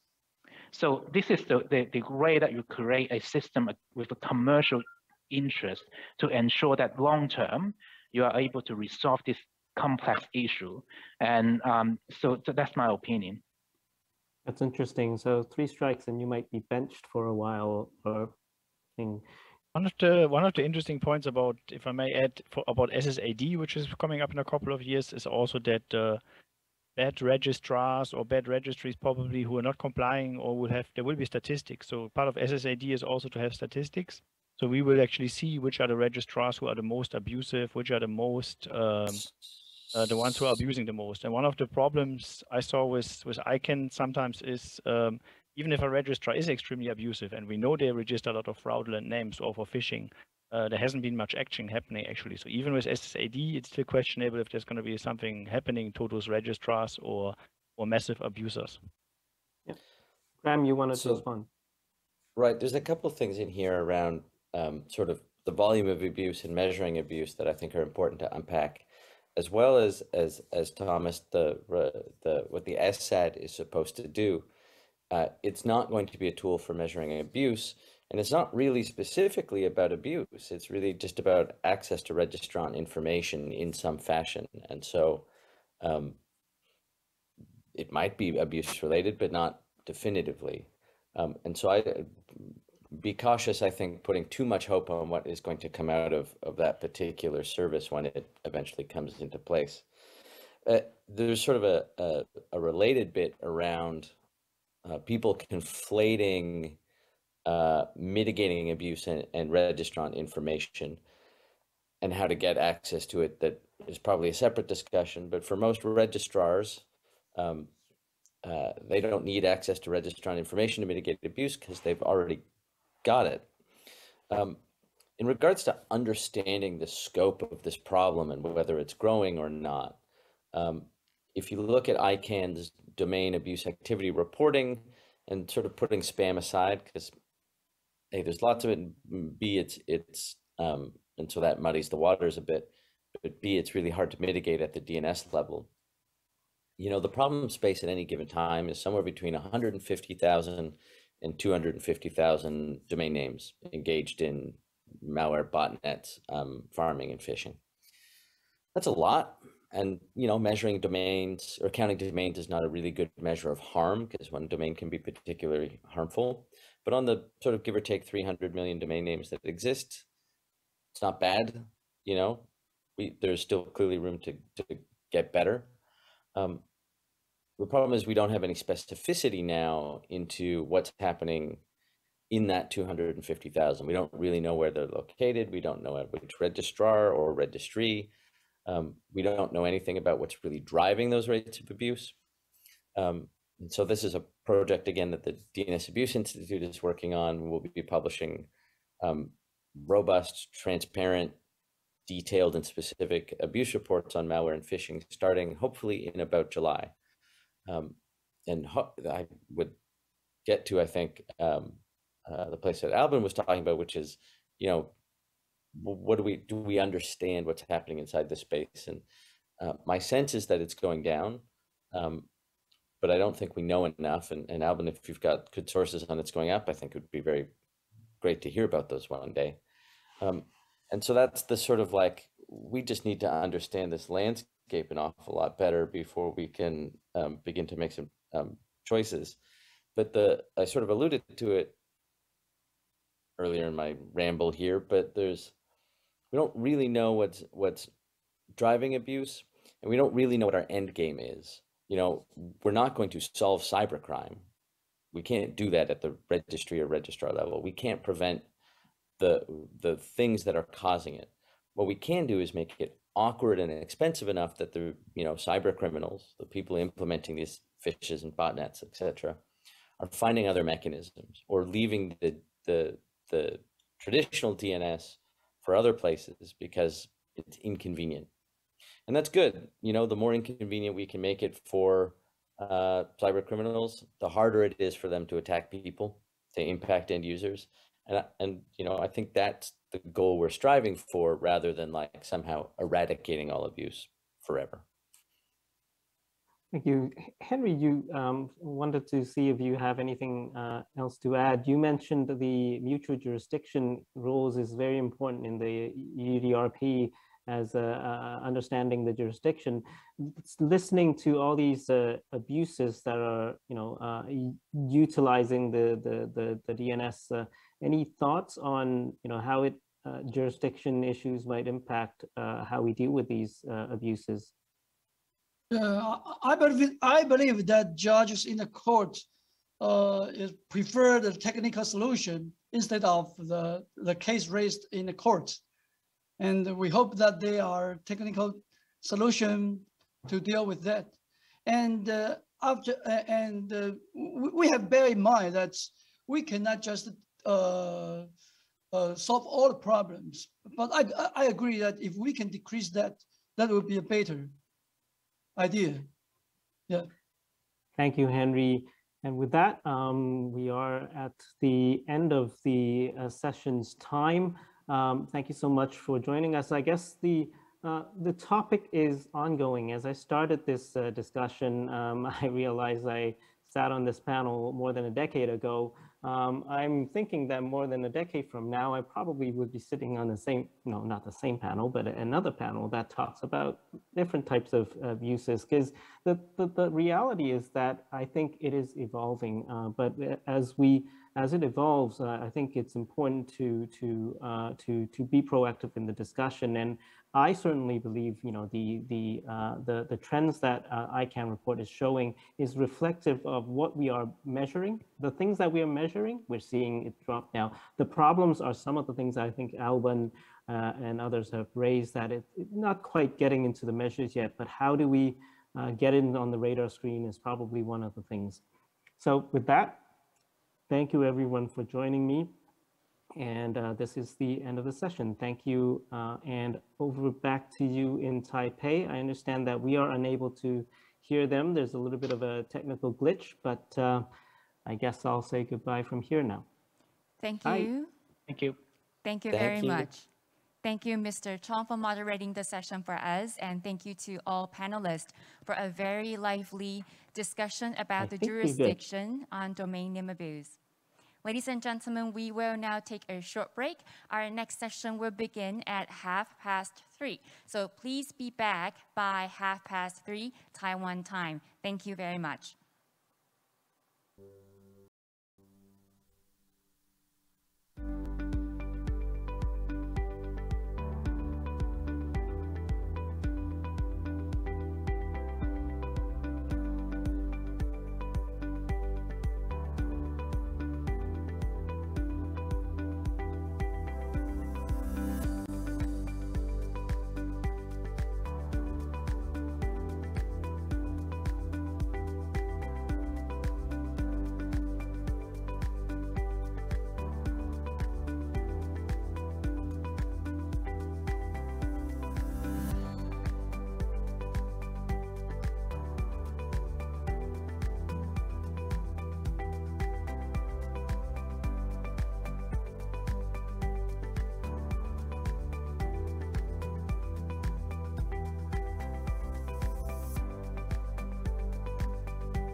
Ladies and gentlemen, our next session will begin very shortly. Please kindly take your seats. Thank you very much.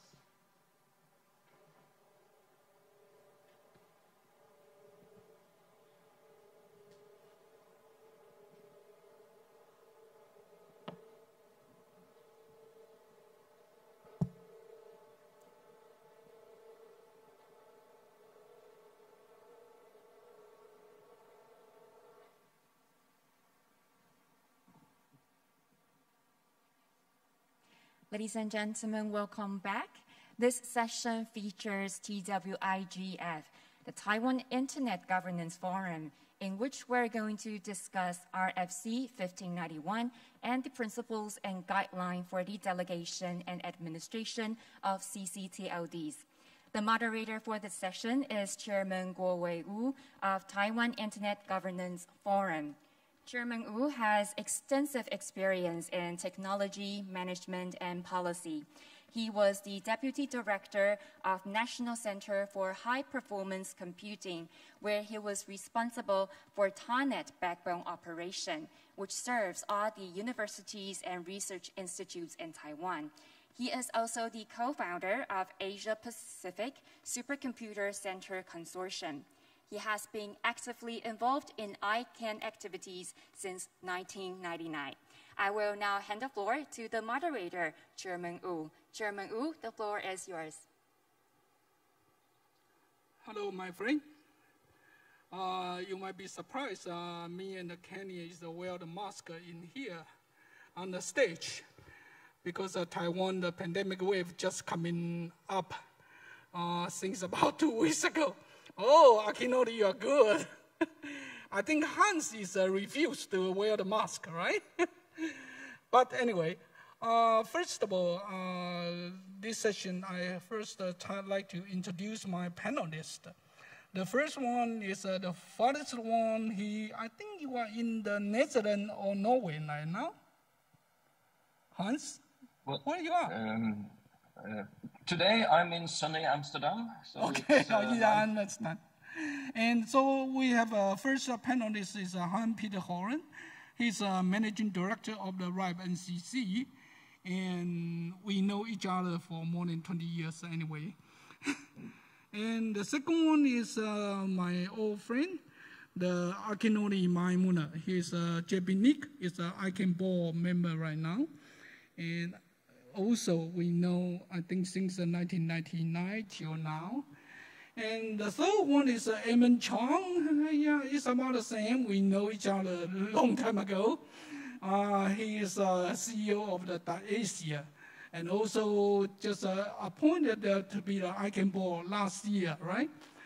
And so we have 2 ICANN board members. We have 1 RIPE NCC managing director. And the third one is Kenny Huang. He is CEO of the TWNIC and also the chair of the NICEPA. And at the same time, actually, he's AC member, or EC member, sorry, Executive Council member of the APNIC. And today, we'd like to talking about the RFC 1591, also the principle and the guideline of the delegation and administration of the CCTLD. Actually, for this panel, we more than like to talking about these 2 documents. We basically try to focus on several points and to invite our panelists to share their experience and also what they see on the technical procedural point of view, how to handle some of the cases. And the most important case and the critical cases actually is just happened sometime. It happened just around end of the February or early of the March. That is a country asking, the ICANN or RIPE NCC to remove another country's CCTLD or the IP address. And we are not here to talking about a political issue. We are not here to talking about the emotional, or we are not going to do the news report. Basically, we like to go through the technical documentation, such as CCTOD in the RFC 1591, and the principle and the guideline for the delegation and administration of CCTODs. And regarding for the IP address, actually, we like to go into, I think, in all the IR, regional internet registry, they all have a so-called transfer policy. And if we go through those of the technical policy, and then we can come back to discuss when we have this kind of request, and how it's possible this document can tell us what we can do. And at the same time, is that if we have some difficulty or some kind of trouble to do it under the current technical documentation, then what is the future we need to do? You know, so that is basically the focus point what we are going to discuss in this panel. So I will try to ask my panelists, the first one I will ask the Hans, Peter Paul Holland to tell us the case. And then I will go to the Kenny, and then I will go to the Akinori, and then go to the Eamon. And then I will, come into give them the time around 7 to 10 minutes talking about their point. And then hopefully we can have 20 minutes left to open the floor so you can, the people can ask in the question. And no matter you are online or you are on site, and if you are on site, please walk to the microphone. If you are online, please raise your hand on the room, and then let us know you want to say or ask any question. So let me go first. I'd like to ask the Hans Peter Horan. Hans, can you tell us when the country have that kind of request, and as your experience from early of the March till now, how the RIPE NCC handle this case, and what is the status right now? Hans, it's your turn. Thank you. Yes, thank you for that question. So as you know, I'm the managing director for one of the five regional internet registries. We really have a very simple, straightforward administrative task. We allocate IP resources to network, provided that they meet a few basic criteria. And we record these allocations in the RIPE registry. So far, everything is easy. Now, we are located in the Netherlands, which is a part of the European Union. So we are subject to European law and regulations and Dutch law and regulations. So what we discovered back in 2014, maybe even before, is that we need to pay a careful view on the European and Dutch government's sanctions that may affect our services towards our members. So for me, I joined the RIPE NCC 2 years ago as managing director, and one of the first things on my table then was the situations with entities in Syria and Iran that were covered by sanctions. Now, there are a lot of sanctions, some towards countries, some towards companies, which may be our members, and some towards individuals who may be directors or owners of our members. So we have to establish a way of handling and staying compliant. The Ministry of Foreign Affairs in the Netherlands, and I would say unfortunately, stated that IP addresses, or the right to registration of IP addresses, to be very specific legally, is an economic resource. And that means that the sanctions that cover economic resources actually covers these addresses. This means that we will have to, after dialogue with the Ministry of Foreign Affairs, take some action, which is not deregistering, I'm stressing that, not deregistering, but freezing transfers. Because the economic value directly in the registration is transferring it for money. So we have established a history, a practice, a policies in the RIPE NCC that we will, as long as a member is in good standing, we will not deregister addresses. There are some technical requirements. There are some financial requirements like pay your membership fee, pay your bill.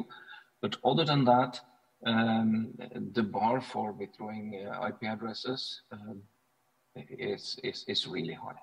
No, to this year, we got a request from the Ukrainian government to deregister IP addresses for specific entities in Russia, where their argument, paraphrased by me, simply is that these IP addresses, the entity behind these IP addresses, is doing malicious activity. And no, we're not talking about only cyber threats, but maybe also misinformation. And they want the RIPE NCC to deregister this. We believe firmly, the executive board of the RIPE NCC believes firmly and has done so in official board statements that the registration of internet resources should not be used for political reasons. No, this is a very difficult point to make when we are in a state of war. My Ukrainian friends, my Ukrainian colleagues, their families are in terrible situations. Bombs are hitting their homes, their streets, their work. This discussion gets soon very emotional. I, however, firmly believe that we are building the internet in order to make the world a better place, in order to make people be able to communicate. And I do believe that that is the ultimate goal, and that is what should be driving us. Communication should be there no matter what conflict we're in, and we should not be used as a political tool. So that is the background for the RIPE NCC, stating clearly that we have great sympathies for the request, but we cannot take any action.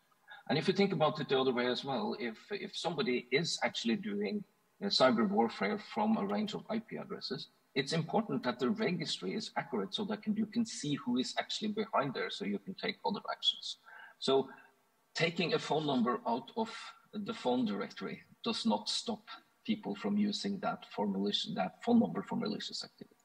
Now, if governments want to take actions, that's within government regulations, but that will be up to individual countries. And then the registry is not the way to go there for this. There is a regulation in the EU banning connectivity to some informational sites or distribution of broadcasts from some Russian entities. With the strong thinking of freedom of speech, I don't think that's a good regulation, but that's just my personal opinion. But if governments want to limit freedom of speech, they shouldn't use the registry, they shouldn't use the internet system. They should find other means to do that. So that's our starting point. We also, looking into this, see that we do actually have several other countries in our region in a state of war or armed conflict. It's difficult to find independent lists of this, but the World Bank has one. It lists Palestine, it lists Syria, it lists Yemen, and several others. So if we're going to make rules, which is not something that the RIPE NCC should do unilaterally, but should be established by consensus in our community, then we need to think holistically about this and say, well, if there is a war or an armed conflict, what should we do then? And I think that again leads back to, in most of these cases, if not all of these cases, open communication for the population is really benefit the humanitarian part of these conflicts. So back again, IP address resources or any internet resources should not be used for political means in conflicts. So back to you, Joe. Thank you, Hans. I think this is a great experience, and also it's a very interesting experience for you for in the 2 year in the managing director of the RIPE NCC.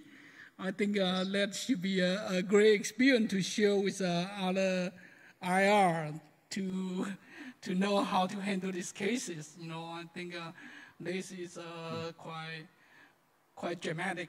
You know, So I think after the Huang saying, I'd like to ask the panelists, Kenny, Akinori, or Eamon, do you want to add some comment about Huang saying, or you want to ask Huang about other things regarding in this situation and this case? Please, Kenny, please. Okay, thank you, Chair, and also thank you for all the panelists.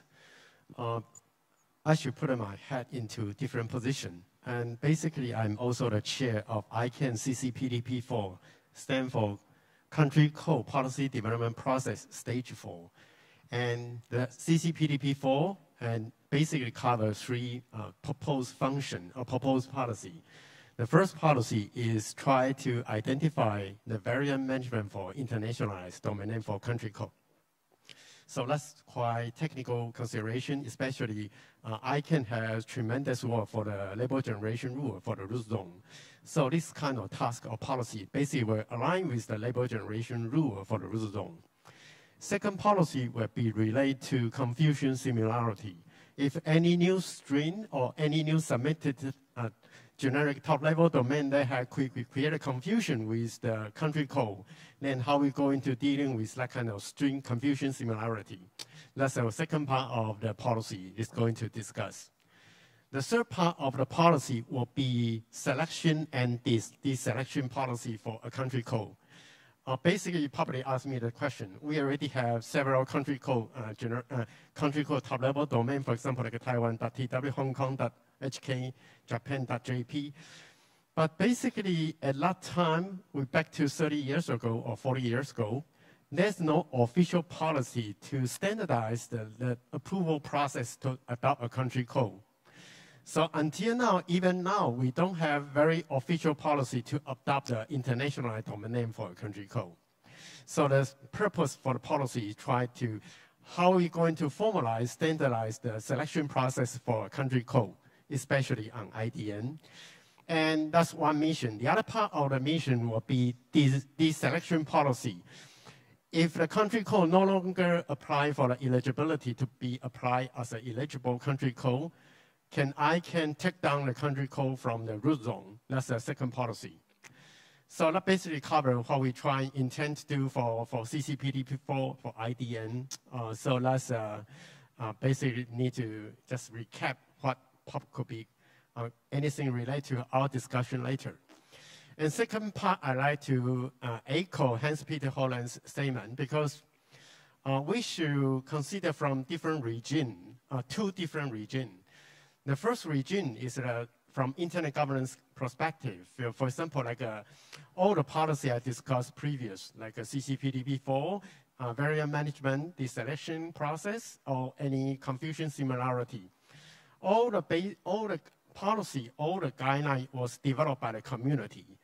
So let's belong to internet governance region without any international treaty or international law to regulate us how to going to make a proper selection for the country code. So that's from internet governance region. And we can create, based on the internet governance principle, we can create a country code. We are not creating country code, sorry. We have policies dealing with that kind of selection for country code. We also intended to have a policy to handle the deselection requirement from a country code. That's from internet governance regime. So internet governance regime can define their own policy to make such a decision. Even with today's session topic, IFC 1591 already mentioned what kind of policy we're going to adopt for the CCTLD. The second regime will be a law regime or legal regime. For example, like Hans-Peter Holland already mentioned, if you get a warrant from a court, for example, removing certain domain name, then we have no choice. We need to follow the law. So once we get a warrant from the court, we say we need to prohibit some domain name resolution for certain illegal reason. So we need to take action to prohibit the domain name resolution from the DNS system. So that belongs to the legal regime. So as Hans-Peter Holland mentioned, either IP addresses or either domain name, once they get a warrant, the warrant could be from illegal, for example, the warrant could be illegal purpose, could be violated business sanctional requirement, so they issue the warrant. Once the Internet Registry receives the warrant from the court, then they need to exercise the warrant based on the warrant requirement. So that belongs to another regime. So I just finish here first. Okay, thank you. Before I pass to the ICANN, I want to ask a follow-up to the Kenny Huang. I know it's a RAP NCC situation and also how they handle it right now. Is APNIC talking about this one? Because you are APNIC EC also. Can you tell us, I think all the five RCC is communication very well. You know, you are sharing the experience each other. So how the APNIC is talking about this case? Is there anything you can share with us? Okay, thank you. Basically, APNIC EC also has been discussed a very similar situation and also proposed some sort of scenario. Once we receive the order from the court, what can we do? But the situation in Asia-Pacific region is quite different compared to Europe, because Europe is an integrated European Union. So you can have a court order from EU court. So basically, once you receive the court order, and all the EU countries will exercise the sanction. But there's no central court from the Asia-Pacific region. So what could be, for example, like I stay in Taiwan, I probably receive a court order from any specific court inside of Taiwan, but I cannot make the decision outside the jurisdiction of Taiwan. So that would be quite different situation compared to Europe. I believe Japan, Hong Kong should be very similar situation. Thank you. Big differences between the Europe and the Asia. You know, at least in the European commissioning, you know, is a kind of you have a consistent decision. But basically, in the Asia Pacific, it's very difficult to do that. Han, you want to add something, please? Hans. Yeah, I would like to add here that although the RIPE NCC is based in the Netherlands, which is part of the European Union, we also serve the Middle East and we serve large part of Central Asia, which means that there is no central court that can make a ruling that is binding in all of the service region. Even the one court order that I can recall from recent times that that made a transfer, which was related to the liquidation of a member. So the assets of the company were distributed towards its creditor. So in that case, this was a ruling in a German court, and this ruling was then legalized in the Netherlands due to international treaties between the countries on how to make that legal ruling binding in another country. So the RIPE NCC is only subject to Dutch law and of course EU regulations. But any court orders to instruct us to do something needs to be legalized in the Dutch system. So we will have the same challenges as the other RIRs to this respect. So just to be very clear on that, in our region, we do have a large diversity. Both Russia and Ukraine are members. We have members in both countries. And there is no one court that can make rulings across all of the service region. Okay, thank you, Hans, for your additional description about how the situation in the European. I think it's much complex than what the Asian thinking about. And thank you for your sharing about this information. And well. Maybe later on, Hans, you are thinking about it. Yes, I will coming back later to asking about, are you prepared to, someone to write a proposal in the RIPE NCC to put into the policy to apply to the RIPE NCC about these situations. But you don't need to answer right now. You can prepare for the later one. Okay, and the next one, I'd like to, invite my old friend, Akinori Maimuna. He's an ICANN board right now. I think is a particularly I'd like to talking about is IFC 1591, and also the principle and guideline for the delegation and administration of CCTLD based on the 2 or 3 different cases. The first case is actually, well, at the same time, Eamon, you can prepare. You are also ICANN board right now. So the first question I actually like to ask the question is, what is the procedure for a new country or any country to asking for the delegation for the CCTLD? What is the procedure is? If we go through IFC 1591 or go through this principle and guideline, it seems like, first of all, we have to be in the list of ISO 3166-1, the 2-character code. And if we don't have, if a new country, he don't have a 2-character code, does that mean he cannot apply for the CCTLD?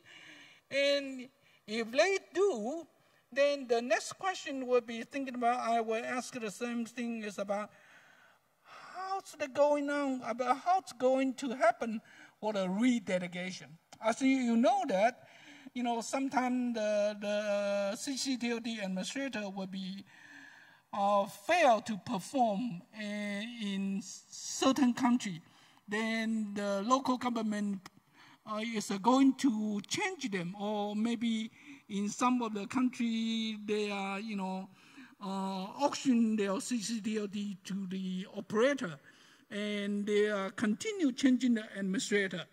You know, what is the procedure going to do the redelegation? The last one is, do we have any technical procedure or document to tell, say, is there any chance or any way one entity can ask to remove another entity? I don't see that in any technical document. So, Akinori, can you come first to tell us, you know, how you are coming about this question, and then Eamon, please, right. Akinori. Yes, thank you very much, Cole. Thank you very much, everyone. I'm really glad to be here again for the TWIGF, and then my name is Akinori Maimura. JPNIC, and then serving in the ICANN board. Actually, Cole's questions are quite of variety, and then I'd like to introduce one thing, which is a redelegation of the .jp, which happened in 2002. At the time, you know, until 2002, .jp domain names are administered by JPNIC, my company.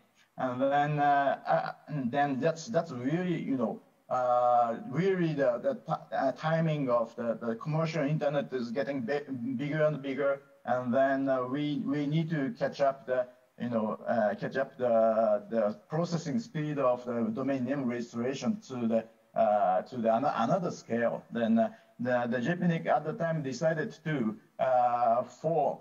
institutionalize one company. Which is the specialized in .jp domain name administration. Now Japan Registry Services is that registry, the company who administers the domain name .jp domain name right now, and then that is the redelegation happened from the JPNIC to the JPRS. Then it is quite easy for you to find the reference and the materials for this redelegation by the quite simple lookup at the search engine. But and then you can find the ICANN report about this redelegation. It is quite a good reading to understand what is happening in a redelegation. So I will introduce quite a brief summary of the ICANN report for the .jp redelegation. Then there's some description of the context and the procedure, and then support of the community. So basically, it is .jp domain names used to be administered by the JPNIC in the name of the Jim Rai, who is the president of the JPNIC at the time. Then actually the IANA report clarified there are quite vast support for that redelegation to the JPRS, then which was demonstrated by the fact that the JPNIC General Assembly agreed and approved that kind of that redelegation at the time, and then then the JPNIC itself was deemed as the representing the Japanese internal community at the time, at least. Then again, that kind of fact check is done by the done in the IANA report, and then it is filed as the redelegation process, and then that's simply the Japanese community agreed to have that redelegation from JPNIC to JPRS. That's something demonstrated there. Another point is that that redelegation needed the endorsement from the government.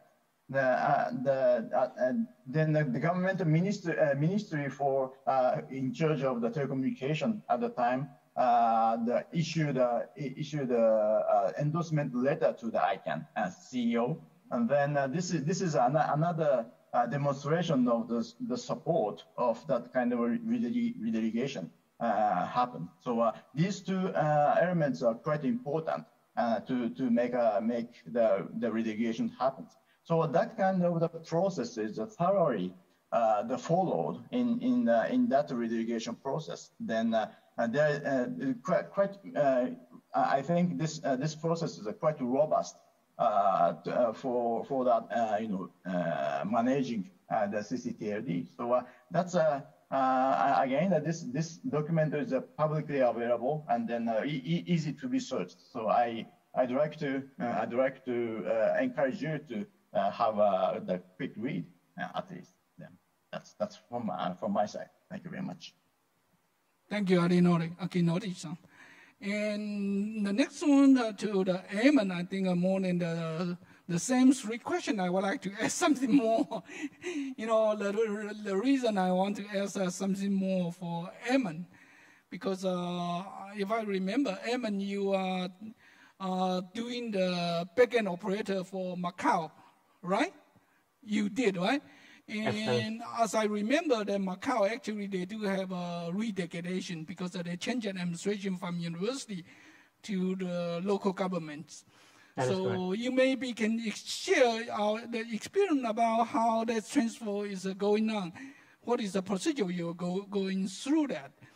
And maybe you can also talking about that when we are exchange an idea in the messenger. You say, you'd like to introduce a 3-character code for CCTLD. Can you share your idea to us in these cases? Of course, this is on your personal capacity, not in the ICANN board member. If I remember when I was an ICANN board member in the 2010 to 2016, actually I raised the same question in the new GTLD program, say, is ICANN willing to open the 3-character code to the, each country, so the country can have a 2-character code and 3-character code. So to bring the competition to the local territory, I think that is, but unfortunately I failed. So maybe Eamon can do better. So Eamon, it's your turn now, please. Certainly, thank you, Kuo-wei, and thank you for having me here. You started the question with RFC 1591 and the principles and guidelines of the CCTLD issued by GAC. I think on top of that, there is also the framework of interpretation from the CCNSO. I think that's important. I think that's put in place 2014, 2015 timeframe. And looking at it, if you ask me in terms of directly the experience with .mo, I think it's fairly well documented, and I think IANA does a pretty good job in checking the boxes, what is required. It is not a quick process, but it is well documented. And I don't think there was any big challenges, but with the .mo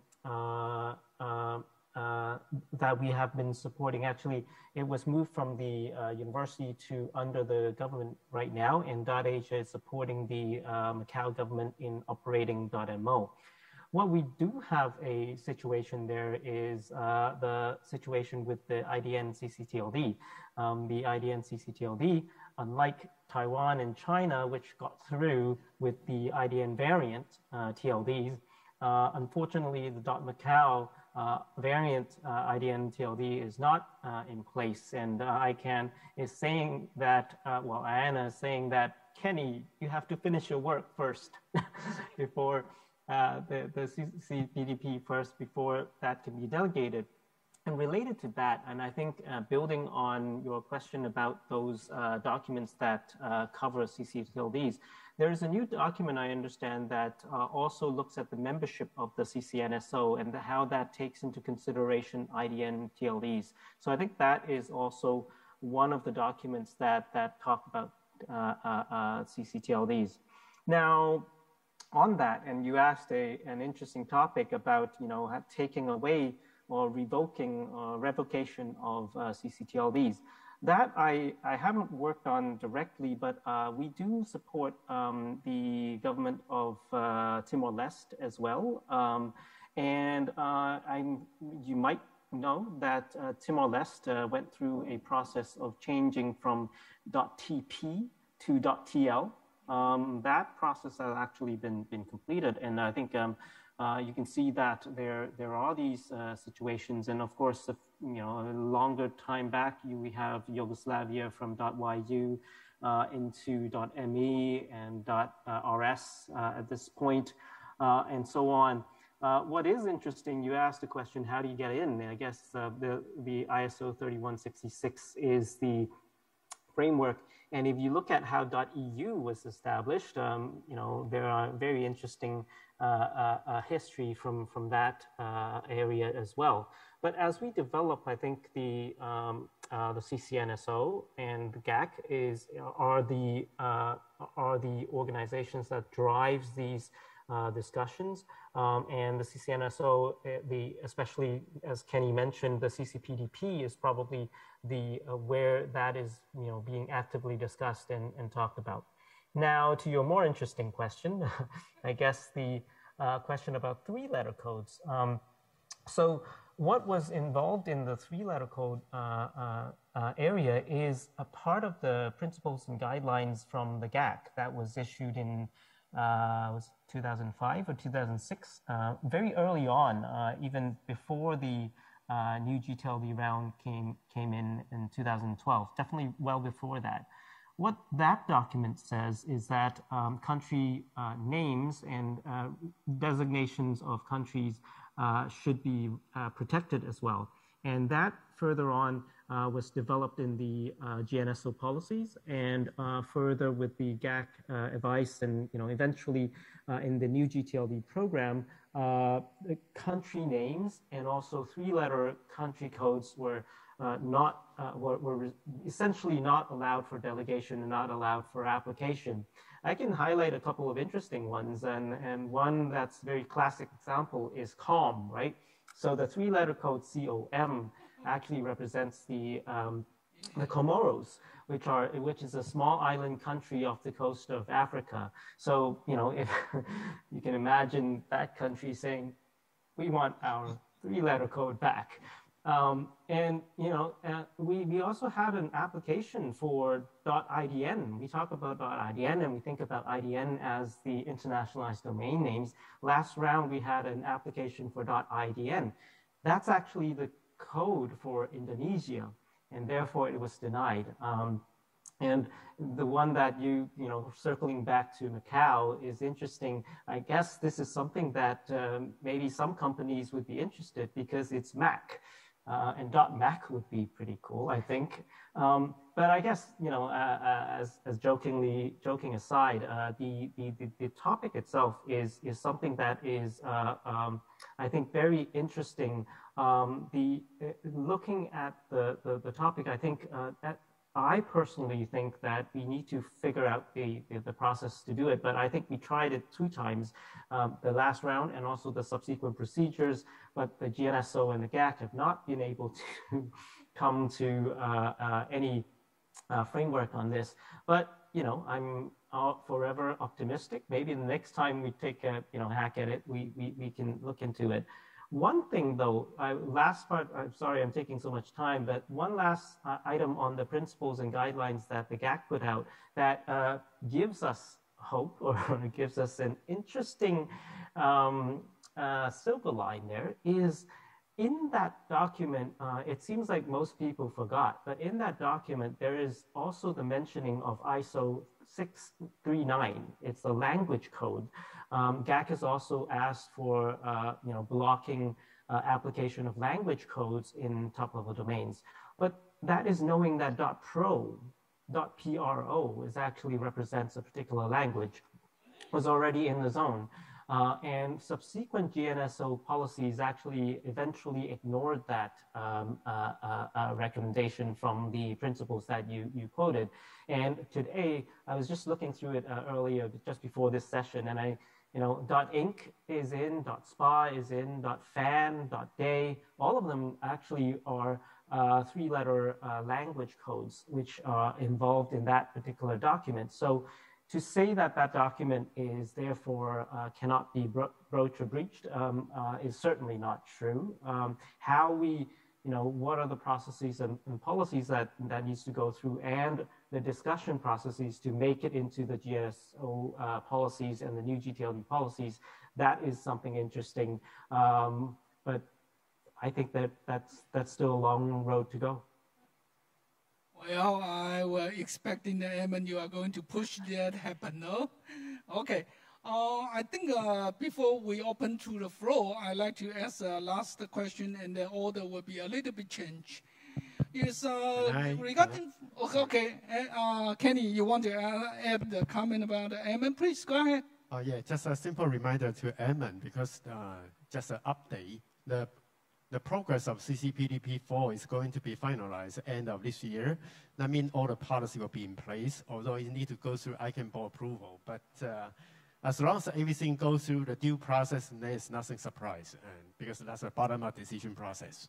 So you still have, before that, you still have some marginal opportunity to submit a Macau if you want to extend your cyberspace, if you want to extend your cyber jurisdiction.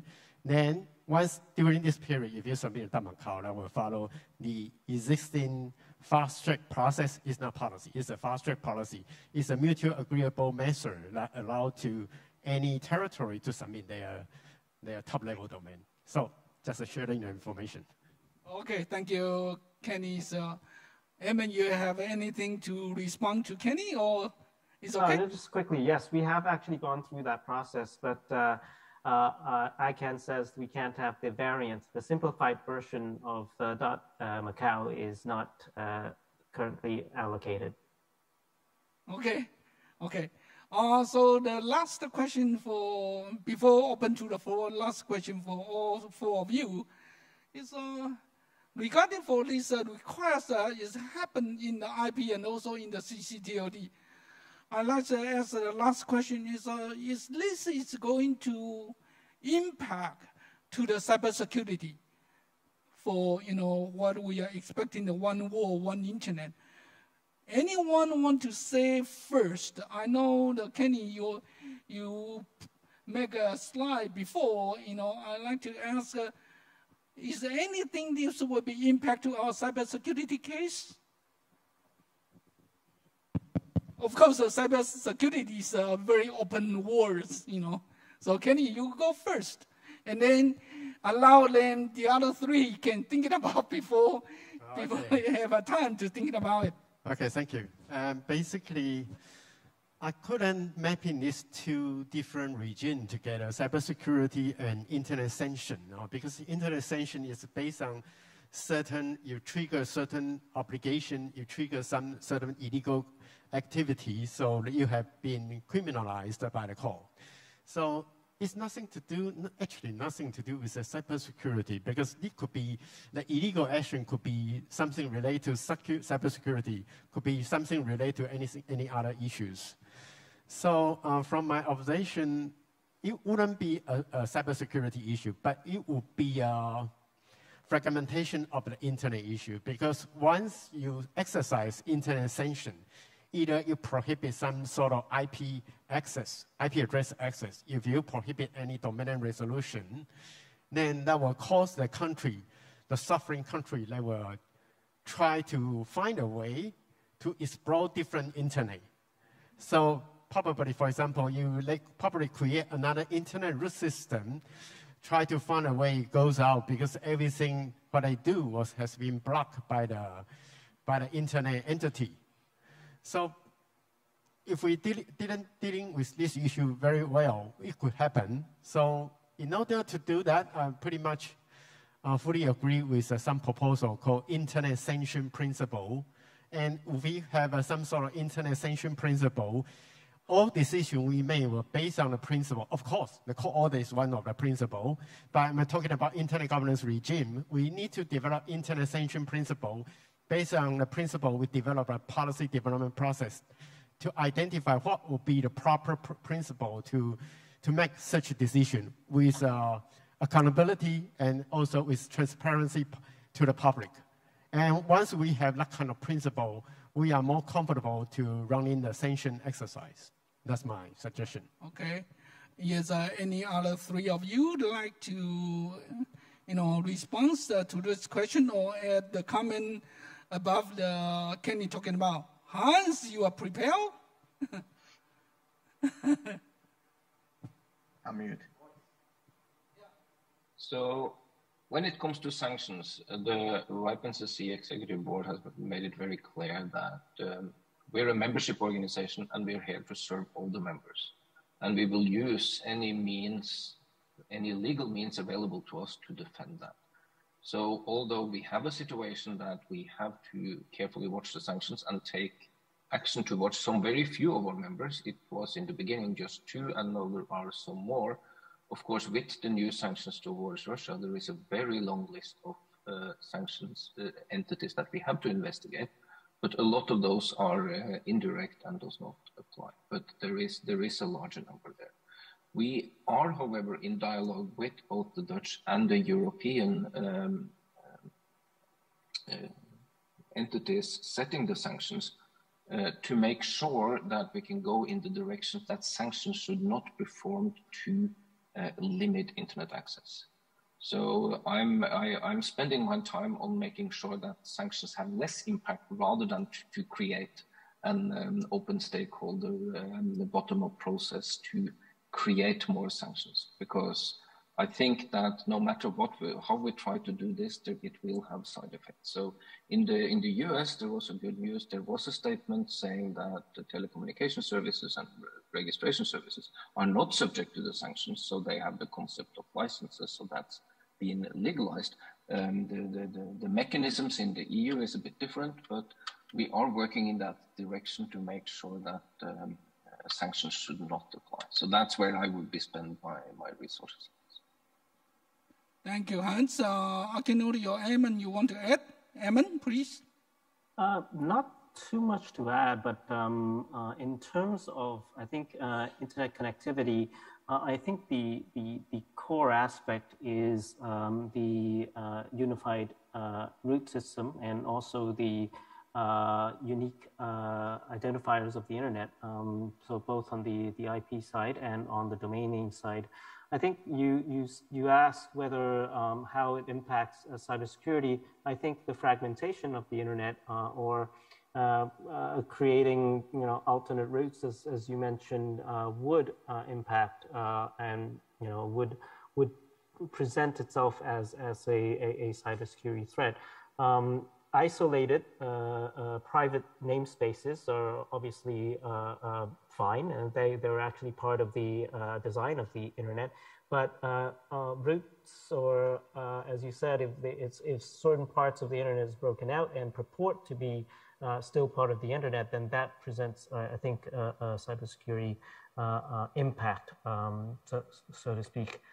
And in terms of connectivity, I think on that front, we need to look at it as a, I know there are people who hate talking about it as a human rights question, but I do think, and many people are, in fact, there are processes put in place that refugee camps, for example, should have internet connectivity, because that's that is a necessity these days. And if you think about sanctions, it's simple, right? I mean, you're not going to stop food from, humanitarian aid from reaching the people. And likewise, connectivity, I think we need to think about it that way.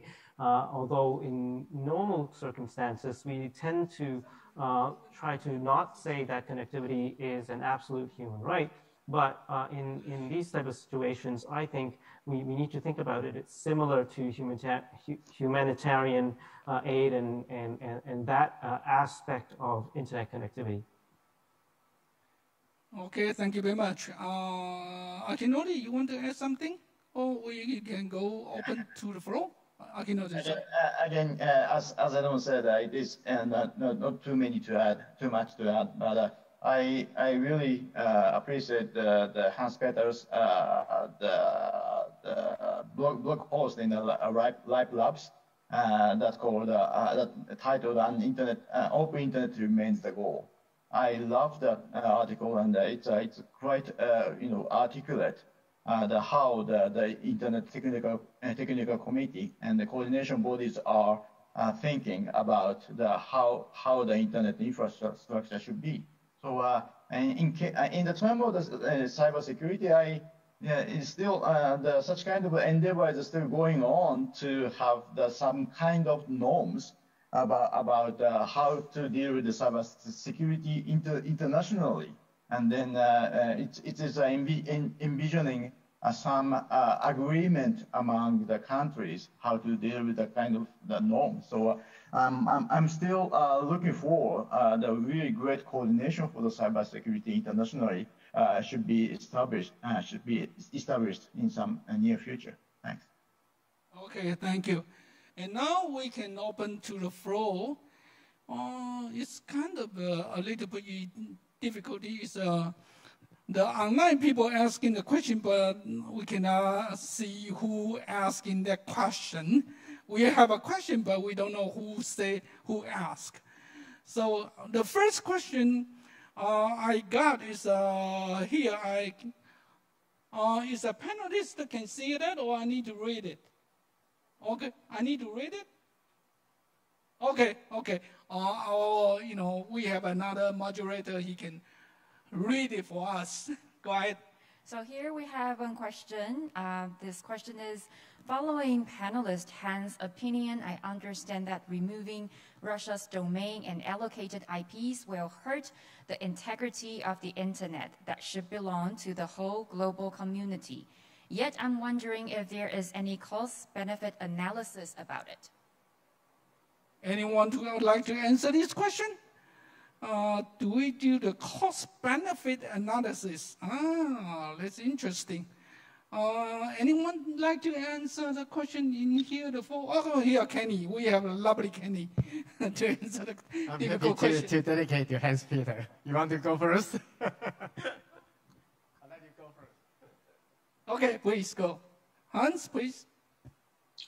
Yeah, so in terms of cost of withdrawing resources outside the policy, that would be for the RIPE NCC a loss of trust in us as an organization. I think further than that, it can easily reflect on our friends in the NRO, the other RIRs, and on the whole internet governance system. So I think the cost of doing this is tremendous. The benefits for doing so is really unclear to me. No, I don't have much experience in digital warfare or cyber warfare. Thanks for that. But my previous job was as Chief Information Security Officer in a large software as a service company.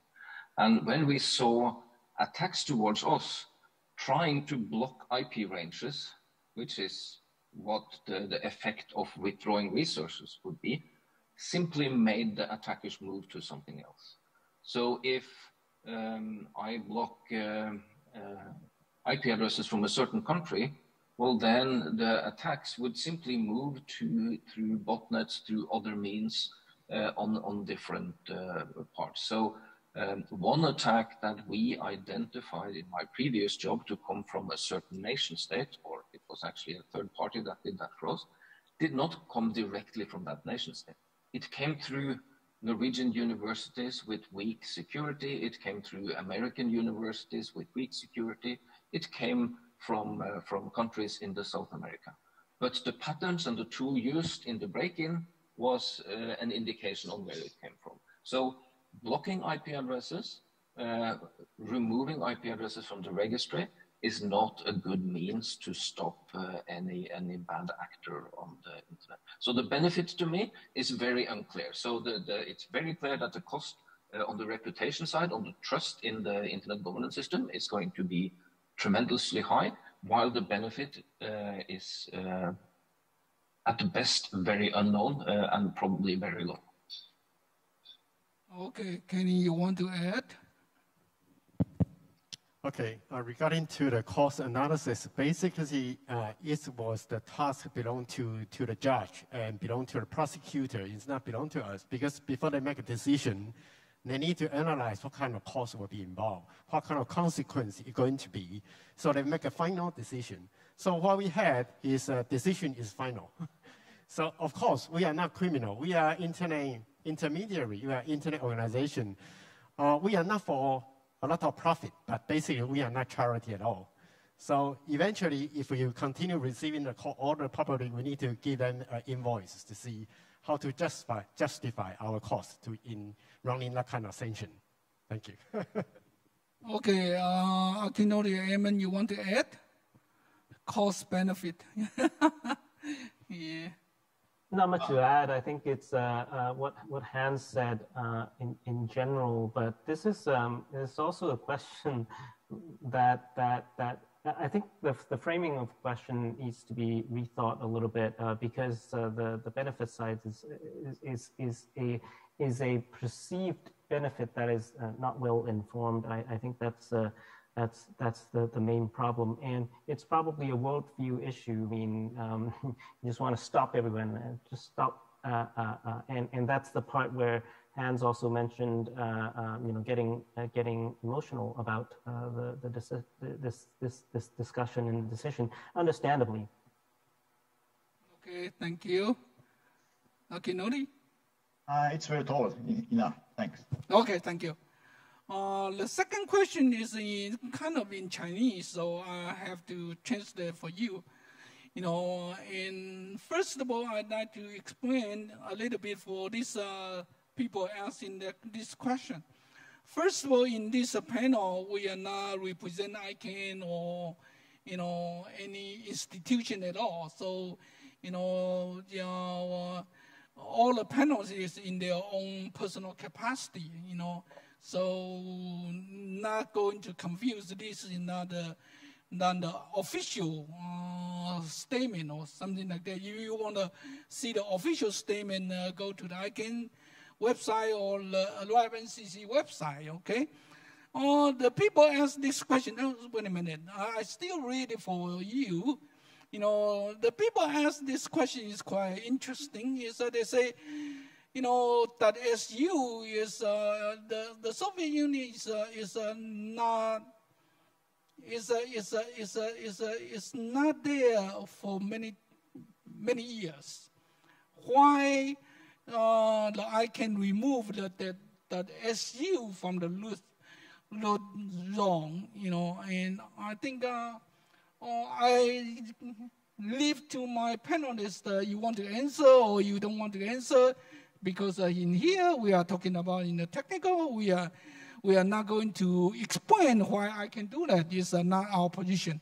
But I leave it to the audience, the panelists. Does anyone want to answer the questions? Since Kenny is always a helper. Actually, we have two ICANN board members. They're probably more better in the position to respond to the answer. But I try to answer, I can solve it, I can rescue. From my observation, it's a coincidence because even the SU no longer exists in ISO 3166.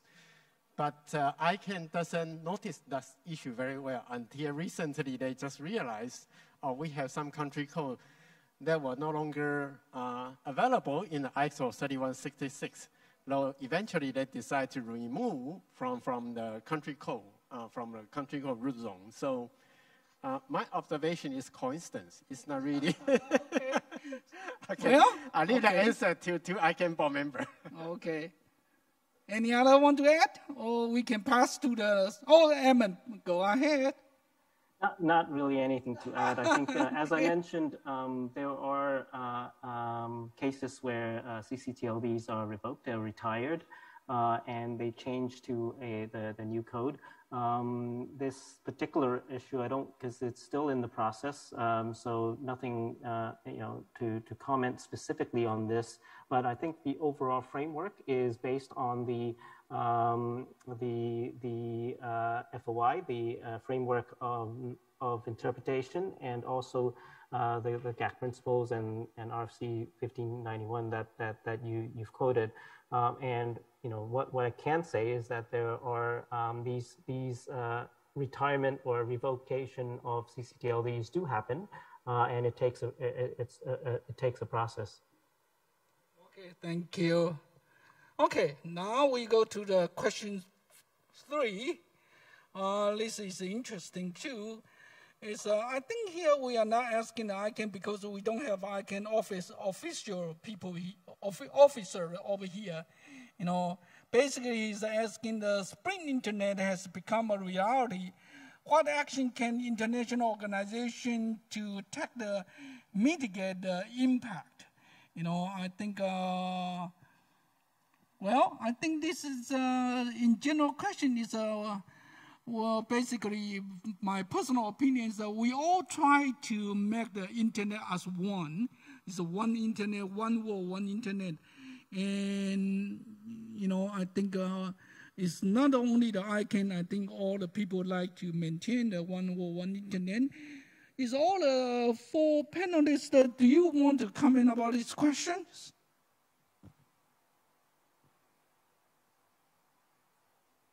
No? Okay. We move to the next one. Hans, you are great. You are good. I can try because since I'm dealing with IP addresses, this is very simple, right? IP connectivity on the lower level of the stack is really simple to create uniform. If we do modifications to the IP protocol, simply information will not reach anymore. Now, if you move up in the protocol stack, you will come to the simplest interoperability problem that I faced when I was working at university. I couldn't use all the letters in the Norwegian alphabet, and we only had 3 letters that didn't fit in ASCII. So we had the strangest transliterations of that. We started to use 8-bit characters in SMTP directly without any encoding, and it worked fine within Norway. Now, if I sent the letter to the US, well, it didn't work very well, but they couldn't read these letters anyway, so it was not a big deal.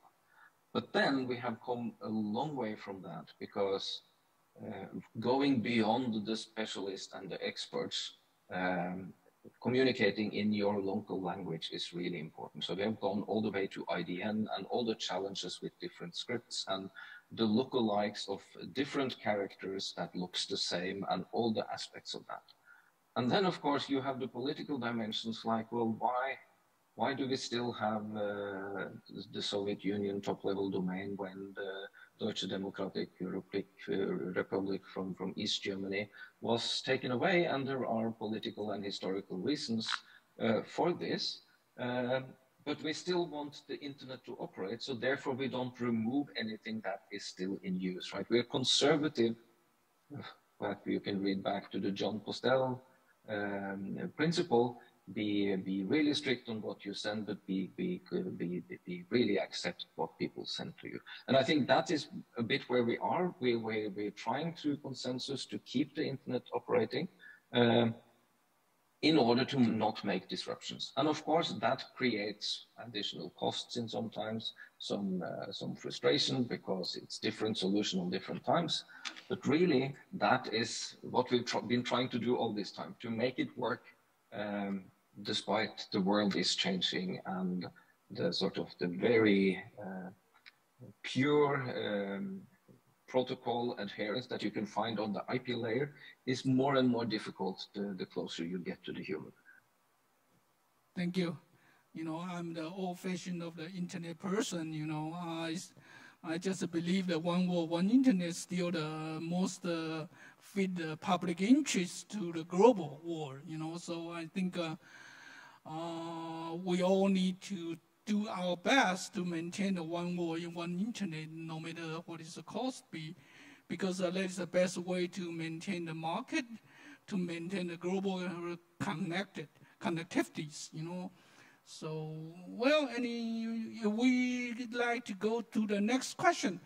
Next question, actually, well, this is, it always keep asking in many of the IETF, ICANN meeting, or whatever meeting is always asking the same question. Is, well, the blockchain DNS become the future. I remember RIPE NCC write a statement, and so far, it's okay. We don't need a blockchain, but I think the people, engineer working on blockchain, they don't give up. They want to see any possibility for a blockchain to introduce into the DNS. Is four of you, anyone would like to answer the question? Eamon, please. You raise a hand? Happy. I wasn't, but I'm happy to go first. I'm happy to go first. So this is a very interesting topic, and it's I touched on it briefly earlier on, and it's about alternate routes or alternate namespaces on the DNS. When you talk about blockchain, there are two aspects really. One is the creation of domain names or using blockchain to do provisioning. That is totally not a problem at all if the provisioning is for provisioning names within the current ICANN unique domain name route.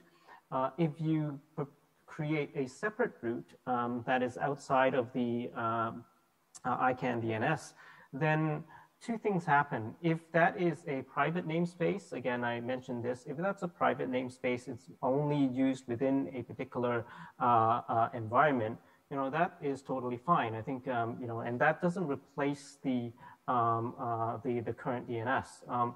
When it then bleeds into that, and when you want to create kind of interoperability, then that becomes a problem. And I think if there is a situation where there is a naming system that looks like the DNS and purports to be a universal namespace, then we create a situation of collision, and that's where the problem is. So, and when the problem happens, the people ask, so what's the problem? I mean, let the market, you know, duke it out, right? I mean, so, but therein lies the problem itself, right? So if you want a namespace and you look at ICANN, you realize that, you know, there are many of these policies that are put in place for many particular reasons, right? And one of the ones that I like to highlight is IDNs. And us in the Chinese community, we realize that, you know, simplified Chinese and traditional Chinese, the variant issue is very important to map it together. Are these blockchain DNS providers going to do that? Of course not. I mean, they're not going to care about, you know, how these things work. If it's a pure market-driven thing, sometimes when you want to talk about it in a universal situation, and when you talk about interoperability, you end up having to do something in terms of a global governance. And when you need that, and we actually need that, you basically need to replicate ICANN. So might as well build on ICANN. I think the way that I see it is that blockchain as a medium, as a mechanism, great, I mean, definitely. But if you talk about replacing replacing the governance model for a unique namespace, then that's not, it's just not really talking about the same thing. And, you know, if they really wanted to go there, then they would have to replicate ICANN. So I would propose them to come and change ICANN or you know, improve ICANN instead. Okay, thank you. Anybody want to add? Okay, yes, Kenny, keep the schedule well because we only have 6 minutes left. Akinori, you first, and then we go to Kenny. Akinori, go ahead. It's the last word? The last question, the blockchain. Okay. Yes, Edmund covered beautifully. Then yes, one of the things is the technology itself, and then another should be the problem is if it is used for alternate route, then that would be our problem. But anyway, we actually now having some services in the market, and then ICANN borders actually quite a keep track of that kind of the move, and then for future consideration. So that's I wanted to add. Thanks. Okay, Kenny. Okay, thank you. Emin and Akinori already were addressed from governance issues for the blockchain DNS technology. So basically, from governance model and blockchain technology still have a long way to go because they need to build up the governance model from the scratch. And it takes 40 years for internet governance entity to build up the internet governance model. It probably takes several hundred years for legal regime to develop a legal framework. So in terms of the governance model, there's a long way to go for the blockchain technology. In terms of technology, blockchain basically is energy consumption and also computational intensive technology. It's very slow database, probably only apply for certain very limited application. When you try to apply that kind of technology, you need to have well-defined justification before you adopt that kind of technology. But a lot of research, including the RIPE NCC, also published the research. Blockchain basically not suitable for internet registry operation model. Thank you. Yeah, I think that Kenny bring a very interesting question about the current DNS resolution and also the blockchain. I think the major one of the technical issues is the computational speed.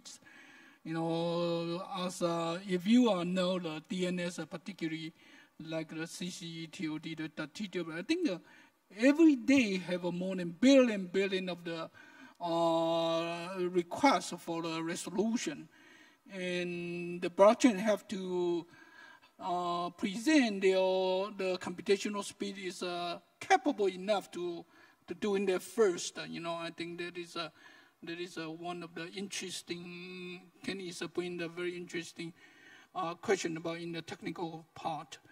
So, Hans, I know the RIPE NCC have the statement. You are the last one to finish this one, then we can end up this session. Han, you want to add some or no? It's okay.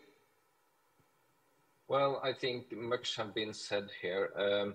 I think separating governance and technology is the first thing we have to do, because using a new technology to change the governance is just doing that, trying to change the governance without going through the agreed governance processes. I think the concept of a distributed ledger is interesting to explore for registration services, but not without understanding what it has for policy, whether this is first come, first serve, whether this is the one with the most money wins, or what the consequences of moving to such a technology is. To me, I'm looking at the RIPE NCC as a cadastre, a land registry. We are maintaining a registry of who has the right to registration. Domain names is maybe a bit different because it's a commercial world. You actually buy it. There are many more names. There is much more choice. I haven't really understood whether there is fundamental differences between names and numbers in this aspect. But luckily, I can concentrate just on the numbers and leave the names to others. So I know it's in good hands with you guys dealing with that. So yeah. That's all I will say. Thank you very much, Hans. Hopefully, all my panelists, four of you, enjoyed this panel in these 70 minutes. And I'd like to invite four of you, after the ICANN meeting in Kuala Lumpur in Malaysia in September, you might pick a flight to Taiwan. I can buy you a meal and also a coffee and drink. Please come, So is it possible on the audience and also internet, online people, we can give them applause and say, thank you very much for all the four panelists.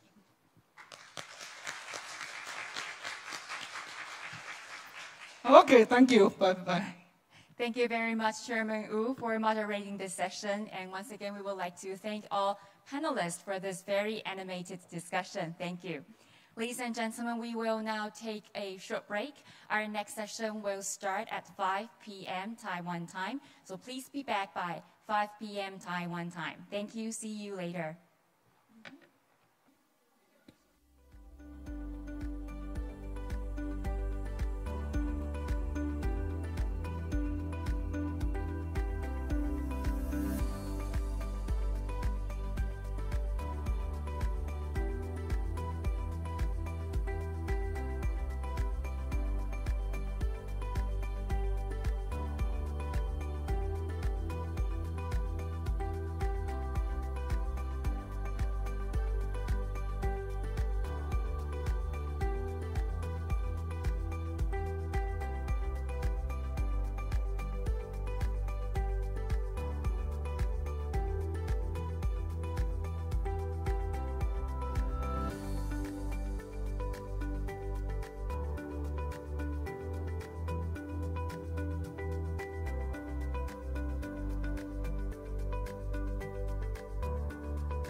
Ladies and gentlemen, welcome back.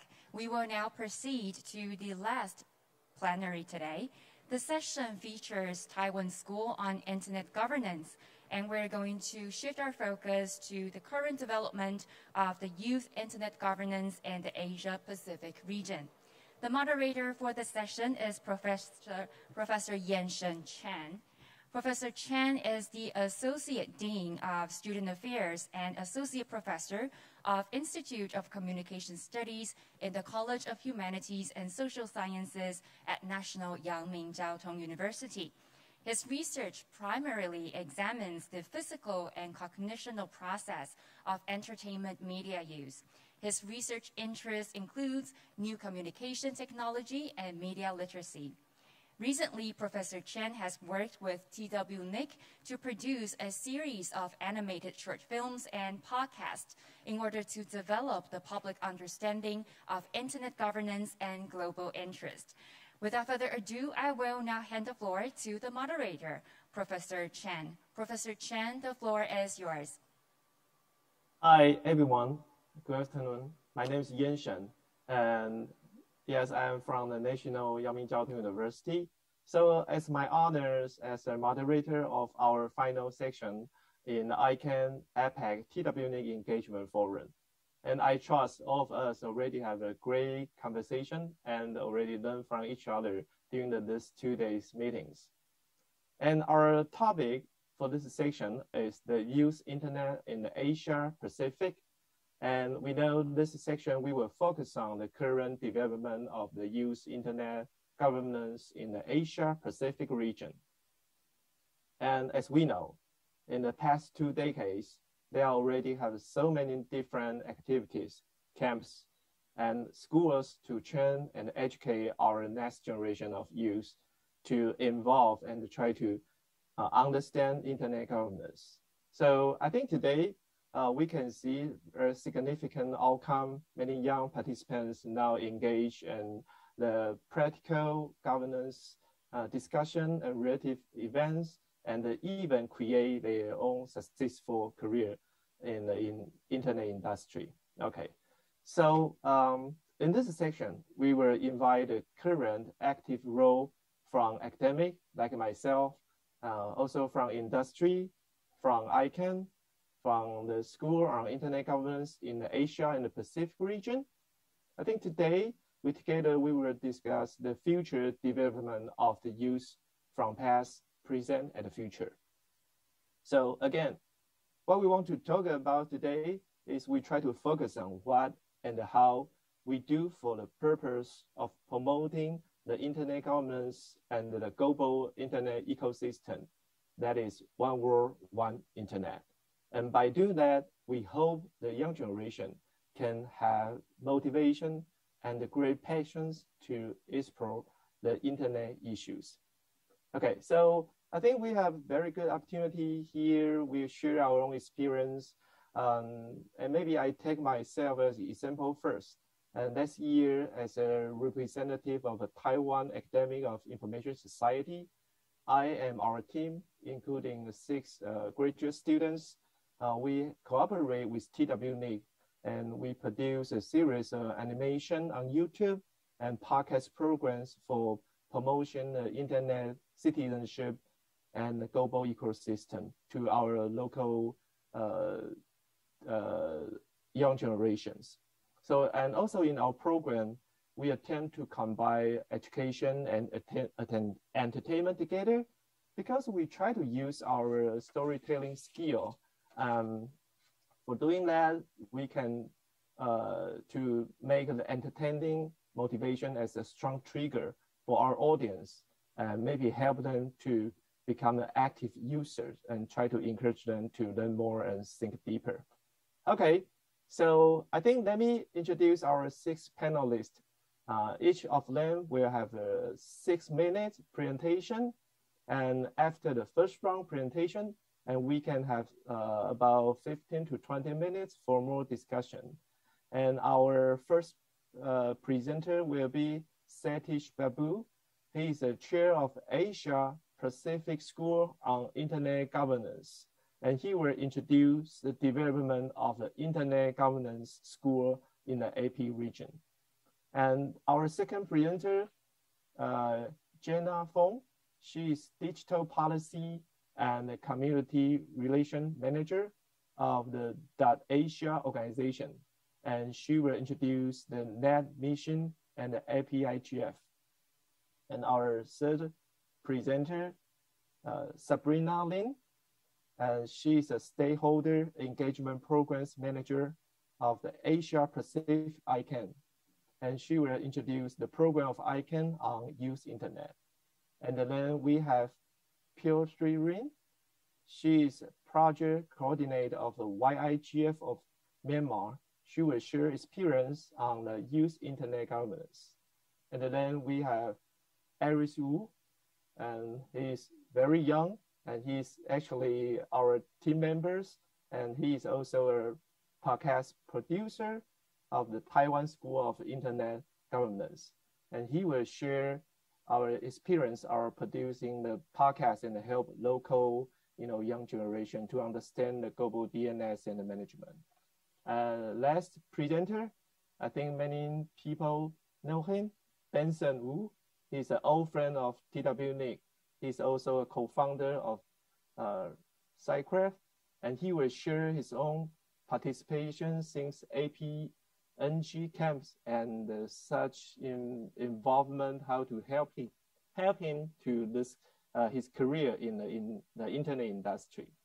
Okay, so let us welcome the all presenter today. And now I would like to invite our first presenter, Satish, to begin our discussion today. Thank you. Thank you very much, Professor. Let me share my screen first. And I hope you can see my screen.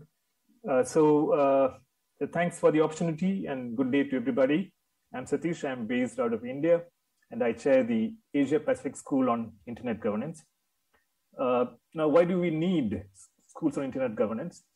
Internet governance is a tough area, and it's not easy for people to understand. And there are several barriers.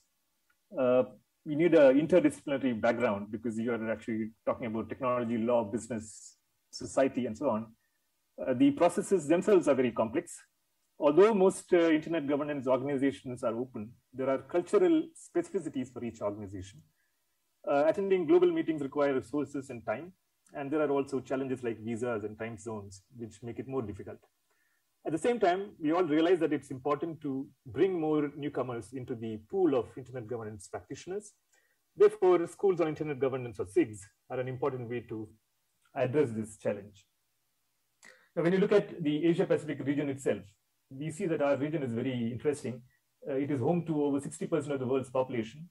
It is extremely diverse, and it contains the largest and some of the smallest countries in the world. The region has considerable linguistic and cultural diversity and has significant differences between countries in education, income, and social systems. And historically, the role or the representation of the region in global internet governance processes has been disproportionately low compared to its population. Now, what's the status of SIGs in Asia Pacific? There are several initiatives, and this is a partial list. APSIG is a regional school. APIGA, I'm sure Sabrina will talk about APIGA later. NetMission, and we have the national schools, PKSIG from Pakistan from 2015, India SIG from 16, Bangladesh from 17, Taiwan from 20, and there are also several others which are not very active, or they come and go. And there's also APASA, which is an association or an alliance formed in Asia Pacific to support SIGs. Although there are some global SIGs, some years back it was decided by the community, the internet governance community, that we need a SIG for the region. Although discussions on Asia Pacific schools started from 2010, it was 2015 when a virtual organization was launched by a small group of people led by Professor Kilnam Chon from South Korea. The first edition of APSIG was organized in 2016 at the AIT, Asian Institute of Technology, Bangkok, and subsequently we have had annual face-to-face meetings every year, except 2020 when it is virtual. Last year it was actually face-to-face. It was in Colombo, and in December 2021 we had a very interesting program. These are some of the pictures from that school.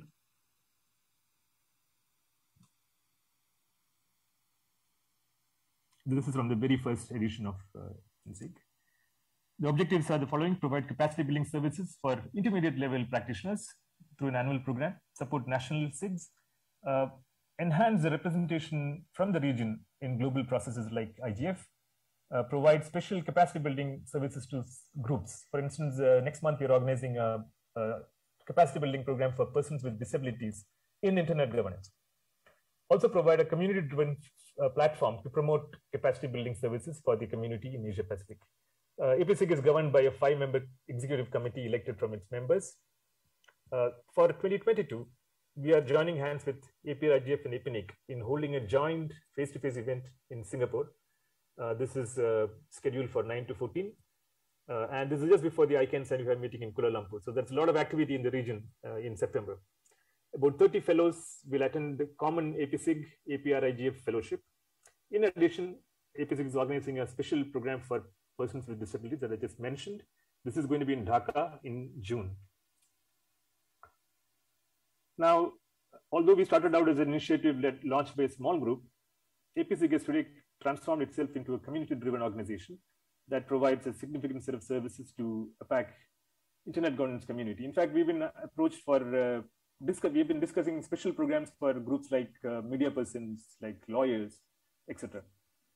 APSIG will continue to partner with regional internet governance organizations, national SIGs, and other global internet governance initiatives to promote internet governance in Asia Pacific. We are, of course, we don't have a specific youth focus, but we are focused on everyone. Youth are most welcome, and usually most of our participants are youth. Given the growing importance of internet governance in the region and globally, APSIG will continue to be a valuable partner in the AP-STAR community of this region. And we see that the role of technology and internet has been increasing through the pandemic, and the future, it's very clear, the writing on the wall is that technology will be very, very central. And so the role of APSIG is very clear. I would like to thank you for the opportunity, and back to you, Professor. Okay, thank you, Satish. Okay, so I think maybe we run the first round and we can have some questions. Is that okay for you, Satish? Fine, thanks. Okay, so now we will invite Jenna to give us your presentation. Thank you. Sure, can you see my screen clearly? Yes, and perfect. Is it moving? Yes. Okay, cool. All right. Hello, everyone. Thanks for having me. This is Jenna speaking. I am the program coordinator of NetMission Academy and also the Asia Pacific Youth IGF.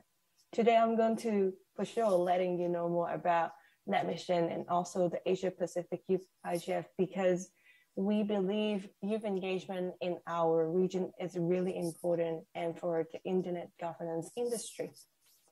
So let me just briefly tell you about what is NetMission. NetMission is an online academy that we brings together youth of a network of dedicated young people from all around Asia Pacific. Most of our participants are from like undergraduate student, or they are doing the master currently, or some of them are young professional, but most of them are very dedicated to know more about internet governance because they want to participate in all these forums and the policymaking process to get our youth voice heard. So this year we have about 40 selected ambassadors from 14 territories in Asia Pacific. Every year in January and February, we will provide them a weekly webinar where we will engage them and invite them to like a session, sit together with our invited guest speakers and discuss certain topics. Different from other academy, we let the participant to actually take the lead. They will do a case study in each of the webinars and explore case study they're interested in. This year, NetMission Academy 2022 will publish a series of case study online. So stay tuned on our website because this is all the actual output and work from our academy. They spend time to do the presentation and study different cases on 5 different topics. So after the academy, they form different working group, not only to promote and let people know about the great opportunity they can have with NetMission Academy, but they form different organizing committee to organize youth IG event. One of them will be Asia Pacific Youth IGF, which is the one I'm going to mention later on. And currently, they're also been really busy in submitting workshop proposal to the global IGF. So we can actually try to bring youth initiated working workshop to the global IGF and engage people from outside the Asia Pacific region to discuss topics that young people are interested in. So about the Asia Pacific Youth IGF, this year we are going to co-locating it with APRGF, APNIC, and also APSIG around about the same time in Singapore. This will be the first time we bring it back into a physical setting after 2 years of the pandemic. But we do not want it to be a limitation to those who cannot join physically. So we are also trying to do it in a hybrid format. By the end of my presentation, I will share you a little bit more about the applications to join this event. So what is YIGF? YIGF occurs in conjunction with the APRGF annually because we want to raise awareness of young people and get them prepared to participate in the regional IG event mostly. So that's why our program, yes. Jenna, sorry, I think not everybody might be able to see the slides because they're not quite in presentation mode. Sorry about that.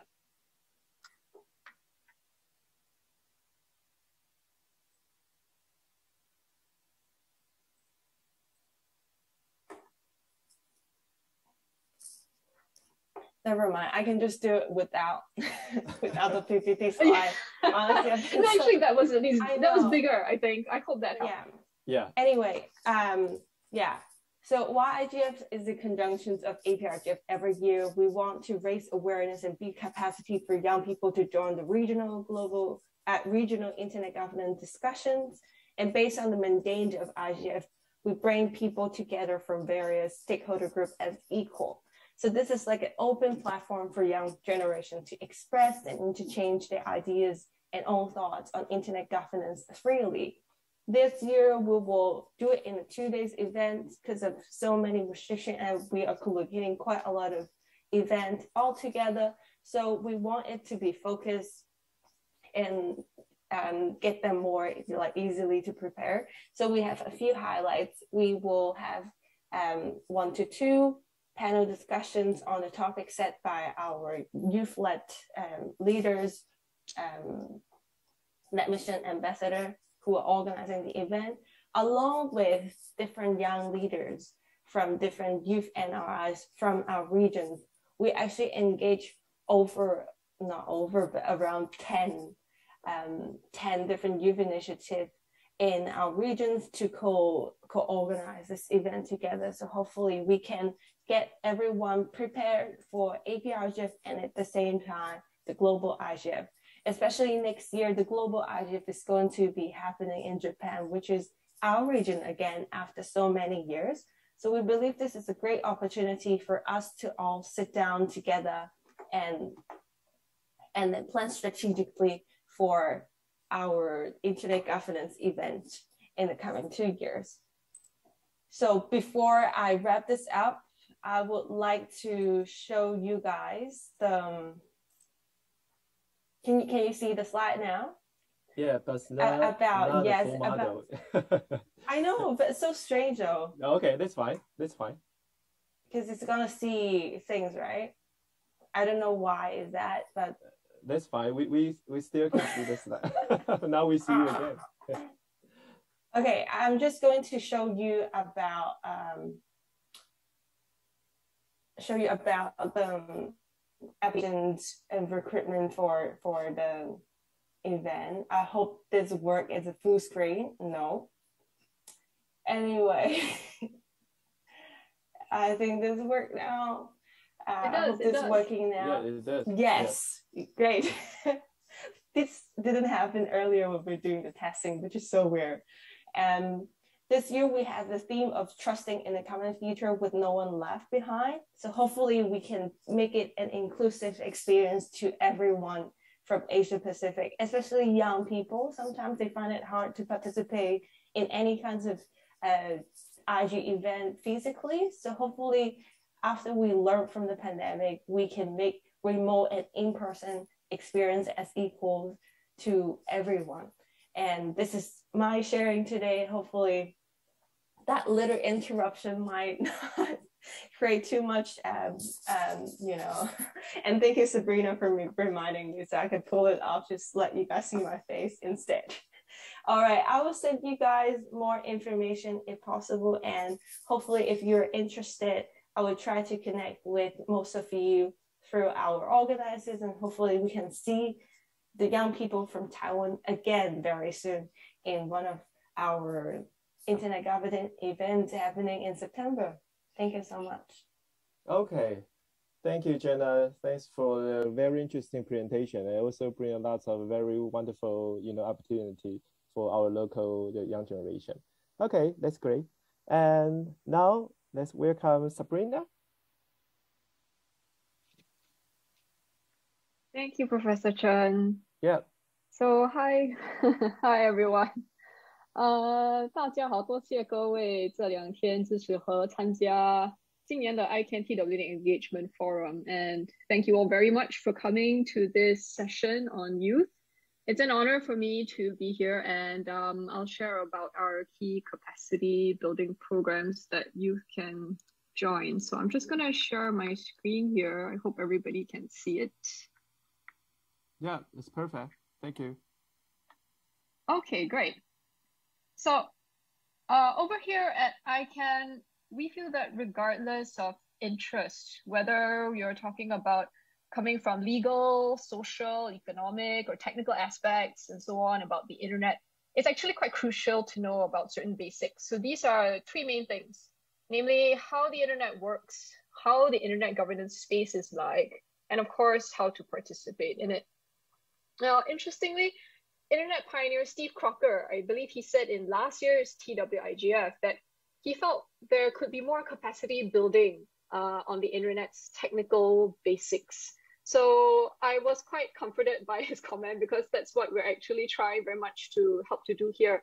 And also in friendly, non-technical ways as much as possible, because we understand that people come from so many different backgrounds and so many different kinds of interests. And not everybody has that technical exposure or that kind of understanding. So with the foundation in such basics like these, we also believe that youth and newcomers will be better equipped to explore and go on to also discuss many other issues, at different platforms out there. So not just at ICANN.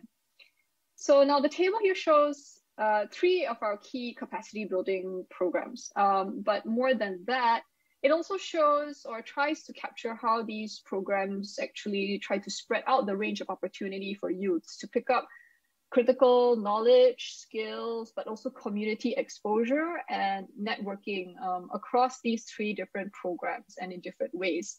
So let me briefly share about each of them. So this is APIGA.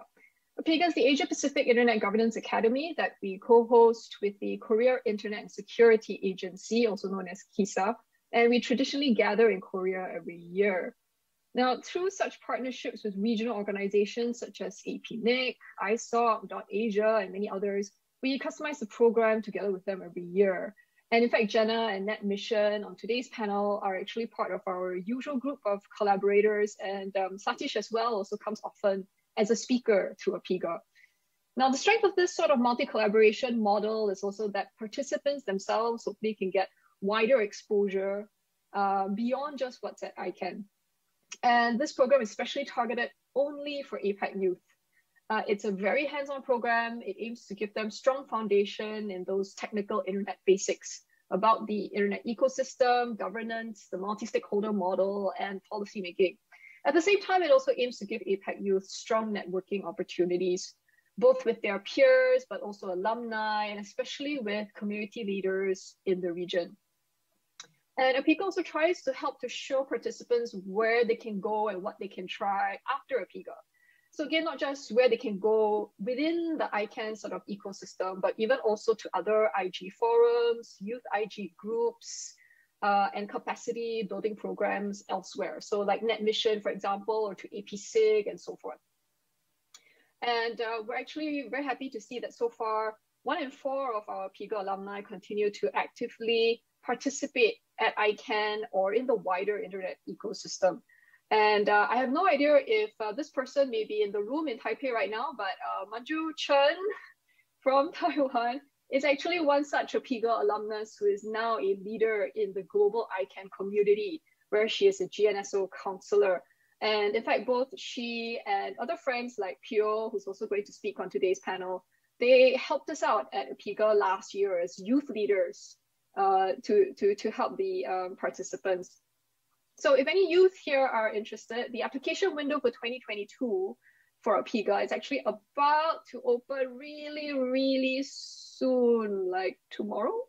So do check out apiga.asia for details, and we look forward to seeing you. Now, for the other 2 programs that we have, sorry, the slides are going all over the place. So these are the other 2 main programs that we have, NextGen and Fellowship. Now for NextGen and Fellowship, these are purely ICANN-focused programs.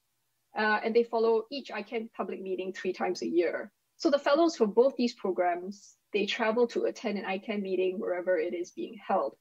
Now, NextGen is especially open only to students, and they must come from the same region that the ICANN meeting is being held in. So for example, ICANN 74 next month is at The Hague. So Europe students would qualify to attend. ICANN 75, good news, it'll be in Malaysia in September. So NextGen will be open to students from APAC for ICANN 75. In fact, applications are currently open for ICANN 75 NextGen, so feel free to check that out. I popped the link there on the slide as well. If not, you can just Google ICANN NextGen and you'll be able to find it. Now, being targeted at students, NextGen focuses more on building awareness, basic education, and some initial engagement in the ICANN ecosystem. On the other hand, the main comparison with the fellowship, the ICANN fellowship, is that the fellowship is a global fellowship where fellows come from all over the world and not just only from your own region. So in that sense, your exposure and your networking is even wider. And it's also a much bigger group because the fellowship is actually not just for youths. It has no upper age limit. So as long as you're 21 and up, you can try to apply for the fellowship. Now, usually also those who come for the fellowship already have some amount of exposure in the internet ecosystem. So they may know a bit more than perhaps people who may come for APIGA or NextGen. So for fellows, they get mentors assigned to them. And it's quite a dedicated program that helps to gear them up to get immersed in the ICANN community a lot more and start volunteering and the policy work and things like that. And you do have the opportunity to be a global fellow 3 times in your lifetime. Whereas for APIGA and NextGen, you get to participate once. So with that, I hope you guys managed to pick some things up from this brief introduction about these 3 main programs, and happy to further discuss and take any questions later on after this. Thank you so much. Okay, that's great. I think my student will like this kind of, the information, and they will try to, attend those very good activities. Okay, thanks again for Sabrina. And our next presenter will be Pio. Hello, am I audible? Yeah. Hello, everyone. I'm Pio from Myanmar, and it's very glad to meet you all, and it's my honor to be here as a speaker. In this session, I would like to share about my internet governance journey and regarding the Internet Governance Forum. First of all, I would like to share how I was like before trying the internet governance community. In 2021, before trying the APAC, Internet Governance Forum, but again, I was a person who knew the internet as a Facebook. It might be a weird for you guys, but it really happened to me. And moreover, in 2020, YGF member did some research for finding the overreaching things of the YGF member 2021 forum that we was intended to organize. And we also found out like most of the young people still use the internet at the Facebook in my community. So that is really weird, and that forced me to keep involving and keep engaging in this community, as well as to advocate myself to know more about the internet governance and the technology. That is why in the same years of the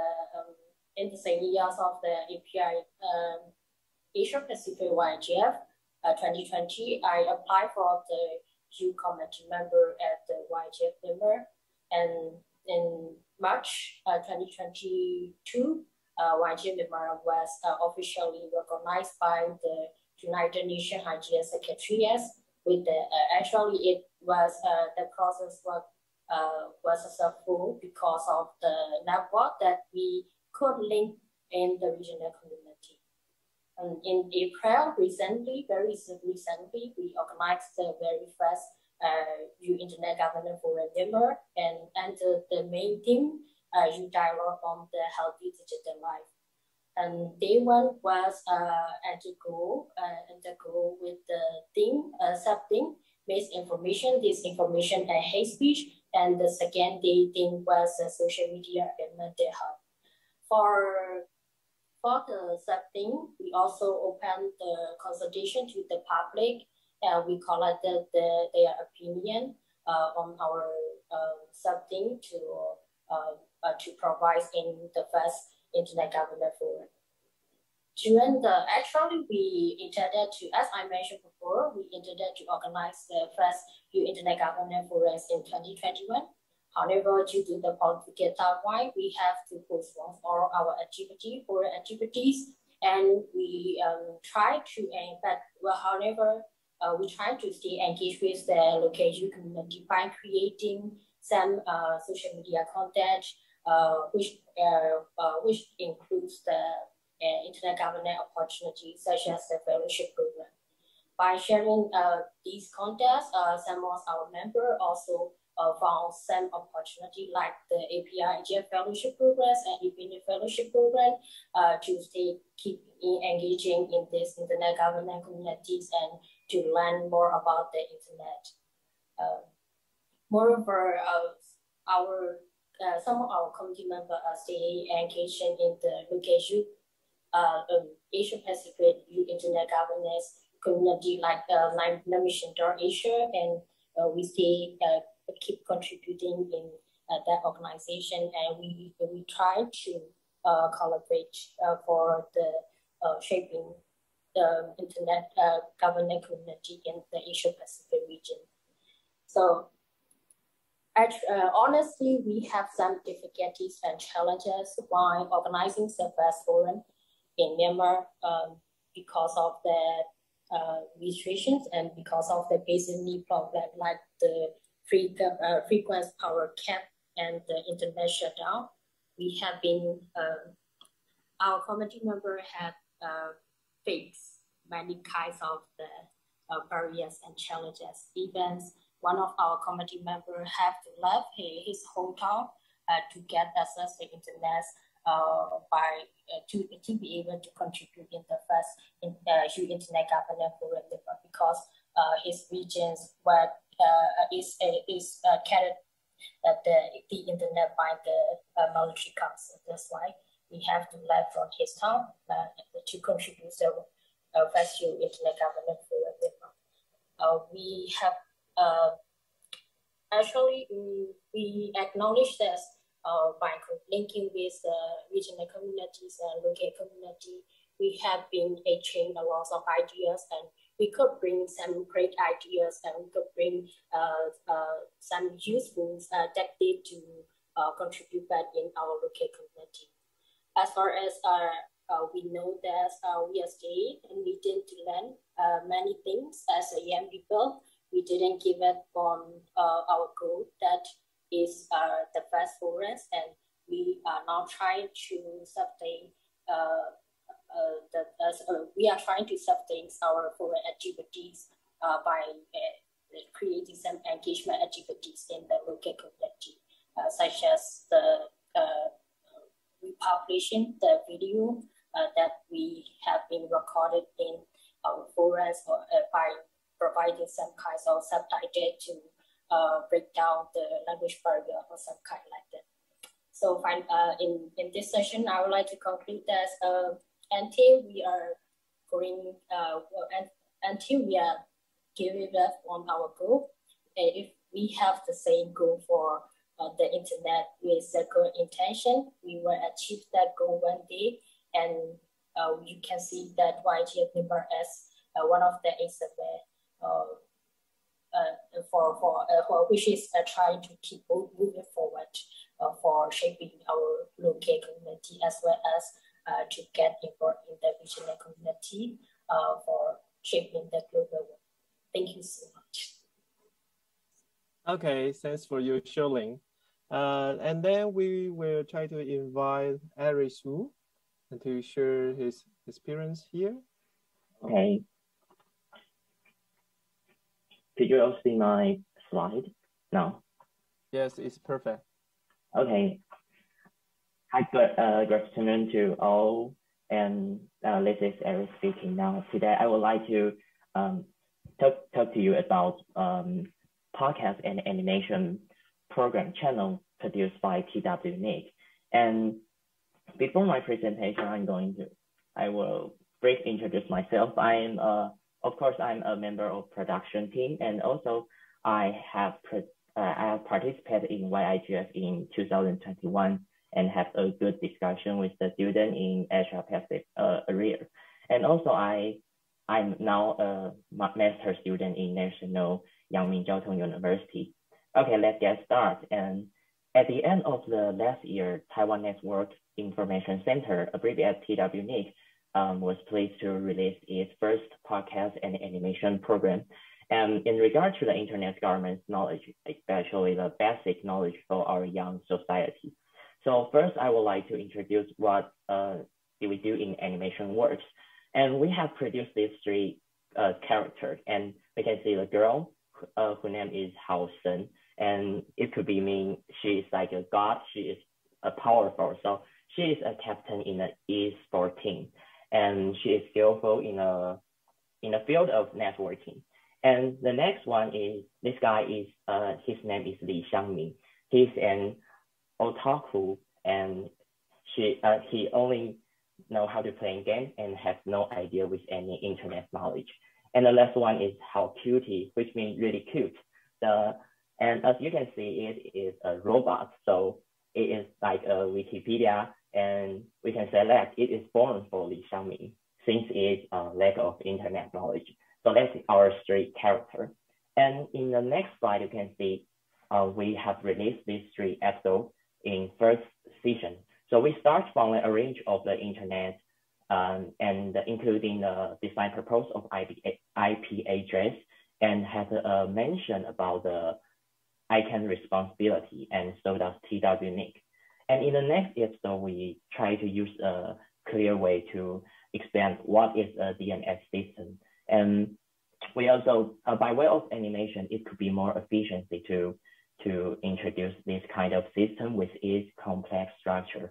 And in the next episode, we make use of the story to talk about online privacy, the online monitoring, and the social content censorship. We are in an effort to use story to make our young society know, put their attention on online security. So if you are interested in those videos, you can watch them on YouTube now.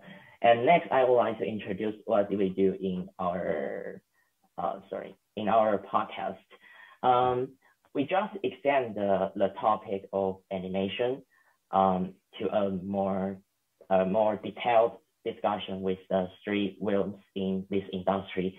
So we are grateful to invite TWNIC CEO and the board of directors, Kenny Huang, and we have a long talk on the today's internet issues, such as the close connection between IPv6 and IoT. And also Kenny will also brief us on stature of today's internet government. And in the next episode, we invite an anti-DDoS expert, and his name is Lin Bangjie. He is an engineer in Zhonghua Telecom Company. It is the biggest telecom company in Taiwan. And we have discussed on the internet working system, of course, the DNS and the issue of system protection. And the last but not the least one is a very, very cool girl. Her name is Guo Jiayou. She is the president of Taiwan Digital Diplomacy Association, and she has traveled to more than 20 countries to do her efforts to promote social networking advocacy. And she is committed to utilizing the internet to gain a further international exposure for Taiwan. So I am very admire her, sorry. And so that I think our audience could know more detail in our podcast. So the scope of internet governance is quite extensive. So what we do in our podcast is we must put our attention on the role of youngs. So figuring out the connection between the youngs and the internet and today's internet issues could be our top goal in the TWNIC following planning or following podcast program. For example, as stated in the IGF report, we can see today's topics like digital cooperation and the right of access to open source or cybersecurity are still top issues in our young society. So we are trying to dig deeper for our audience and maybe find some solution in our podcast or discuss with our audience. And on the other hand, we will also discuss today's popular online internet applications such as NFT and IoT and the fourth industrial revaluation. I think those could be great associated with internet issues. So let us look forward to the TWNIC following session or following planning.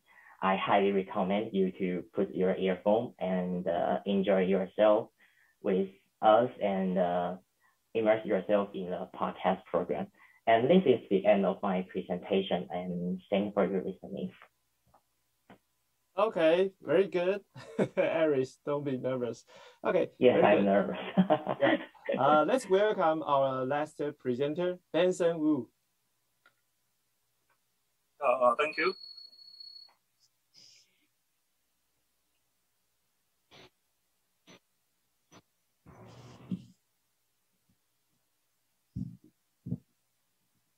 Can someone help me present my slides? Thank you.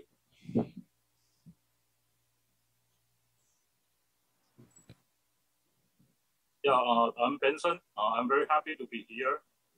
After 20 years of trying to reach my full potential, now I'd love to see people thrive and then reach their full potential.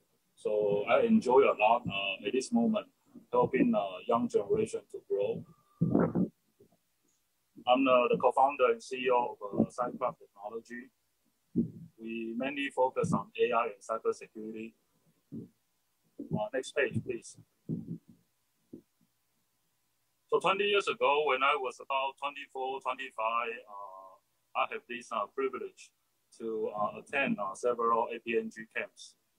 The first one was in South Korea, Busan, and then in Australia, and then in Japan, and then back to Taipei, where we also host TWING camp, a dream camp in Taiwan. And in the photo, you see a lot of these seniors. At that time, they help young generation like us to see the world and also to grow our global visibility and transform our mindset. Especially Tomi Matsumoto, Tomi-san is still quite active now in the platform, continue even after 20 years to encourage young generation. some of the staff in TWNIC now is still working hard in TWNIC as well, like Anthony. And Chin Jiao also now has its own startup as well. Yeah, next page, please.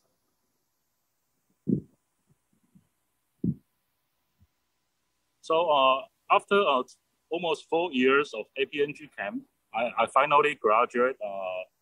I get my PhD degree from Taiwan University. So I actually joined a startup. So this is my first time to join a startup. It's very tiring to join a startup, but in these 5 years of time, I learned so much. So I feel in this startup environment, you get to learn planning and also execution by yourself. This is a very important experience in your career life. Next page, please. And then after my first startup employee experience, 5 years, I decided to have my own startup. So I'm the first time founder. And in this, my first time startup company, I work super hard, almost no weekends. Every day is trying to make the company survive. And after 3 years of super hard working, the company was acquired by an Israeli company called Variant. And in doing this 3 years, what I learned is that you need to be different. So product innovation is very important than just to be a better one. So you must be the only one, not just the better one. Next page, please. And then after being acquired by Variant, they appointed me to be the country head for the Variant system in Taiwan. So I have these 4 years of very intensive Taiwan-Israel collaboration. On weekly basis, they review numbers, they review objective, they see your key results, they want to see your initiatives. So during this time, I know how to measure performance in a very precise way. And usually this kind of system, you can only learn from big corporate because they have a very large pool of talents that they need a very good solid system to measure everyone's performance. So I think this is also a very important experience learning for people when you work in a big corporate. Next page, please. And then 5 years ago, I decided to be a second time startup founder. And this time I was much more experienced. I equipped 15 years of hard working. So I realized as a second time founder, not just being the only one is very important, but you also need to find the white space. So if that environment is very crowded with competitors, it's really, really hard to be always stay ahead. So even if you are the only one for quite some time, but a lot of people can catch up. So your lead time does not guarantee your ultimate success. So market innovation, to me, become even way more important than product innovation. And during these 5 years of, I call it coaching because now I have 100 staff. I like to help them grow rather than tell them what to do. So I call this coaching. And the company was able to achieve always more than 100% growth in terms of revenue. And we now have more than 100 enterprise customers and now reaching 100 employees. Next page, please. So what did I try to do in this second startup? We try to do a lot of innovation because in my previous experience, I know that you need to be the only one. You must be the only one. So a lot of innovation I try to put in. But also, as I share with you, market innovation is very important as well. So you need to find a way to be to go global rather than just be in Taiwan. And being part of this APNG and also this internet community helped me to have this global mindset that do not only see things around you, but you need to think the entire world, and then go global, go fast, and go scalable. Next page, please. So now I would say that what makes me very exciting is always helping others. I want to see people really see their value, purpose in life, and then reach their full potential. We now have the privilege to be recognized by a lot of these respective seniors, but this is only to give us more energy to help others. Thank you. Thank you, Benson. Thanks for sharing very impassioned story, and I think it's a really good story. Okay, now we finished the first round presentation, and we still have about 10 minutes. Maybe we can take some questions from, I don't know if we can see some audience online or anyone have questions, or yes. Maybe, yeah. Yes, we do have one question from our online participant. The question is, this is a question about the Internet of Things. Hackers use IoT devices for DDoS. Is there any proactive way to regulate these devices? Statistical induction, regional plus specific IP, or only by passive method? The traffic is cleaned by the telecommunications provider. Okay, so anyone want to take this question? Or maybe Satish or Jenna or Sabrina?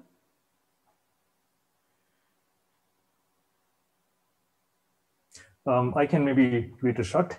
This is Satish.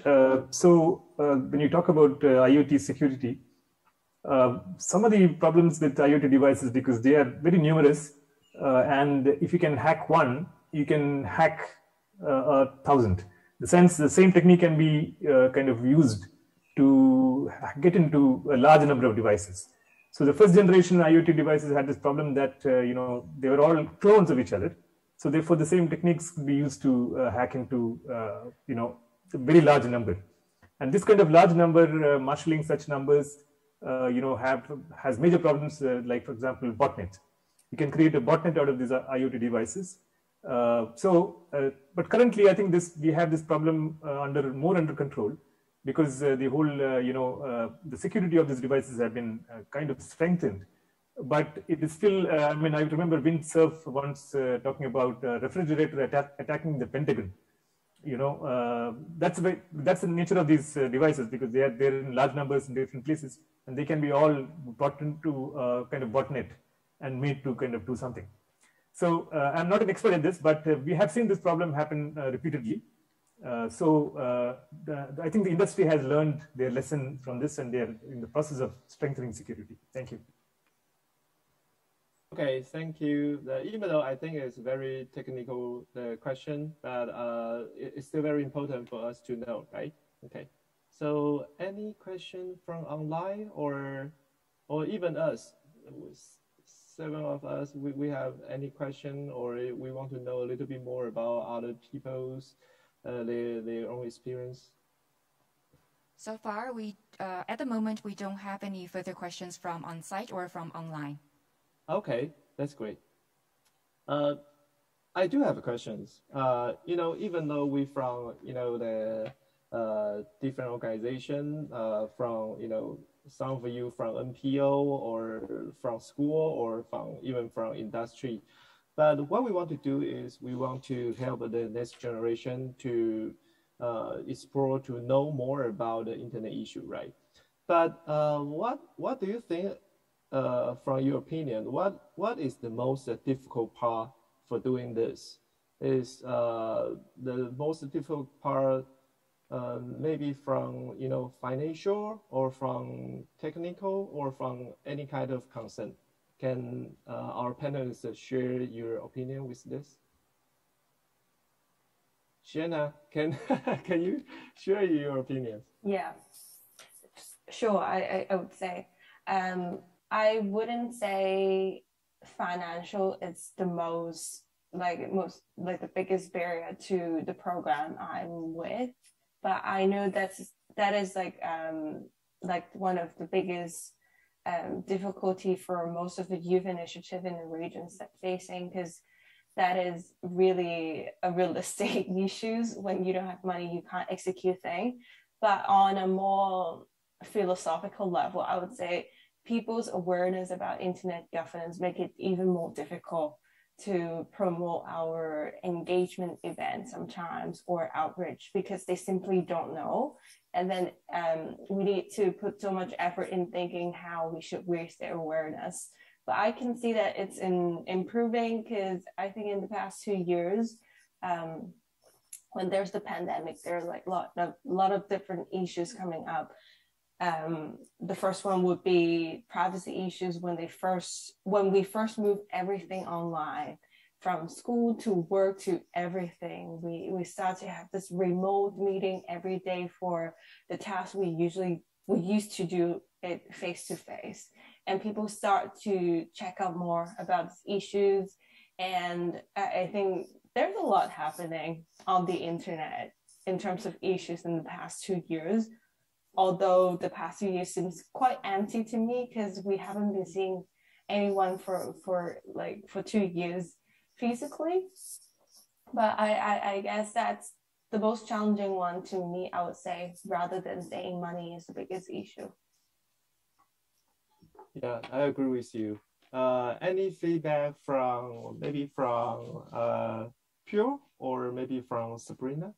Can I add something? Yeah, sure. I just would like to support what Jenna said before.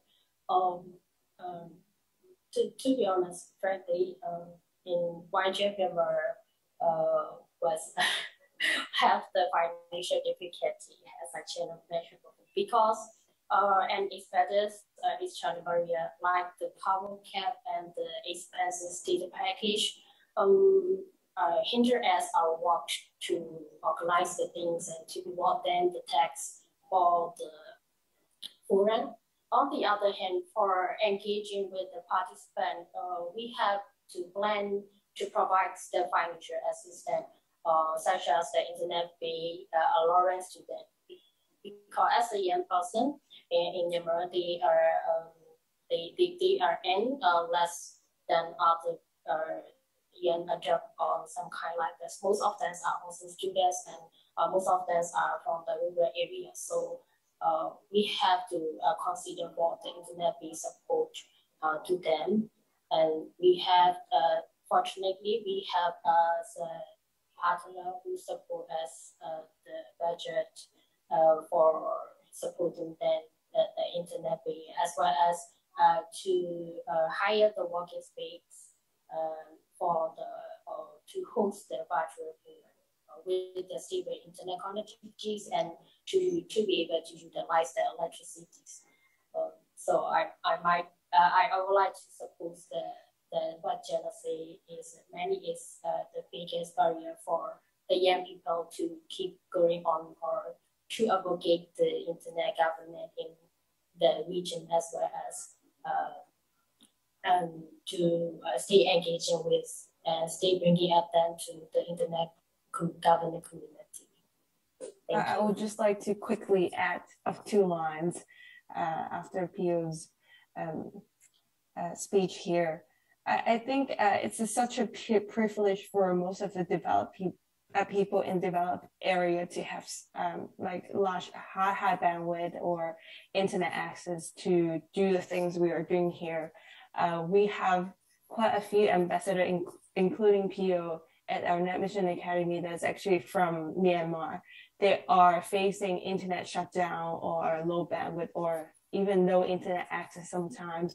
So they can't even have the equal opportunity as most of the people from Hong Kong or from Taiwan to have really basic and fundamental internet. So there's like happening a lot in many countries in Asia Pacific because they do not have the connectivity. I think that's one of the issues that people recognize.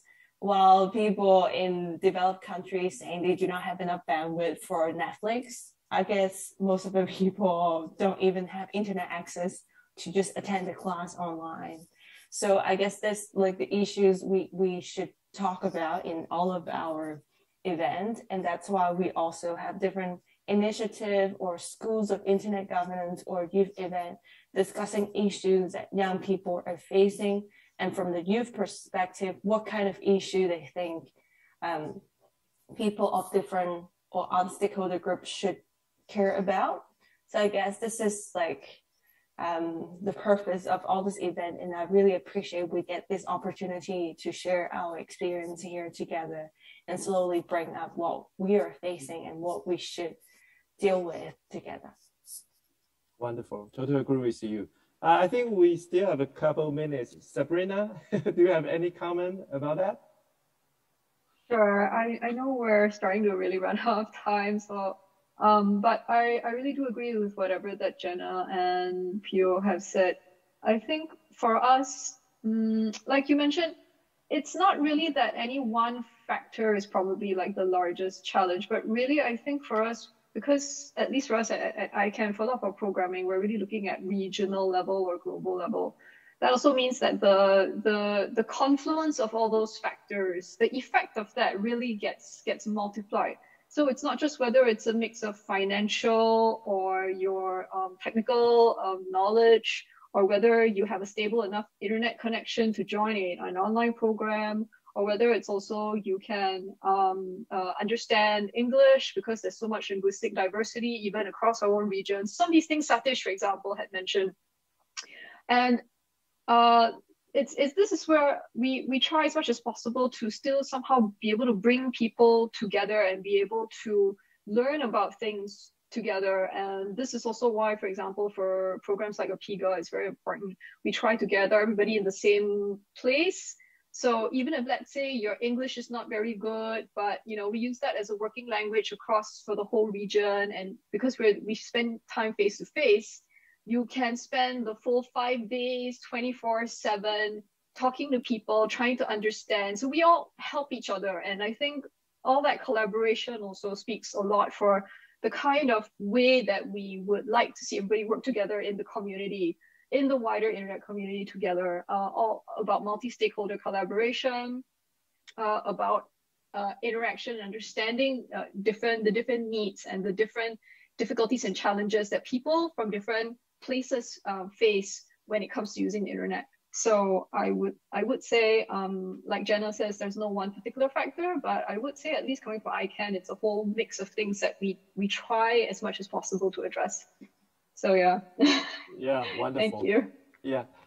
Benson, maybe very short comment about that. Yeah, thank you. I think I would like to have a quick sharing that is knowing the purpose is extremely important. So the purpose why you are doing this and why others are doing that, if both can align the purpose and then reach the common goal, and that goal is very meaningful. It's definitely way more than just to get more money or to be rich. These are material things. It's the outcome. But it's like you have a car, and then you must put oil inside. So it's not to get so many oil, so that petroleum oil, so that you can drive a car. It's where you want to go to, and then the destination is the purpose. So that's my 2 cents here. Thank you. Okay, and I think that's one as a representative of a young generation. Aris, do you have anything you want to share with this? I think that today's great for me to know more about the internet issue, but enough about. And I do agree with the words Sabrina just said, and because my English is not really good, and what you said helped comfort me very much. And I do love internet issues such as in a psychology issue like psychology health, because like during this pandemic, the increased addiction on the internet could be it has increased. So it is like an issue we must to put our attention on young society. Thank you. Okay, thank you everybody. Since we run out of time, and now is almost the end, but I really like our today's discussion, and thanks for your big contribution on today's issue and also on what you did for the young generation. Thank you, everyone. Thank you very much, Professor Chen, for moderating this session for us. And thank you to all panelists for this very wonderful sharing. Once again, thank you.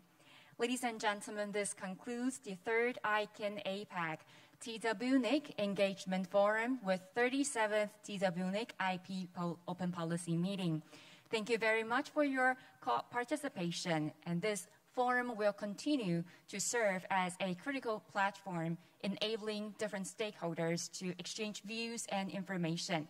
Once again, we would like to invite all our participants to please scan the QR code, which will be shown on the screen later on, and to fill out an online questionnaire for us and provide us with your valuable feedback. Your feedback is highly appreciated. Once again, thank you very much for your participation. We wish you great health and prosperity. Thank you.